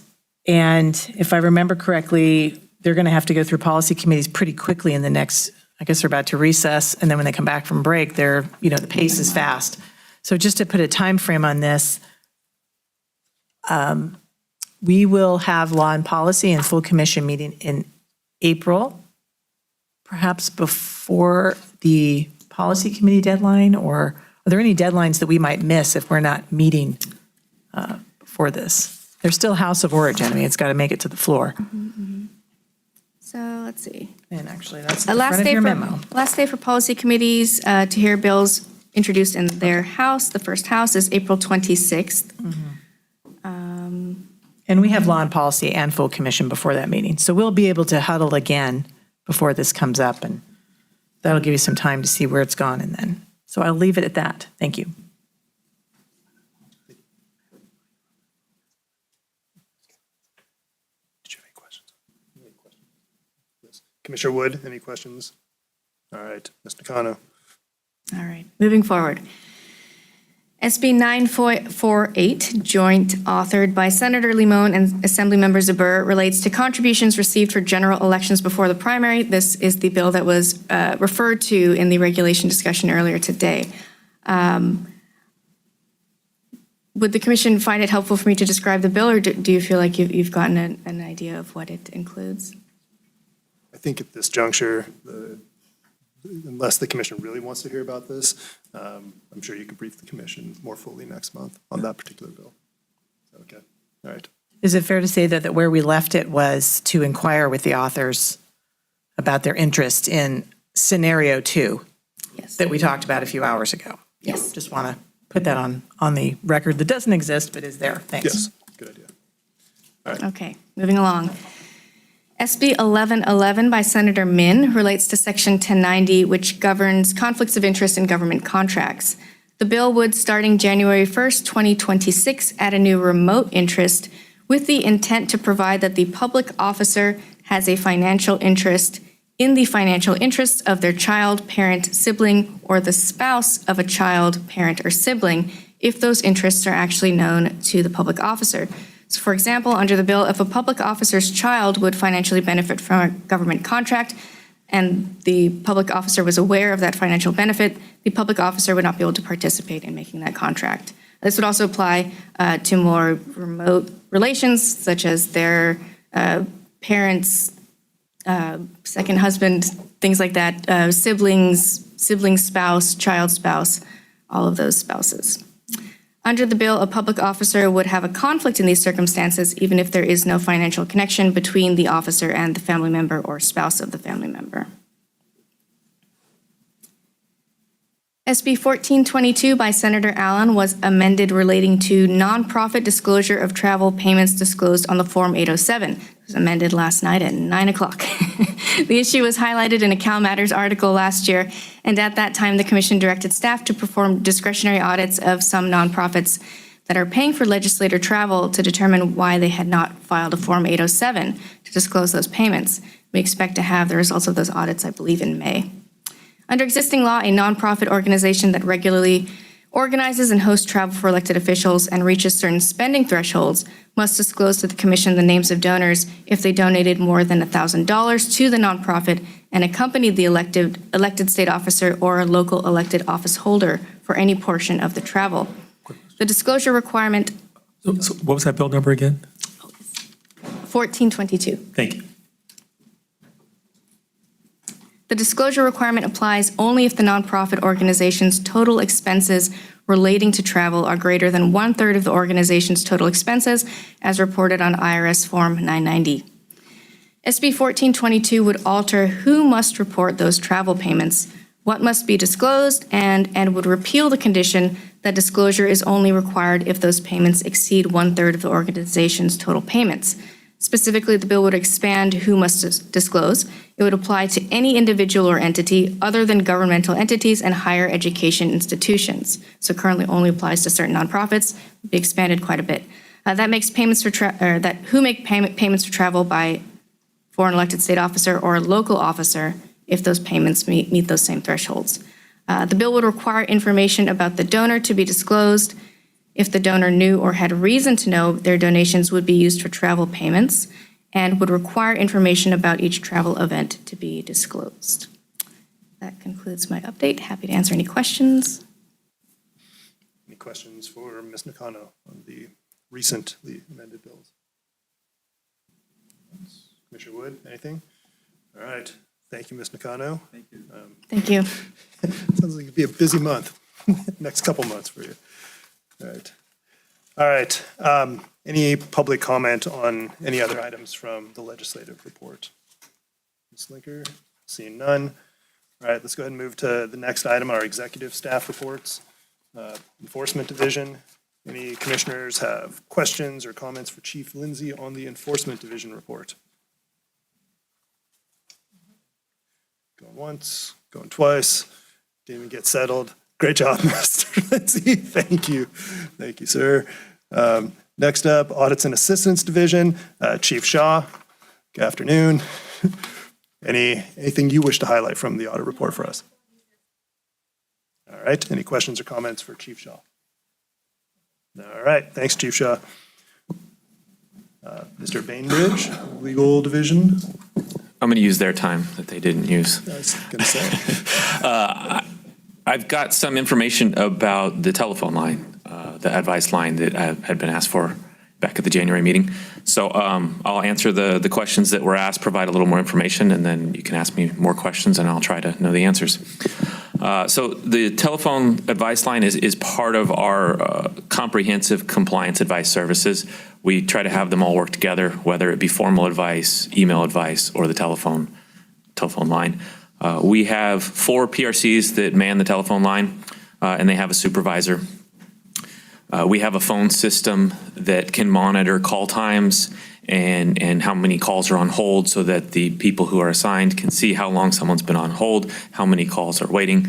This helps us manage it because typically we will have 2 PRCs on the phone lines at one time, but we always have someone assigned as a backup. So they can monitor as they're working on other things, the call line, and see if call time, wait times get to be over, I think it's 5 minutes, then the third person will jump on and help. Our supervisor of that unit, Chloe Hackert, also keeps an eye on the phone lines and will jump on if we really start to get backed up. Our normal phone hours are 9 to 11:30, Monday through Thursday. On commission meeting days like today, we actually have it from 9:30 to 10 so that everyone can watch the commission meeting, and then they take calls in the afternoon. As we're approaching major filing deadlines, we add additional hours, typically in the afternoons on Mondays and Thursdays from 1:30 to 3. All of this information is put on our website so people can see when the phone line will be available. There's also a recording on the phone line. If they call when the phones are not up, they'll hear a recording that tells them when the phone line is available for them to call. During busy periods leading up to major filing deadlines, we'll likely have 3 PRCs assigned to the phones at a time, and then with one other person backing them up to ensure that the phones are getting answered in a reasonable amount of time. There's been questions about voicemail.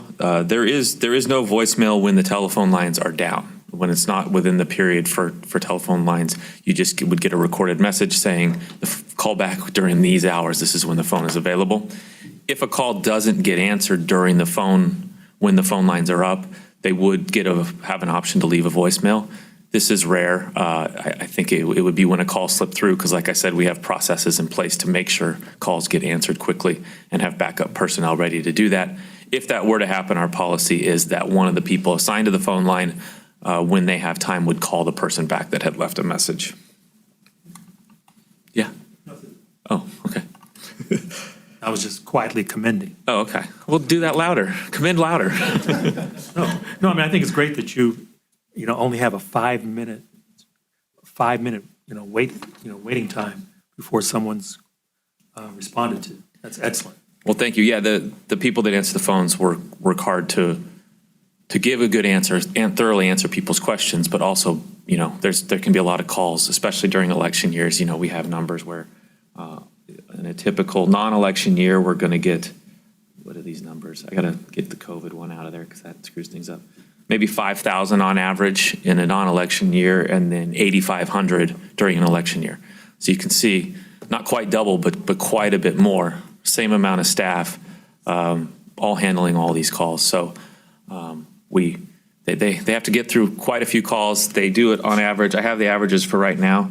The average wait time in 2023 was 37 seconds. For 2022, just to be fair, since I said it's busier, it's 1 minute and 18 seconds that someone's waiting to have someone pick up their call. And then the typical calls, they pretty consistently last between 4 and 5 minutes is a pretty common call. If we get a question that's more complicated than that, we'll encourage people to write into the email, or we'll take their question down and then call them back or send them an email once we look up the answer. So it's a service that I know a lot of people appreciate. It is very labor intensive, as you can imagine. And we're looking for ways in the future. One thing we've been doing as email has become more common and we've had more staff to do that, we do try to funnel a lot of the questions that we think could better be handled by email to the email process. That creates a record. It gives someone a permanent in writing what the advice was they received. You can forget what you were told over the phone quickly. But we see the value in being able to have an interactive exchange through the telephone. We're looking into trying to automate the process a little more, this interactive exchange, some sort of chat bot, something of that nature, where you could go back and forth with someone if you have a follow-up question to what they've told you, but hopefully in a less labor and resource-intensive manner. So we have our IT people looking into that as part of our upgrading our website project. And I think I covered it all. Just thank you to the people that handle the phones. It's a tough and sometimes thankless task when you have people that are frazzled coming up to a deadline with their questions, but they do a great job of handling the calls. I'll keep moving. Before he moves on, I would say these are the same people who also give trainings, so they're very knowledgeable. And I would just shout out to the Public Outreach and Technology Committee, because as we start talking about modifications and chatbots, we'll be having a Public Outreach and Technology Committee meeting this summer to start getting that all rolling. Thank you for the update. And again, impressive numbers. You said it was a thankless task, so thank you to the team out there that's doing that work. When we have stipulations come to us in Mainline, excuse me, they will often say, there's no record that this person ever tried to reach us. I think we've raised the question about, is there a log? And the nice thing about email is somewhere, at least on the receiving end, I don't know that we keep a lot of emails, but it sounds like we still don't have that for phone. I just want to hear your open-ended thoughts on that. Is that something that you just don't think is worth the cost benefit, or it's technology? Is it really that necessary? And I don't know if our enforcement team has found that, boy, it would be nice to have somebody be able to substantiate that they called. I mean, obviously somebody can say they did and there's no record. So there just may not be a need for it from either your perspective, Mr. Bainbridge, or if I can put our Chief Lindsay on the line for that for just a moment. Yeah, my sense is the vast majority of these calls, that would not be relevant, and the amount of time it would take to document what was said in each telephone call would not be worth whatever the gain would be from it. Because it would be anyone who's taken notes of a conversation they've just had, it takes sometimes longer than the actual conversation to document it. So I just think with the staff we have, it wouldn't be worth the effort. And I suppose it's never been raised to us from enforcement that, gee, we really wish we'd had some proof. I haven't seen a stipulation that said they claimed they had a phone call with us, but we had no proof of it. So perhaps that's just not necessary. I think I've seen that claim one time. So it's not a big deal typically. Yeah. Well, then I may stop asking about it. Thank you. It is just helpful to know that you will raise it to us when we'll see it when it comes to us. Thank you. The next thing I wanted to mention was just the pre-election campaign efforts. In the past, the Enforcement Division has been in charge of the pre-election efforts. What that entails is reaching out to filing officers before an election and encouraging them to let us know if they have people who are not filing their campaign statements, the pre-election campaign statements, and if they would like to enlist our assistance in getting those campaign statements filed. What we've found over the years is a lot of the times the people who aren't filing are just maybe overwhelmed or haven't taken the time to figure out what the filing requirements are. So our staff in the prep unit, took a break from creating all the new trainings they're making and undertook the effort to reach out to people who had been sent to us who hadn't filed and encourage them to file. Our numbers are here in the report, but I'll just go over them. Of the 98 candidates, or of the 105 candidates that we had referred to us who hadn't filed, excuse me, 98 of those candidates came into compliance after being referred to PREP. A few of them, the ones that we couldn't get through telephone calls and education to file the statements, were then sent back or sent to enforcement, which was just 7 candidates. 5 of those then came into compliance once they heard from an enforcement attorney or other enforcement staff. I'm not sure who was making the phone calls. So that's a rate of 98%. We just had 2 people who didn't completely comply with their pre-election filing requirements before the election as a result of this program. So I just wanted to tout the success of the pre-election efforts and how much disclosure we were able to get just through making phone calls and educating people on their requirements of filing.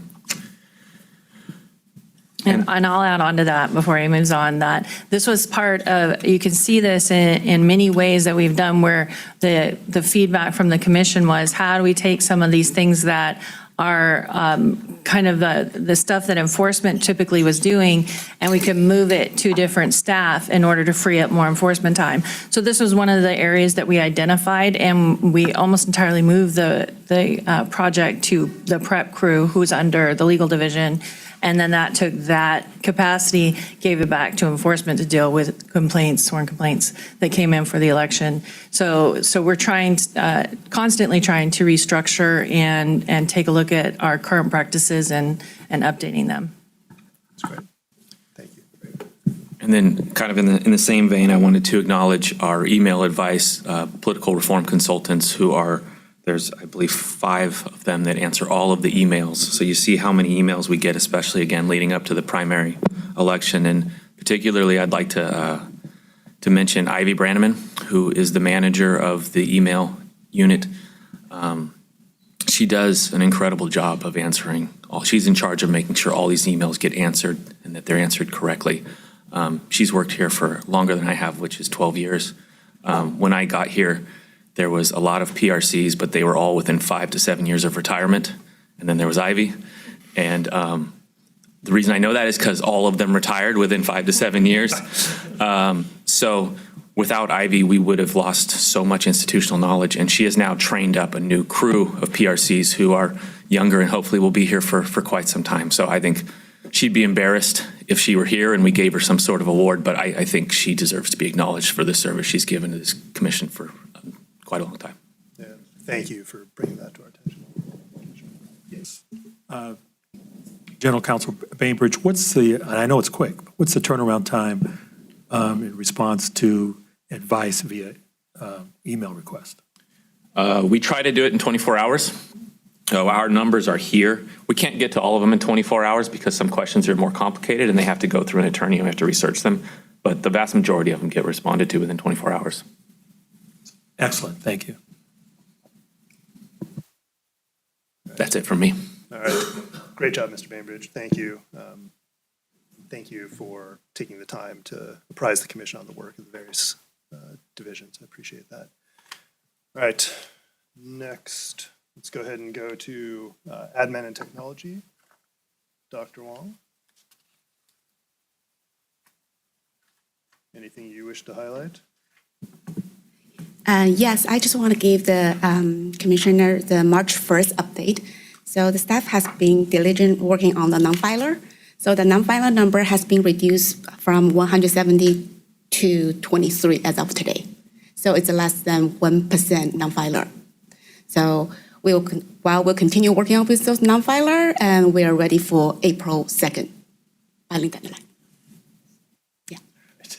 All right, thank you, Dr. Wong. Any questions? Questions? No. All right, thank you.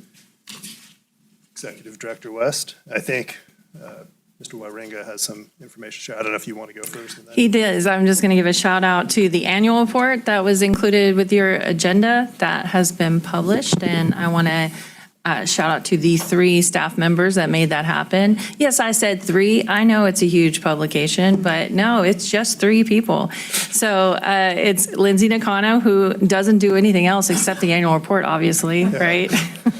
and Cole Smith, who's also helping with the phone line today in our new system, and then Rieko Avaska, who does all the graphics and putting it all together.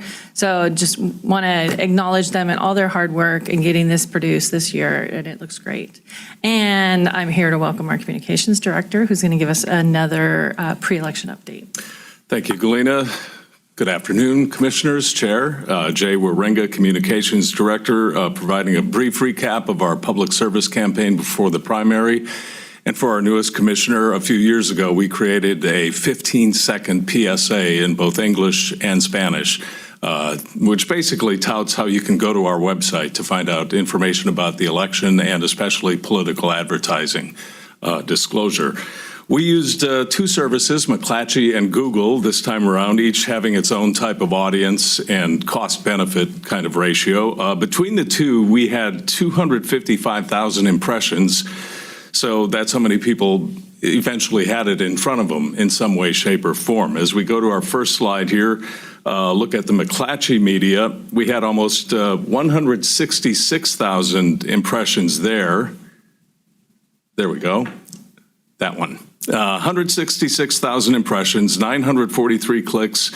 Our click-through rate was 57%, which is generally outperforming most normal type of advertising that you'll come across daily on your phone. The split was pretty much even between English and Spanish, so that was good to see.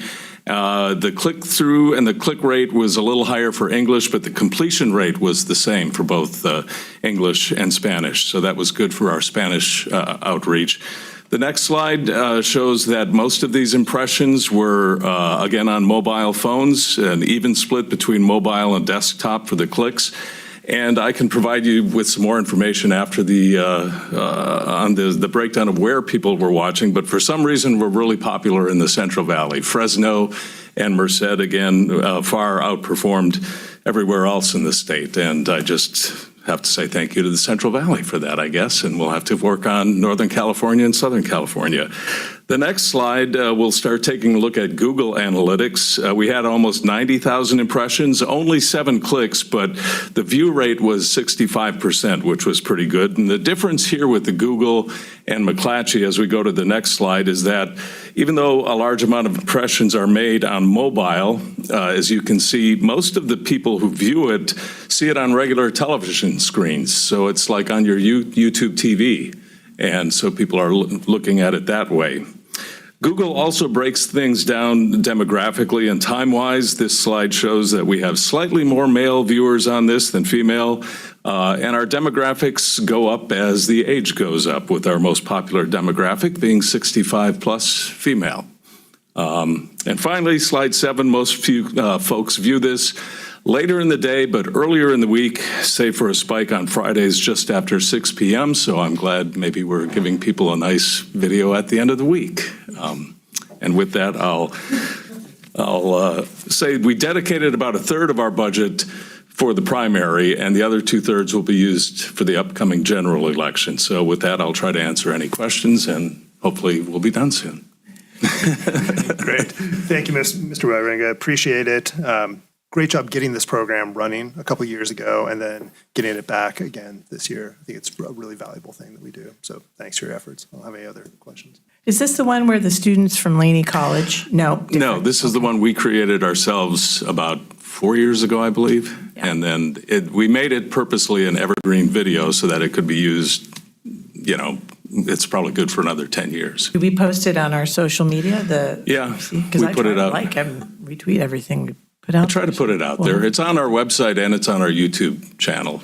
Trying to think of any entities that if they knew about it and were tagged would also spread the word for free. Well, as a matter of fact, I went to a Politico event the other night, and there were some campaign folks from the Bay Area that were looking at Spanish outreach, and so I just sent them the email this week.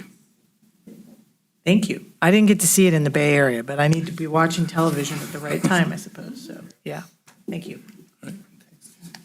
Yeah, I just want to thank you. Excellent work. And since I've been on the commission, this is an example of the kind of creative ideas that the FPPC has implemented by coincidence under Chair Matich, and my advice would be, long after, I'm no longer on the commission, it would be great to be able to show a timeline 10 years from now and say, look, this is what the commission has done over the last 10 years, because what I've seen shows that this commission, unlike some public and private entities, is not stagnant, and it's continuously evolving, and I think it's important to document that so that we don't say, what year was that this program was implemented? Because it's very positive, so thank you. Thank you. Thank you. Executive Director West. Thank you. Anything further? All right, thanks, Mr. Wawringa. Anything else, Executive Director? All right. That brings us to our final item, Commissioner comments and proposed future agenda items. From my notes earlier, I think Mr. Bainbridge is going to report back to the commission at a future meeting about the timing of the disclosures that are shown on internet ads and what the law currently is and potential ideas for improvement, if any. And secondly, I know we heard this at Law and Policy. We heard the comment again today from Mr. Petzold. Mr. Bainbridge reporting back to the commission on the level of disclosure that members of oversight committees, particularly bond oversight committees, must adhere to. Any other commissioners wish to identify future agenda items? Commissioner Baker? And I think I did in November, but we've, at some point this year, I know we're going to get sort of a report on how the behest payment reforms happened. So I guess I just know that's coming. It is an agenda item in the future for this year, yep. And I think in November, I raised the issue about how we are doing outreach to, this is not triggered by your future career, judges, on how to, on doing the Form 700. Because I'd had a very anecdotal interaction with a new judge who knew nothing about it and said that she and her colleagues had not known anything about Form 700s. And I think I raised the question of what is there some really low level, not energy intensive ways to reach out and try to make sure, other than our chair going and evangelizing for us, to do that. And I don't need an update today, but I'd love for the whole commission to hear how that was tied up or what we did on that. I would mention we annually do a training to the judges, Superior Court judges on the SEI training, filling out an SEI. I think it was about a month or so ago now, if I remember correctly. Answers that one. Thank you.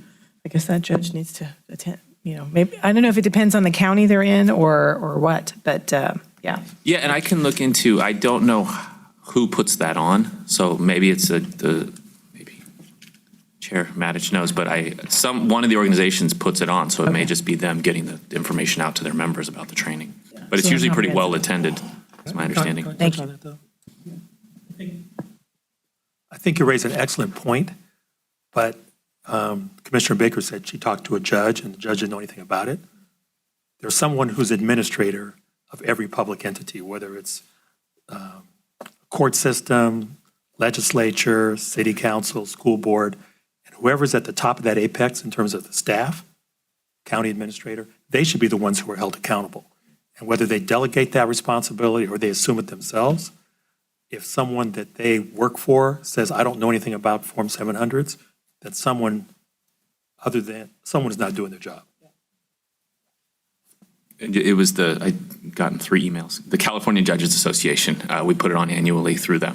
Fantastic. Thank you. No need for a future agenda item on that, but I appreciate the closure. Yeah. It is the association. It's not the person in charge. Thank you. All right, any other commissioners wish to add items to future agendas at this time? Going once, going twice, hearing none. All right, I will take this opportunity since Commissioner Baker and the rest of you surprised me at the beginning with a bunch of comments. I said some of it already, but I just want to go back to emphasizing how appreciative I have been of my time here at the agency as chair. Certainly with respect to my colleagues, I think we've accomplished a lot together, and every single one of you, I've learned something and I've grown as a person because of our service together, and I want to thank you for that, truly. The staff is incredible, and they are the lifeblood of this agency, and so I think as long as these folks continue to show up every day, putting their heart and soul into the work of the agency is in fantastic hands. And I just want to highlight some particular folks. Executive Director West, who I first met when she was Chief of Enforcement, now the Executive Director. You're tremendous, Ms. West. Like, really, thank you for everything you've done to help me as chair. Mr. Bainbridge has always been literally in the office right next to me. And I used to joke how I'm wearing out the carpet between our offices, particularly when we're in the office every day. And just thank you for indulging my questions and the robust conversations we've had about the law and what it can be and what it is. I really enjoyed that, and thank you. Mr. Wairinga, thank you. There you are. Thank you. You are another one. I always had crazy ideas. I could go to you, and you never told me, no, that's crazy, Rich. You diverted to something useful, so appreciate all of that you did. Ms. Nakano, your continual work with legislation, it's incredible. You're doing a fantastic job, and I can't wait to see the continued success that this agency will have with the legislature.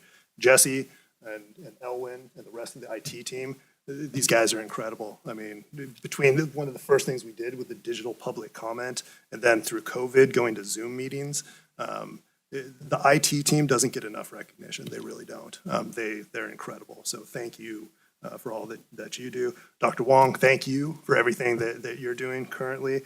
For admin and technology, Chief Shaw, the first chief of our standalone audits division, thank you for everything that you're doing. Mr. Lindsay, thank you for your service as chief of enforcement. You're doing a great job. And last but absolutely not least, I want to acknowledge Sasha Linker, who has been our assistant for the entire time that I'm here, and really, you're great. And thank you for keeping me on task and organized and making this all run. So with that, I will make a motion to adjourn. I'm not ready to say. I'll second the motion. All right, Ms. Linker, one last time. Commissioner Baker? Aye. Commissioner Ortiz? Aye. Commissioner Wilson? Aye. Commissioner Wood? Aye. Chair Matich? Aye. The motion passes. All right, thanks, guys. Good job. No, when I worked in the legislature,